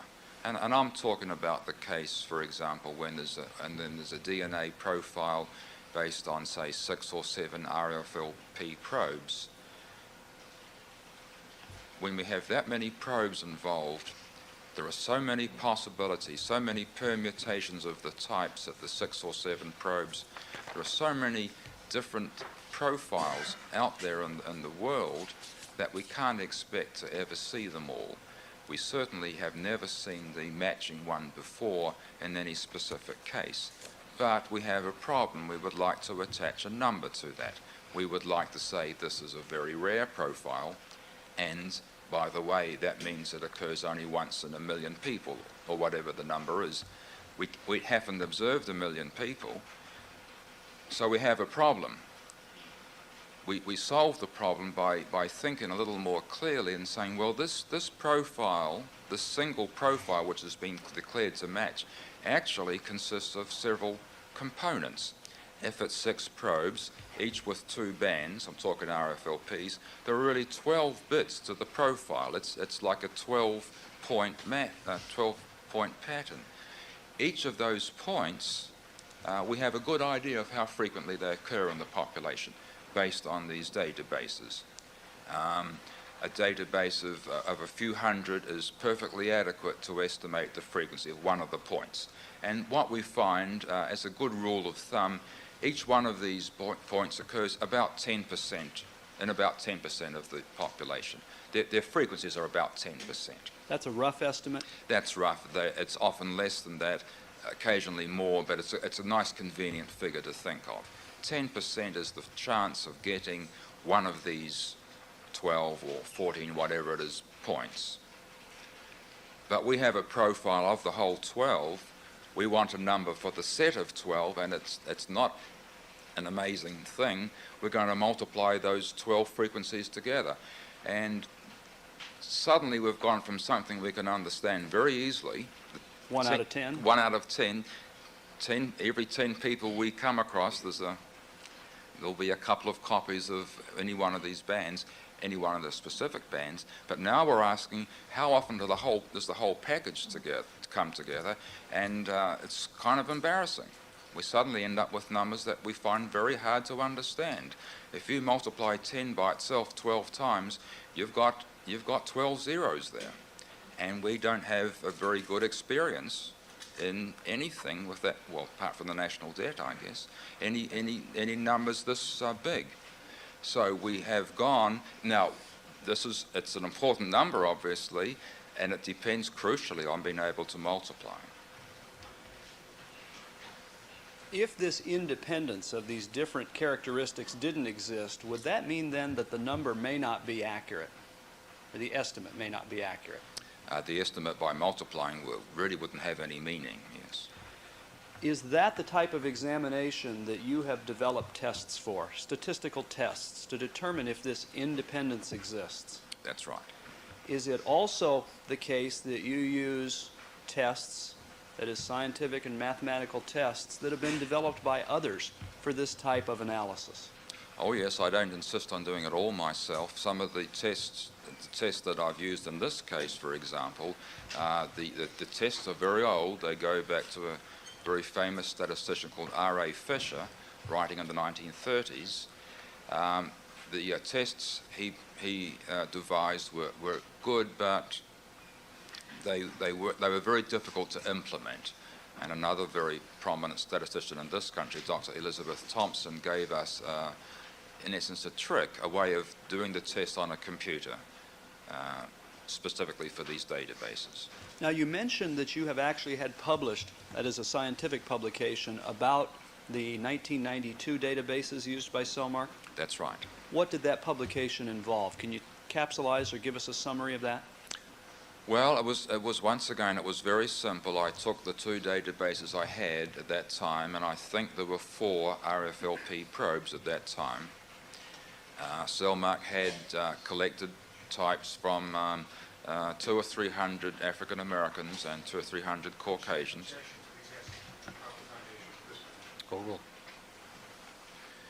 So we had those databases, and then I examined the question: does each pair of bands at a probe, does that occur as often in people in the databases as I would expect under the assumption of independence? And then that's 1 probe. Then I went to 2 probes. Is this, when I look at 2 probes, each with, can't work my fingers here. We've got 2 probes, one with 2 bands, the other one with 2 bands. Is a band at this probe, is it independent of a band at that probe? because we're going to end up multiplying the whole 4 together. So I did some tests. I conducted tests that we had published previously. They weren't Dr. Thompson's tests. I had applied tests we had published about previously, applied them to the data, and presented the results. Were you able to reach any conclusions from this analysis that you published in the scientific literature? Yes, the conclusions were that by and large Cellmark's databases were consistent with independence. And by consistent with independence, meaning that the results obtained from each of these probes could in fact be multiplied together, That's right. producing what I think you've referred to as a profile? Yes, I refer to the collection of bands as a profile, yes. All right, we'll return to that in a little bit. But what I'd like to ask you about now, Dr. Weir, is have you had any previous experience? Let me rephrase that. You're familiar with the California Department of Justice, is that right? Yes. And the fact that they perform DNA typing work in their DNA laboratory. Yes, in a general sense, yes. All right. Can you tell us a little bit about your experience with the Department of Justice? And I'm referring to the California Department of Justice DNA laboratory. Well, over the last 6 months, I've had several telephone conversations with a Mr. Gary Sims and obtained from him a fairly good understanding of how it is that DOJ attaches numbers to their matching profiles. Is there any, and you're familiar with the fact that the Federal Bureau of Investigation in Washington, D.C. also has a DNA laboratory, correct? Yes, I've been working with Dr. Badoli from the FBI since the end of 1989. To what extent, if any, does the Department of Justice in California rely on work previously done by the FBI? And I'm only referring right now to the area of population frequencies.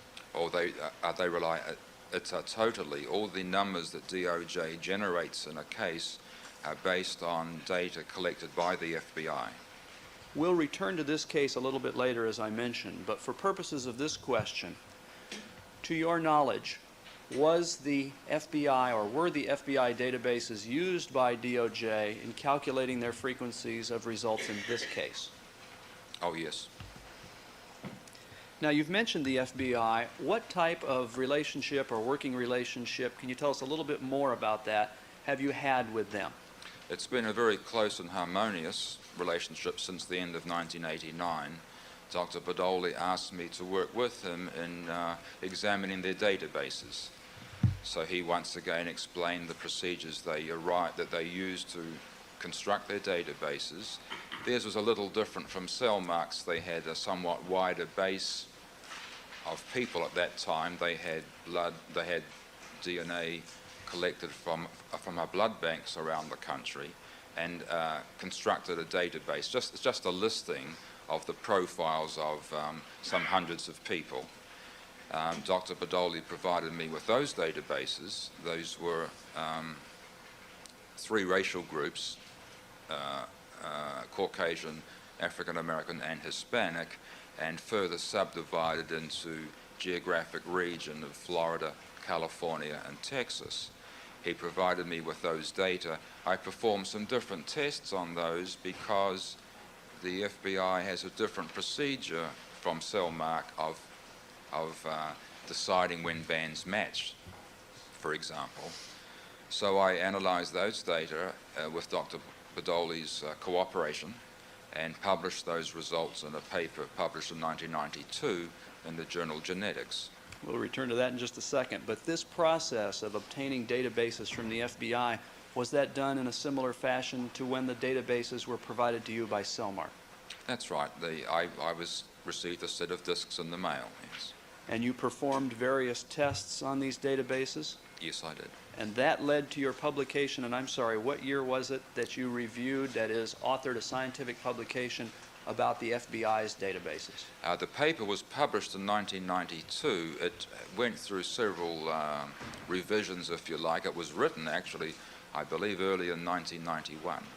Just to be clear, both the publication that you authored about Cellmark as well as the 1992 publication about the FBI, did those relate to RFLP data only? Oh, yes, they did. As far as your review of the FBI's databases, can you give us again a brief summary of your findings? Yes, I found what I expected to find, and I think what any population geneticist would expect to find. The databases were consistent with the various components of these DNA profiles all being independent, one from another.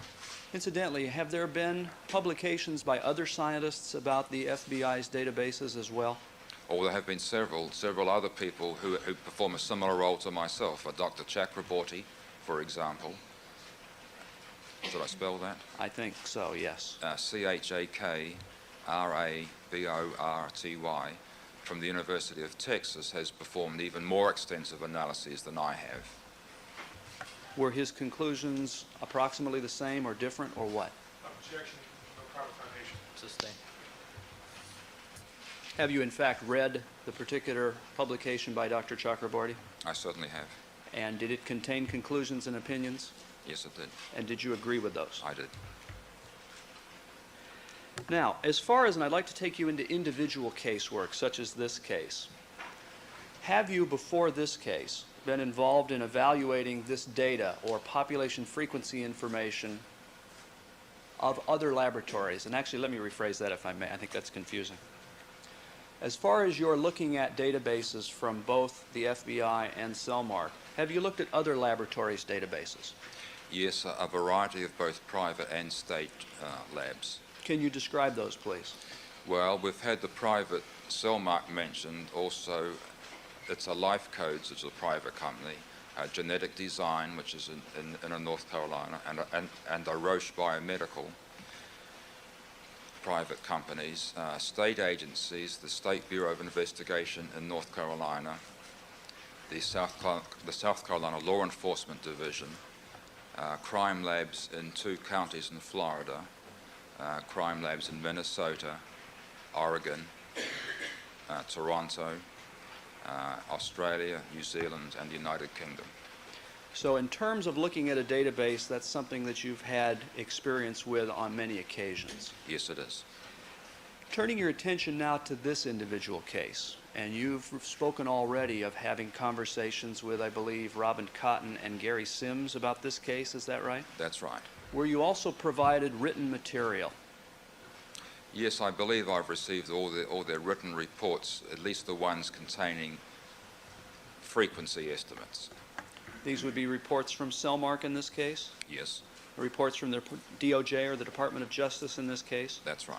Did you also receive any raw data? And by raw data, I mean something other than a formal written report. Well, I already had the databases that both labs use, the Cellmark's own databases, the FBI's databases that DOJ uses for RFLPs. And then as part of their reports, I received information on the detailed fragment lengths, the sort of the nuts and bolts of the matching profiles. When you say fragment lengths, you're referring to, and you've used the term nuts and bolts, are these the actual approximate sizings of each of these bands that the jury has seen from the x-rays that we looked at some weeks ago? Yeah, that's right. Each of those bands has a number attached to it, like 1369, the estimated fragment length. So I got all those numbers. Were you also provided with each laboratory's estimate of the approximate frequency, or approximately how often characteristics found in the various items of evidence in this case are found in various populations? Yes, I received all those reports. Were you also provided with the data about the results of PCR testing in this case as well? Yes, And that included the marker, and I think you've already given a short example of DQ alpha, that's right. polymarker, Yes. and that consists of more than one genetic marker, is that right? It's a set of 5 markers, yes. And also, were you given the actual results, the typing results, from use of the marker D1S80? I was. From a statistical standpoint or a population frequency standpoint, when you make determinations in an individual case, do you use the actual types reported by the DNA analyst or the laboratory that's involved? Oh, I must do, yes. In other words, do you ask for and want to look at, for instance, the x-rays or the photographs of typing strips so that you can evaluate what the types are that are shown? No, I'm not qualified to do that. I have to start with the with the information written down, the fragment length or the DQ alpha type from the strip. I'm not qualified to do the determination myself. I must accept what the forensic scientist says they found. In other words, you rely on the expertise and experience and training of the DNA analyst to determine what types and what matches exist, That's right. or what exclusions exist. That's right. As far as an exclusion, do you have any interest or can you assign any frequency to an exclusion? No, an exclusion is an exclusion, and we don't need to attach a number. As far as your work in this case, did you also have, and you've described a little bit about discussions with Gary Sims and Robin Cotton, did you have discussions when you had a question about a particular result or a database used and so forth? Oh, I did that frequently. Yes. If there was something that you couldn't determine from the actual materials you were provided, did you have one of these telephone or in-person contacts? Yes, I certainly did. As far as this case is concerned, did you then perform certain calculations and look at databases and results? I did. Ultimately, did you reach certain opinions or conclusions about various factors or various areas of the frequencies that are involved in this case? Well, I don't have opinions. I have estimated the frequencies of all the matching profiles in this case. As far as population frequency data, and let's take a forensic case just like this one, when a number is presented in court, whether that's a number of 1 out of 10 or 1 out of 10 million or whatever, is that a precise number? No. What is it? It's our attempt to attach some meaning to the match. The 1 in 10 will obviously be more precise than the 1 in 10 million. We are attempting a very difficult task to attach a number to a very rare event.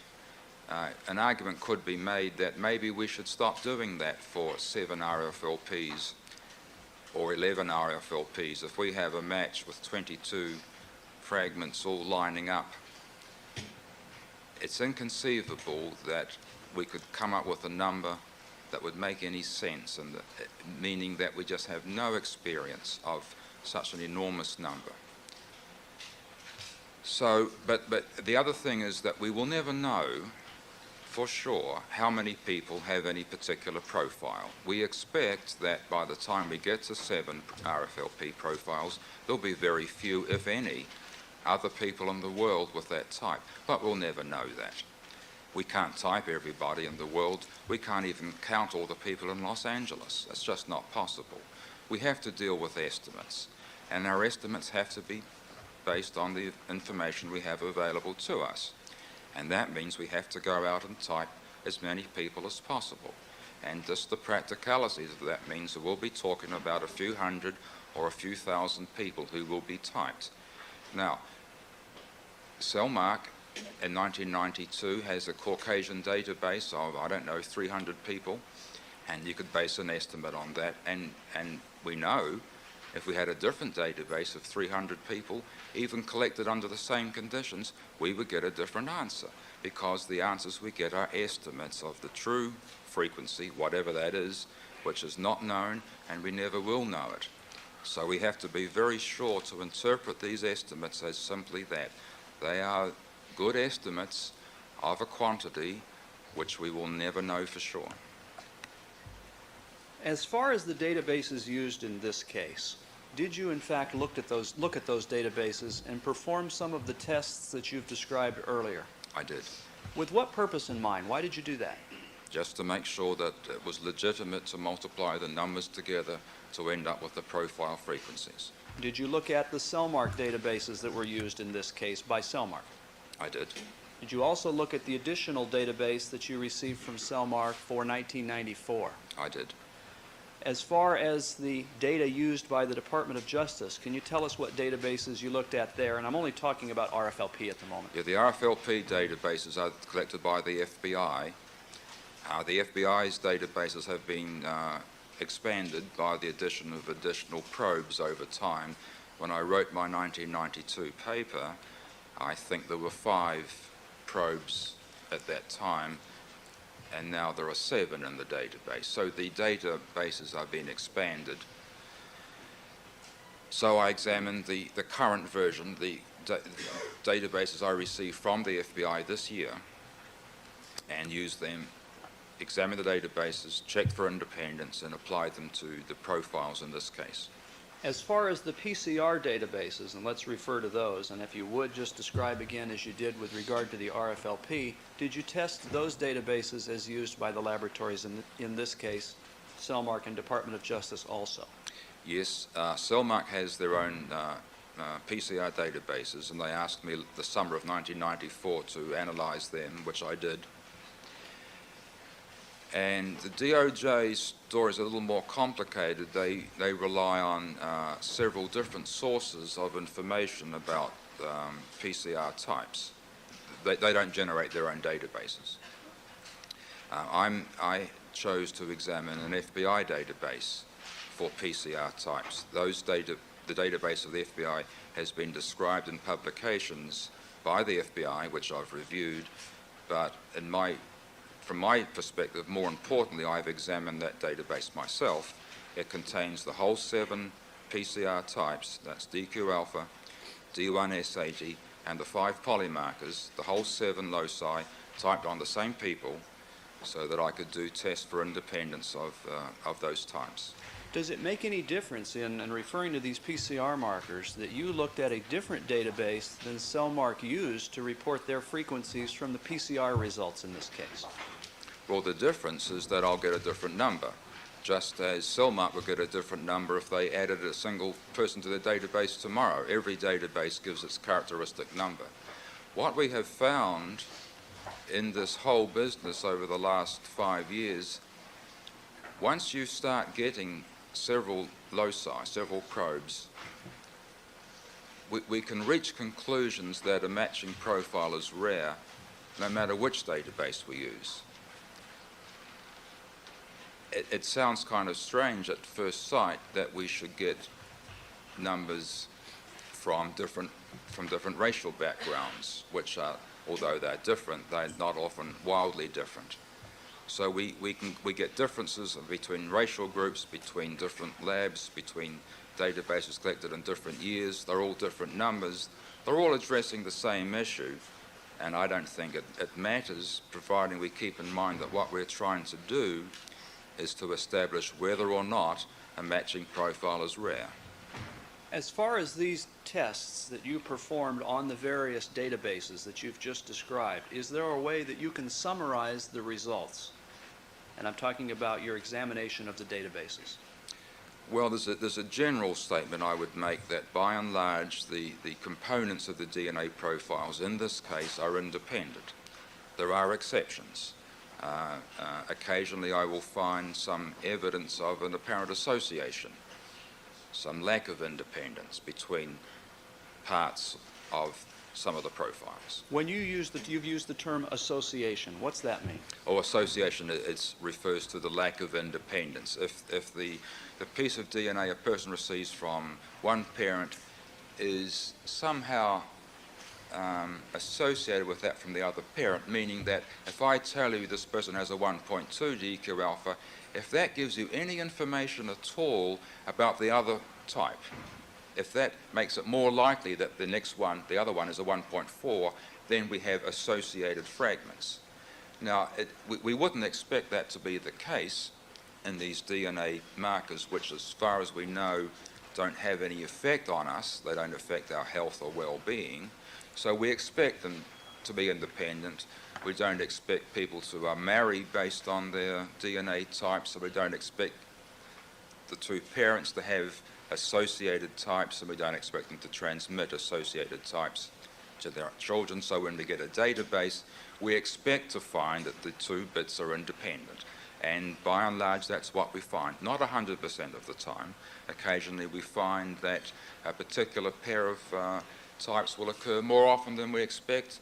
Sometimes it'll occur less often. And when I say more often, I mean statistically significantly more often.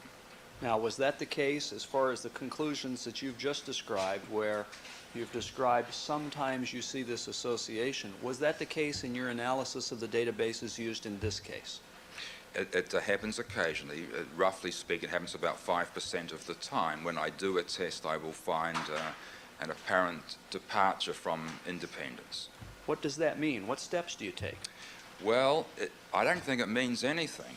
It's the nature of what we do. When we do a test, when we look for independence, we don't know the answer. We don't know if they're independent or not. We don't know for sure. We're going to go through a procedure. We're going to do a test, as I described, comparing observed and expected, and end up making a statement. Before we even do it, we know there's a chance that we're going to make a wrong call. We devise our tests to make that chance of an error small. And for this particular kind of error, saying there's an association when there really isn't, but saying there is, we devise things to make sure that we'll have an error which is small, and we choose the small number of 5%. So we do what is called a 5% test. It sounds like we're making life hard for ourselves, but that's the way it is. We do a procedure. Most of the time it's fine. 5% of the time it says, uh-oh, there is an association here. And we don't know, when we look at that, we don't know if that's the 5%, the 1 in 20 that we would expect, or if it's something really biological going on, and these two bits of DNA really have an affinity one for the other, and they're going to be transmitted together. We just don't know by looking. So we don't have a problem. We just say, here are two bits of DNA which are associated. They're not telling us two bits of information. We shouldn't pretend we have two matches, one at each band. We've sort of got somewhere between 1 and 2, so I choose to just use one of those two bands. I'm going to throw away the other band for my calculations, because I can't be sure that it's another bit of information, so I'll just use one of them. In this particular case, did you perform a calculation process on various pieces of evidence? I did. In doing that, did you use this approach that you just described, that when you occasionally found this association, you would eliminate one of those pieces of information to make sure you weren't overstating basically how frequent or approximately how frequent a match may be? I did, yes. Was the court going to... Objection, I believe to be overstating how rare it is. Was the court going to take a break at some point? 4:30. Very, very good.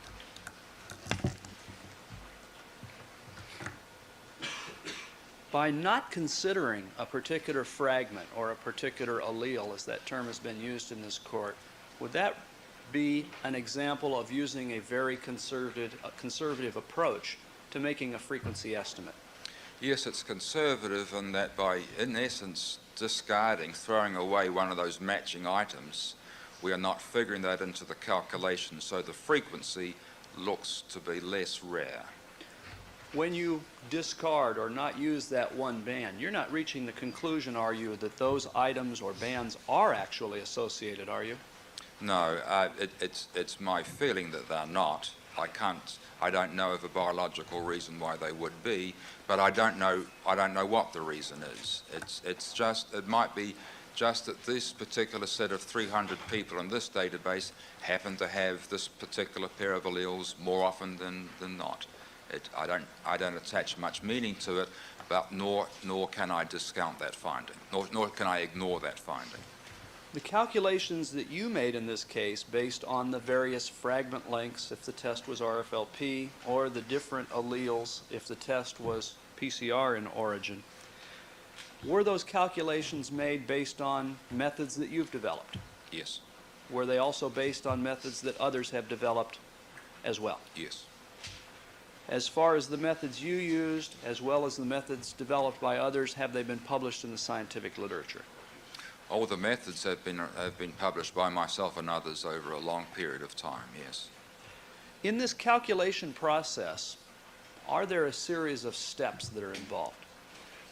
Yes. Are there places along the calculation process where you have to make decisions about things? Oh, well, there are. For example, when we find associations, we have to decide what to do. And I've described what I do as discard one of those bands. Are there other examples of decisions that need to be made along this process of calculating a profile frequency or calculating the frequency of matching characteristics? Well, there are through the whole chain of things, right from the time when the forensic scientist has to declare a match up until the final answer comes, there are a series. So there's the matching criterion, and that's really beyond my expertise. I'm sure you've had it described, but the labs have a rule by which they'll say two RFLP fragments are close enough together that they match. They won't be exactly the same length, but they'll be so close that they look to be matching. And now, so the question is, I said that these types occur 10% of the time. That's oversimplifying it a little bit. Supposing we had a fragment length 1,369 bases, and we went out and looked at 1,000 people, looked at all their bands, chances are we won't see any bands of 1,369. The possible range of band lengths is so enormous. There are so many thousands of different types, we won't see them all. So what we do is we'll say, well, how many times do the bands close to that one occur in the database? How many, Cellmark says, how many occur in a floating bin around that database? So we have it's a decision on how to attach a frequency. There are other ways of doing it. That's what I'm trying to say. There are other ways. This is a conservative procedure. In other words, there isn't simply one method that necessarily needs to be followed by every laboratory. No, there's not one method for doing most things in science. Are there other steps along the way wherein you, for instance, in your own calculation method, have to make decisions? And I'm referring to the approach. I'm drawing a blank for the moment. All right. Your Honor, if we could take a break at this time, perhaps the witness's memory will be no longer blank about my question. All right. All right, ladies and gentlemen, we're going to take a brief recess at this time. Please remember all my admonitions to you. Don't discuss the case amongst yourselves, form any opinions, allow anybody to communicate with you, or conduct any deliberations. And we'll be in recess for about 15 minutes. All right, Doctor, you can step down.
Back on the record in the Simpson matter, all parties are again present. Deputy McNair, let's have the jurors, please.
Where would you resume the witness stand, please?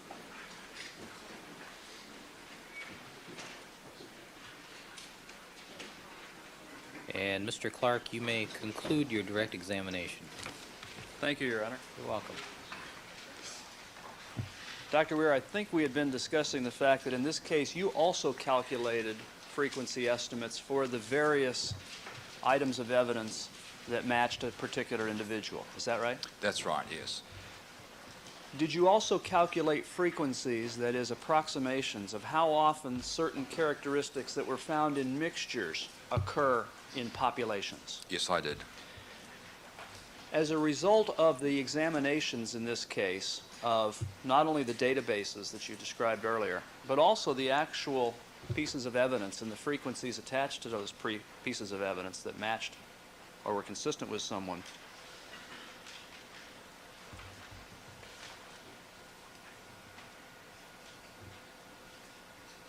did you describe those in your report as far as the same idea of approximately 1 in?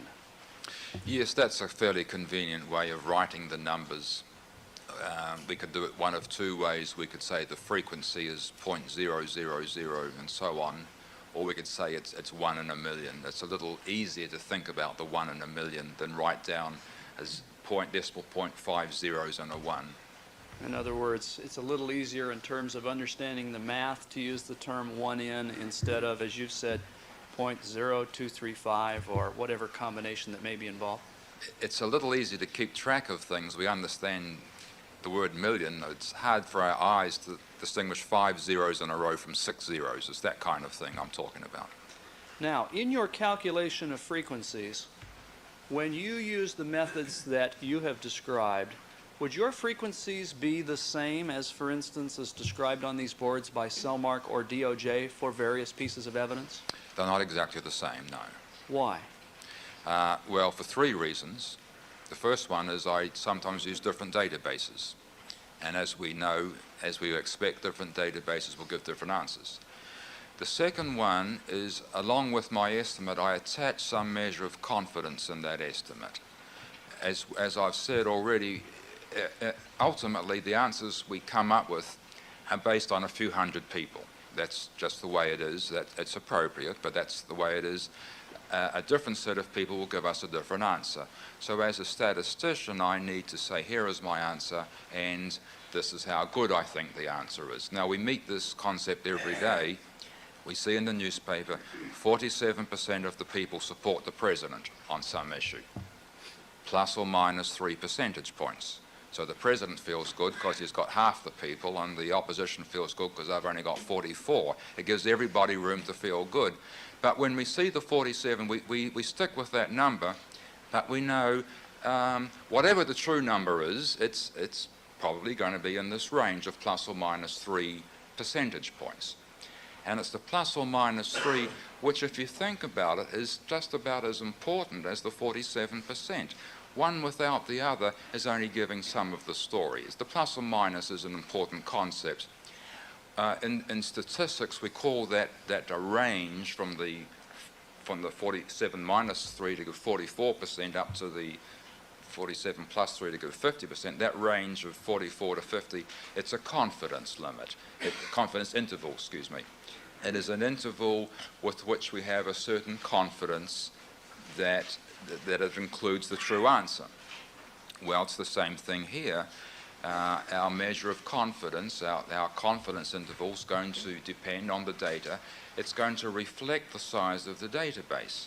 If we typed everybody there was, the confidence limit interval would shrink to nothing, and the answer we have would be the true one. The fewer people we type, the wider becomes this confidence limit, and in essence, the less confidence we have in any specific number in that range. Now, the public opinion polls are generally based on about 1,000 people, 1,200, something like that, to give the plus or minus 3 percentage points. But they apply to a single question: do you support the president? Yes or no, or yes, no, or maybe. It's a single question. What we have here is, it's compound, isn't it? Because the profile has, say, 12 bits to it. Each of the bits separately we could do a plus or minus, and on the databases would get about the same thing, plus or minus 1 or 2 percentage points. When I say the frequency of a piece is 10% based on a few hundred people, that will be about somewhere in the range 9 to 11%, maybe 8 to 12, but it'll be very close to 10%. Each of those 10% numbers I have a fairly good precision on, but when I start multiplying them together, my precision kind of dies off. And it's kind of dramatic. It's not going to be 3% anymore. It's going to be about 50%. So when anybody says an estimate of a profile is about 1 in a million, attached to that 1 in a million is a statement, or it could be as low as 500,000. And now the actual numbers vary according to the situation, but a good rule of thumb is that I would divide the original number by 2, and then that division, that smaller number, which is actually a higher frequency, it's a more conservative number, that's sort of giving me, it's a 99% confidence limit. So I do the estimates as did the other people, and I would attach to them a 99% confidence limit. It's just a reflection of the fact that our answer is based on a relatively small number of people. Is that a step you take to make sure, at least to the extent you can, that you're not overstating the rarity of something? That's right, yes. Is there another step or another procedure that you use? There is another step which even further reduces the numbers that we have prepared, and this is a more recent step. It's been developed over the last couple of years by myself and some other scientists in both this country and in England, and it has to do with a somewhat vexing problem in theory. Here we have a crime committed in a certain area, and we're going to attach to the evidentiary items a number based on data collected from people all over the country. What relevance does that, like the FBI's data, what relevance does the FBI's data from the whole United States, or at least from 3 different states, have to Los Angeles County? Well, I think it has a lot of relevance because I think these frequencies do not vary very much. But the point has been raised, well, what if the relevant population here is very different as far as its DNA frequencies go? Maybe people in this area, or people who might be considered as potential perpetrators for any crime, maybe that set of people has this profile very commonly. Maybe the profile that's found to match occurs once in 100 of these people. It might occur once in a million over the whole country, but that would be unfair, the argument goes, to give the country-wide figure when we should be talking about this specific area of the crime. So the issue is, do we have groups within the population? It's called population structuring.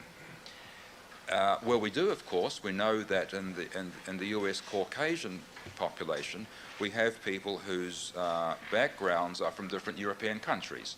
We've got people of Italian descent, we've got people of Irish descent, and so forth. just to make sort of an obvious example, and to some extent at least, people with those backgrounds marry people they know and maybe have similar backgrounds. So we may, to some extent, have preserved those differences that occurred in the European countries. They may still be here. That's the objection that has been, that's the point that's been raised. Well, it sounds like a valid point. How can we accommodate it? Well, in population genetics, we have a theory which enables us to measure the amounts of difference amongst these groups. And it enables us to modify our answers. It enables me, for example, to take the band frequencies from the whole country and in essence modify them. It makes them a little bit more frequent to account for the possibility that in any one group the frequencies are a bit higher than the nationwide average. I have published on that, as have other people. So we have done an accommodation for the possibility of population structuring. When I do that, it reduces the number a little bit further. Is this an example of another step that you take to make sure that you don't overstate the rarity of matching characteristics? That's the intention, yes. In a criminal case, does that then benefit a defendant if there's been instances of matches between evidence and a defendant? That's right. Or matches between any person who may be connected with it? In essence, it downgrades the weight to be attached to any matching evidence, yes. It downgrades the number, excuse me. And in fact, you calculated frequencies for these various pieces of evidence that appeared to be from one person. That's right. You know, I believe you also described the fact that you calculated approximate frequencies for what were mixtures of samples. Is that right? That's right. Without getting in, well, let me rephrase that. The method that you used to calculate these approximate frequencies for mixtures, what does that number reveal to us? What does it tell us? It tells us what's the frequency, how likely it is, what's the probability, or what's the chance of getting this mixed stain. There are some mixtures which, instead of having two bands or two types at a locus, have 3 or 4. Obviously, there was more than one contributor. So how likely it is that we get such a mixture if, in fact, there were 2 contributors? Or how likely would we get this mixture if there were 3 contributors?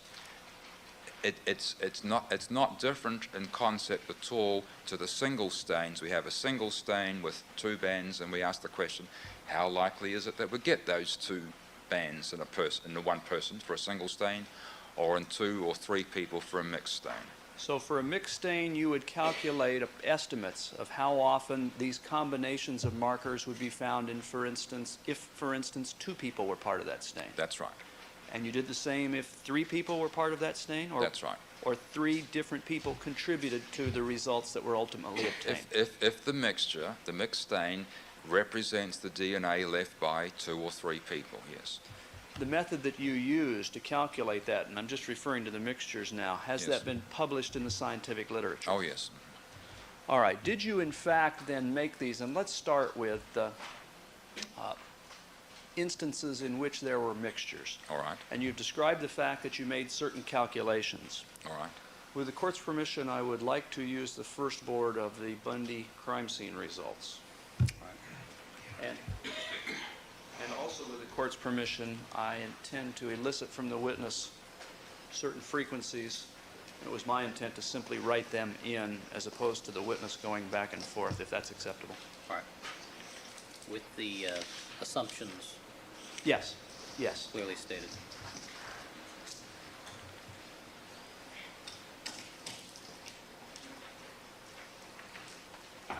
Now, Dr. Weir, I'd like to, if I can, and I don't know if you can see, can you see that board? No, Somewhat. I have a small version. Should I look at that? Actually, well, yes, if you have that available.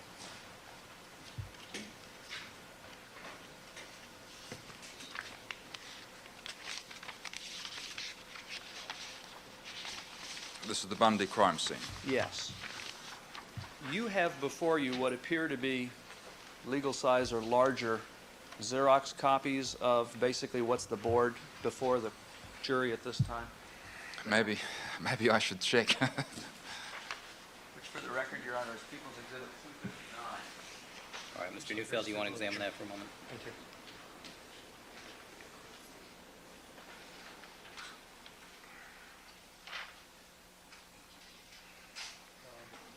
Actually, yeah, I would like one, if you could also provide a copy to the defense. Do you have any other copies of that? Not with me, but I think I do upstairs. Perhaps your minions watching can bring that down. I'm not sure they can find it.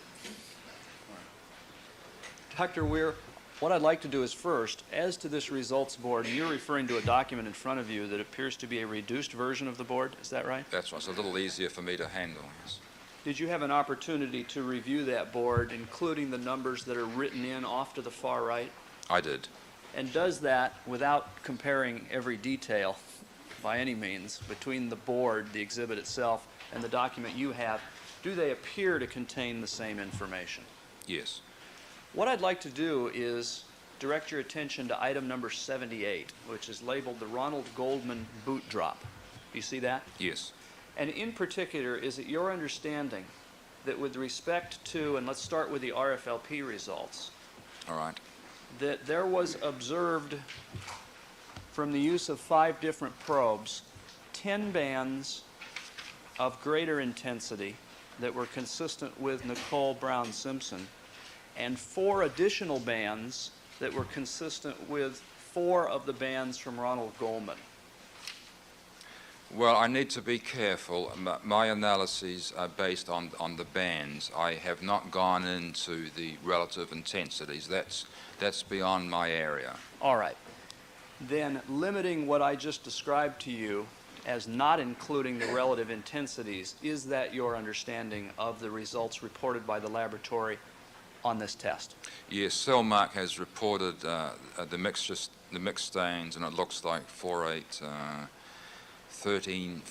bands, 14 RFLP bands, some of which match the profile of Nicole Brown and some of which match the profile of Ronald Goldman.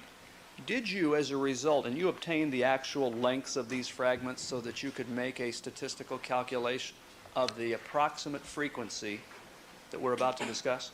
Your Honor, I object to the term match, especially as to the bands consistent with Mr. Goldman, given the Cellmark report. Oh, proceed. Did you understand my question? I received the actual band lengths in order to do calculations. Now, as part of this calculation process, and again just focusing on the RFLP results, were you able to approximate or make estimates of how often these fragments would be found, assuming that, first of all, 2 people contributed to that mixture? Yes, I was able to do that. Did you also do that under the assumption that 3 people contributed to that mixture? Yes. And under those 2 assumptions, you then calculated these estimates, is that right? That's correct.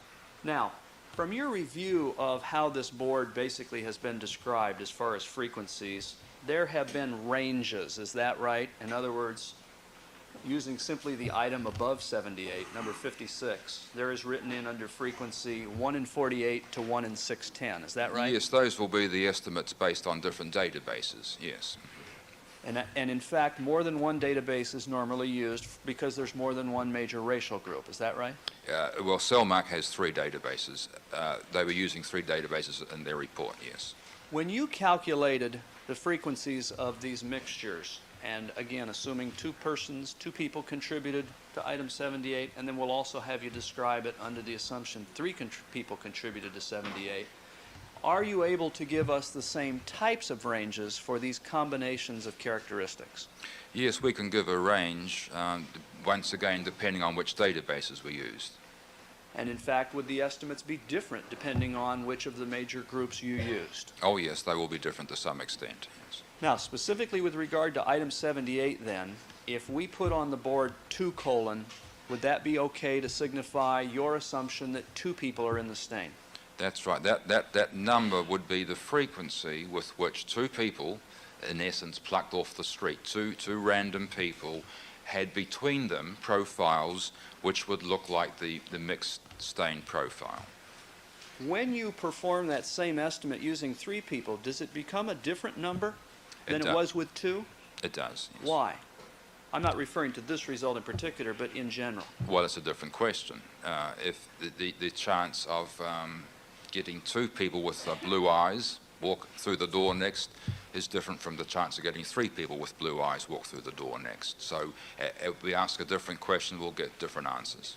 Okay, then specifically with regard to the RFLP mixture in item number 78, can you give us the most frequent of the estimates using the various databases for 2 people, that is 2 persons contributing to that stain, and then also the least frequent, and with the court's permission, I'll simply write it in on the board. I'm going to be referring to the report that I prepared and gave to you previously. So would it assist you to refer to the report to ensure that you provide us with the exact estimates, that is, the exact numbers in your estimates in your report? Oh, it's essential. All right. Then could you do that, Dr. Weir, with regard to item number 78, again, under the assumption that 2 people contributed to that RFLP mixture? So if there were 2 people, and I get confused when I talk about smaller and larger, but the frequency, which is the more common, is 1 in about 300 million. 1 in 300 million. And then what would be the least common or the rarest amongst that range? Well, this is where it starts to get embarrassing, because I would say it's a 1 trillion. Approximately. Yes. 1 trillion. 1 trillion. That's approximately 1 trillion. Yes.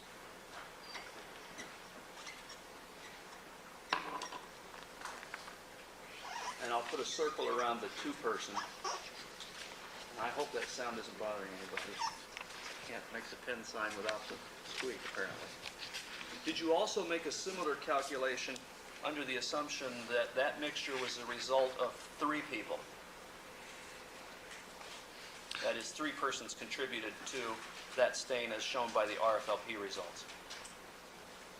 Yes, I did, and I'm just checking to make sure I've got the right.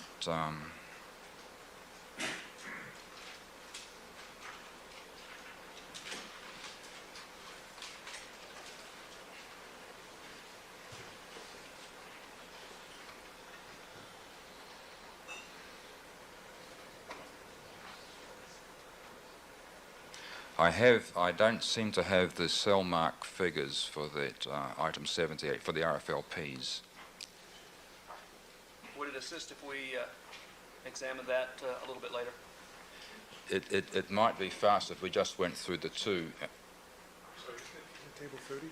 Well, I'm looking at that. This is based on the FBI's PCR data. All right, you want to go through the 2-person assumption? That's fine.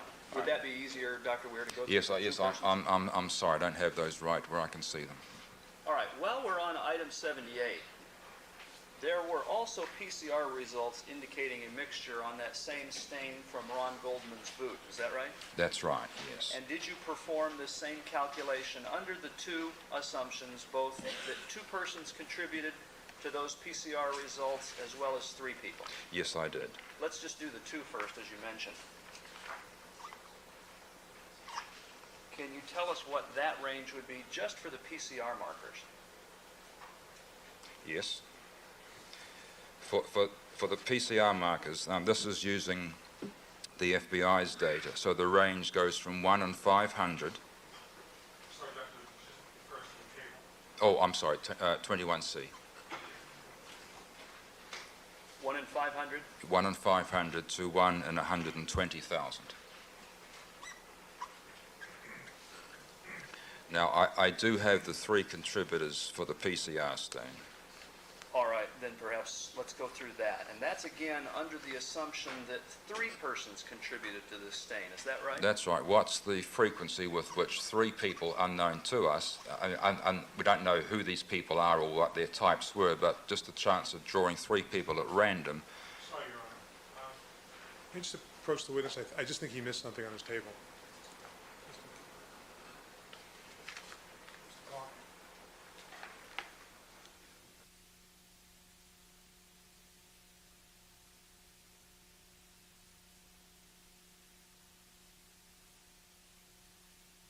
Excuse me, Mr. Clark, the PCR result is 1 in 285. All right. Thank you, Mr.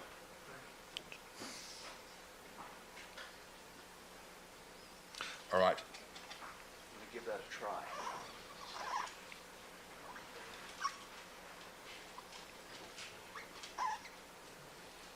Bad try. Perhaps we can put a patch over that at a convenient time, Your Honor. Yes. Is it 1 in 285 to 1 in 120,000 approximately? Yes. Okay, let's turn, if we can, then to the assumption that 3 people contributed to that stain. That's right. So we're going to get a different answer because we're talking about a different scenario here. 3 people randomly, and this is from any 3 racial backgrounds. The most common frequency is 1 in 60. 1 in 60? Yes. All right. And the least frequent is 1 in 490,000. 490,000? Yes. First of all, Dr. Weir, and you've described why there is this difference between 2 and 3 people, and that's basically, under one situation, you're assuming 2 people That's contributed right. to that That's stain? right. Yes. Well, we certainly know that there was not one contributor because there are more than 2 alleles at the probes. And then the second assumption is that 3 people led to obtaining those results or contributed to that mixture. That's right. As far as the differences, and let's use the last one that you just described, which was from 1 in 60 approximately to 1 in 490,000. Why is there that difference? Because these PCR markers, the alleles in this mixed stain, have very different frequencies in the different racial databases. In other words, there is some, at least, difference that's enough to create this difference from 60 to 490,000 because characteristics at these genetic markers differ amongst racial groups? That's right, yes. Okay, perhaps what we'll do is return to item 78 once you've had an opportunity to re-examine as to 3 contributors. Thank you. What I'd like to call your attention to next is a particular results board dealing with the glove found at Rockingham. Are you familiar with that board? I think not only, in fact, I could probably find them.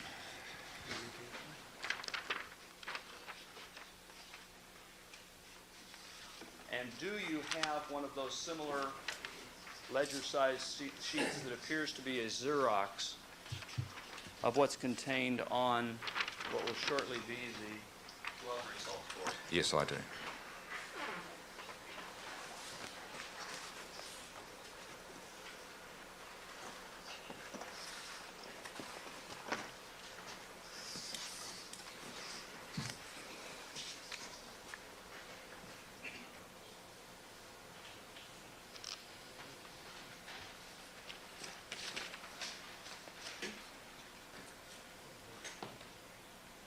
For the record, Your Honor, the exhibit that we've placed up is People's Exhibit 272. Thank you. B, it appears.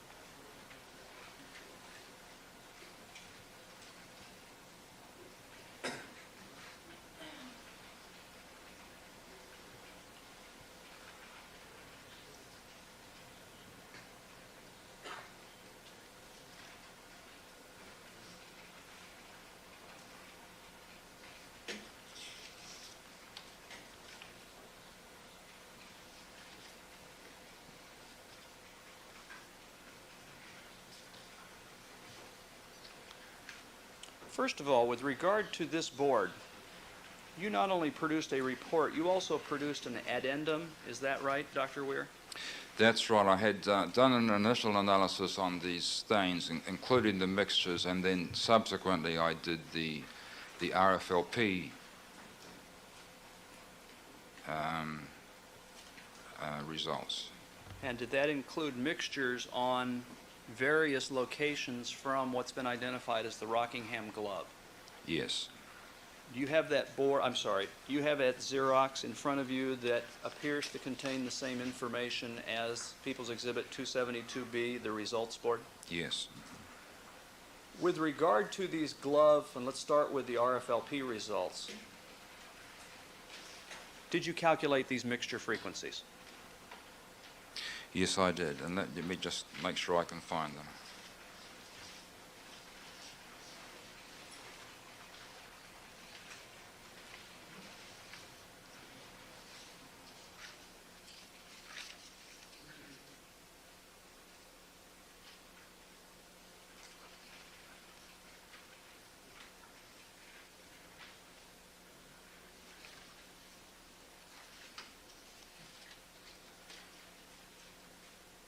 Mr. Clark, do you have an extra copy of that particular page?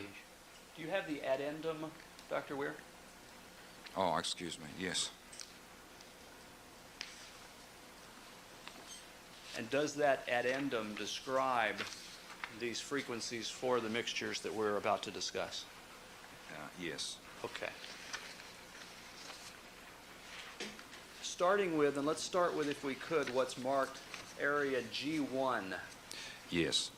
And that would be the second result down on the chart itself. Yes, that's right. And it's a little simpler maybe if we recognize that G1 and G3 in fact have the same profile types.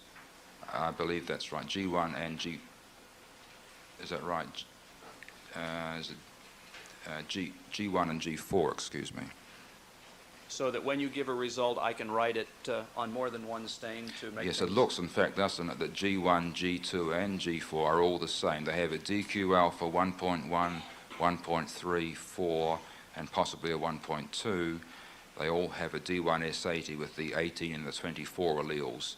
So, Okay. in fact, you'll be able to write the same numbers for G1, G2, and G4. Okay, why don't we deal with, would it be easier to deal with the PCR results first, or the RFLP? The RFLP is what I've got in front of me. Okay. Yes. Then let's start with, if we can, and I'm going to direct your attention to what's marked G1, and as you've described it, it will also apply to G2 and G4 as to the RFLP results? Yes, just let me double check that.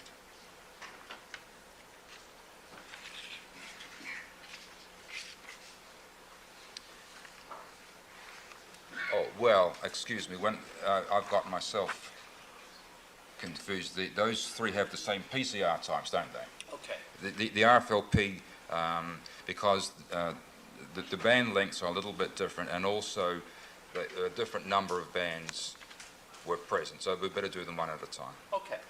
Then let's start, if we can, with area G1. All right. In particular, the RFLP frequency estimations under the assumption that there are two donors to that particular mixture. So the most frequent is 1 in 6 million.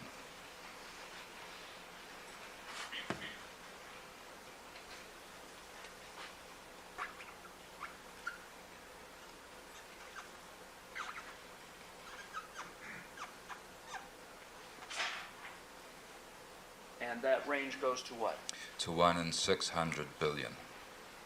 600 billion? Yes.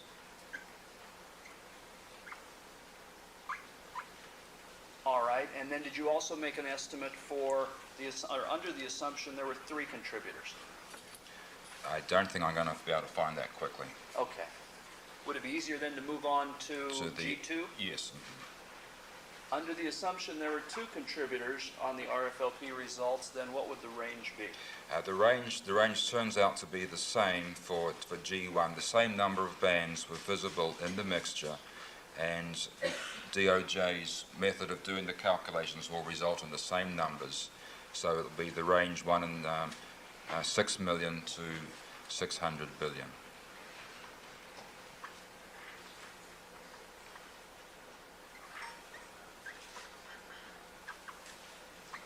Would it be easiest then to move on to G4 and the RFLP results under the assumption of two donors? Yes. Okay.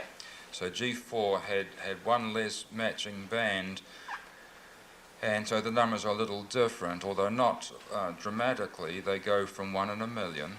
1 in 1 million? Yes, 1 in 1 million.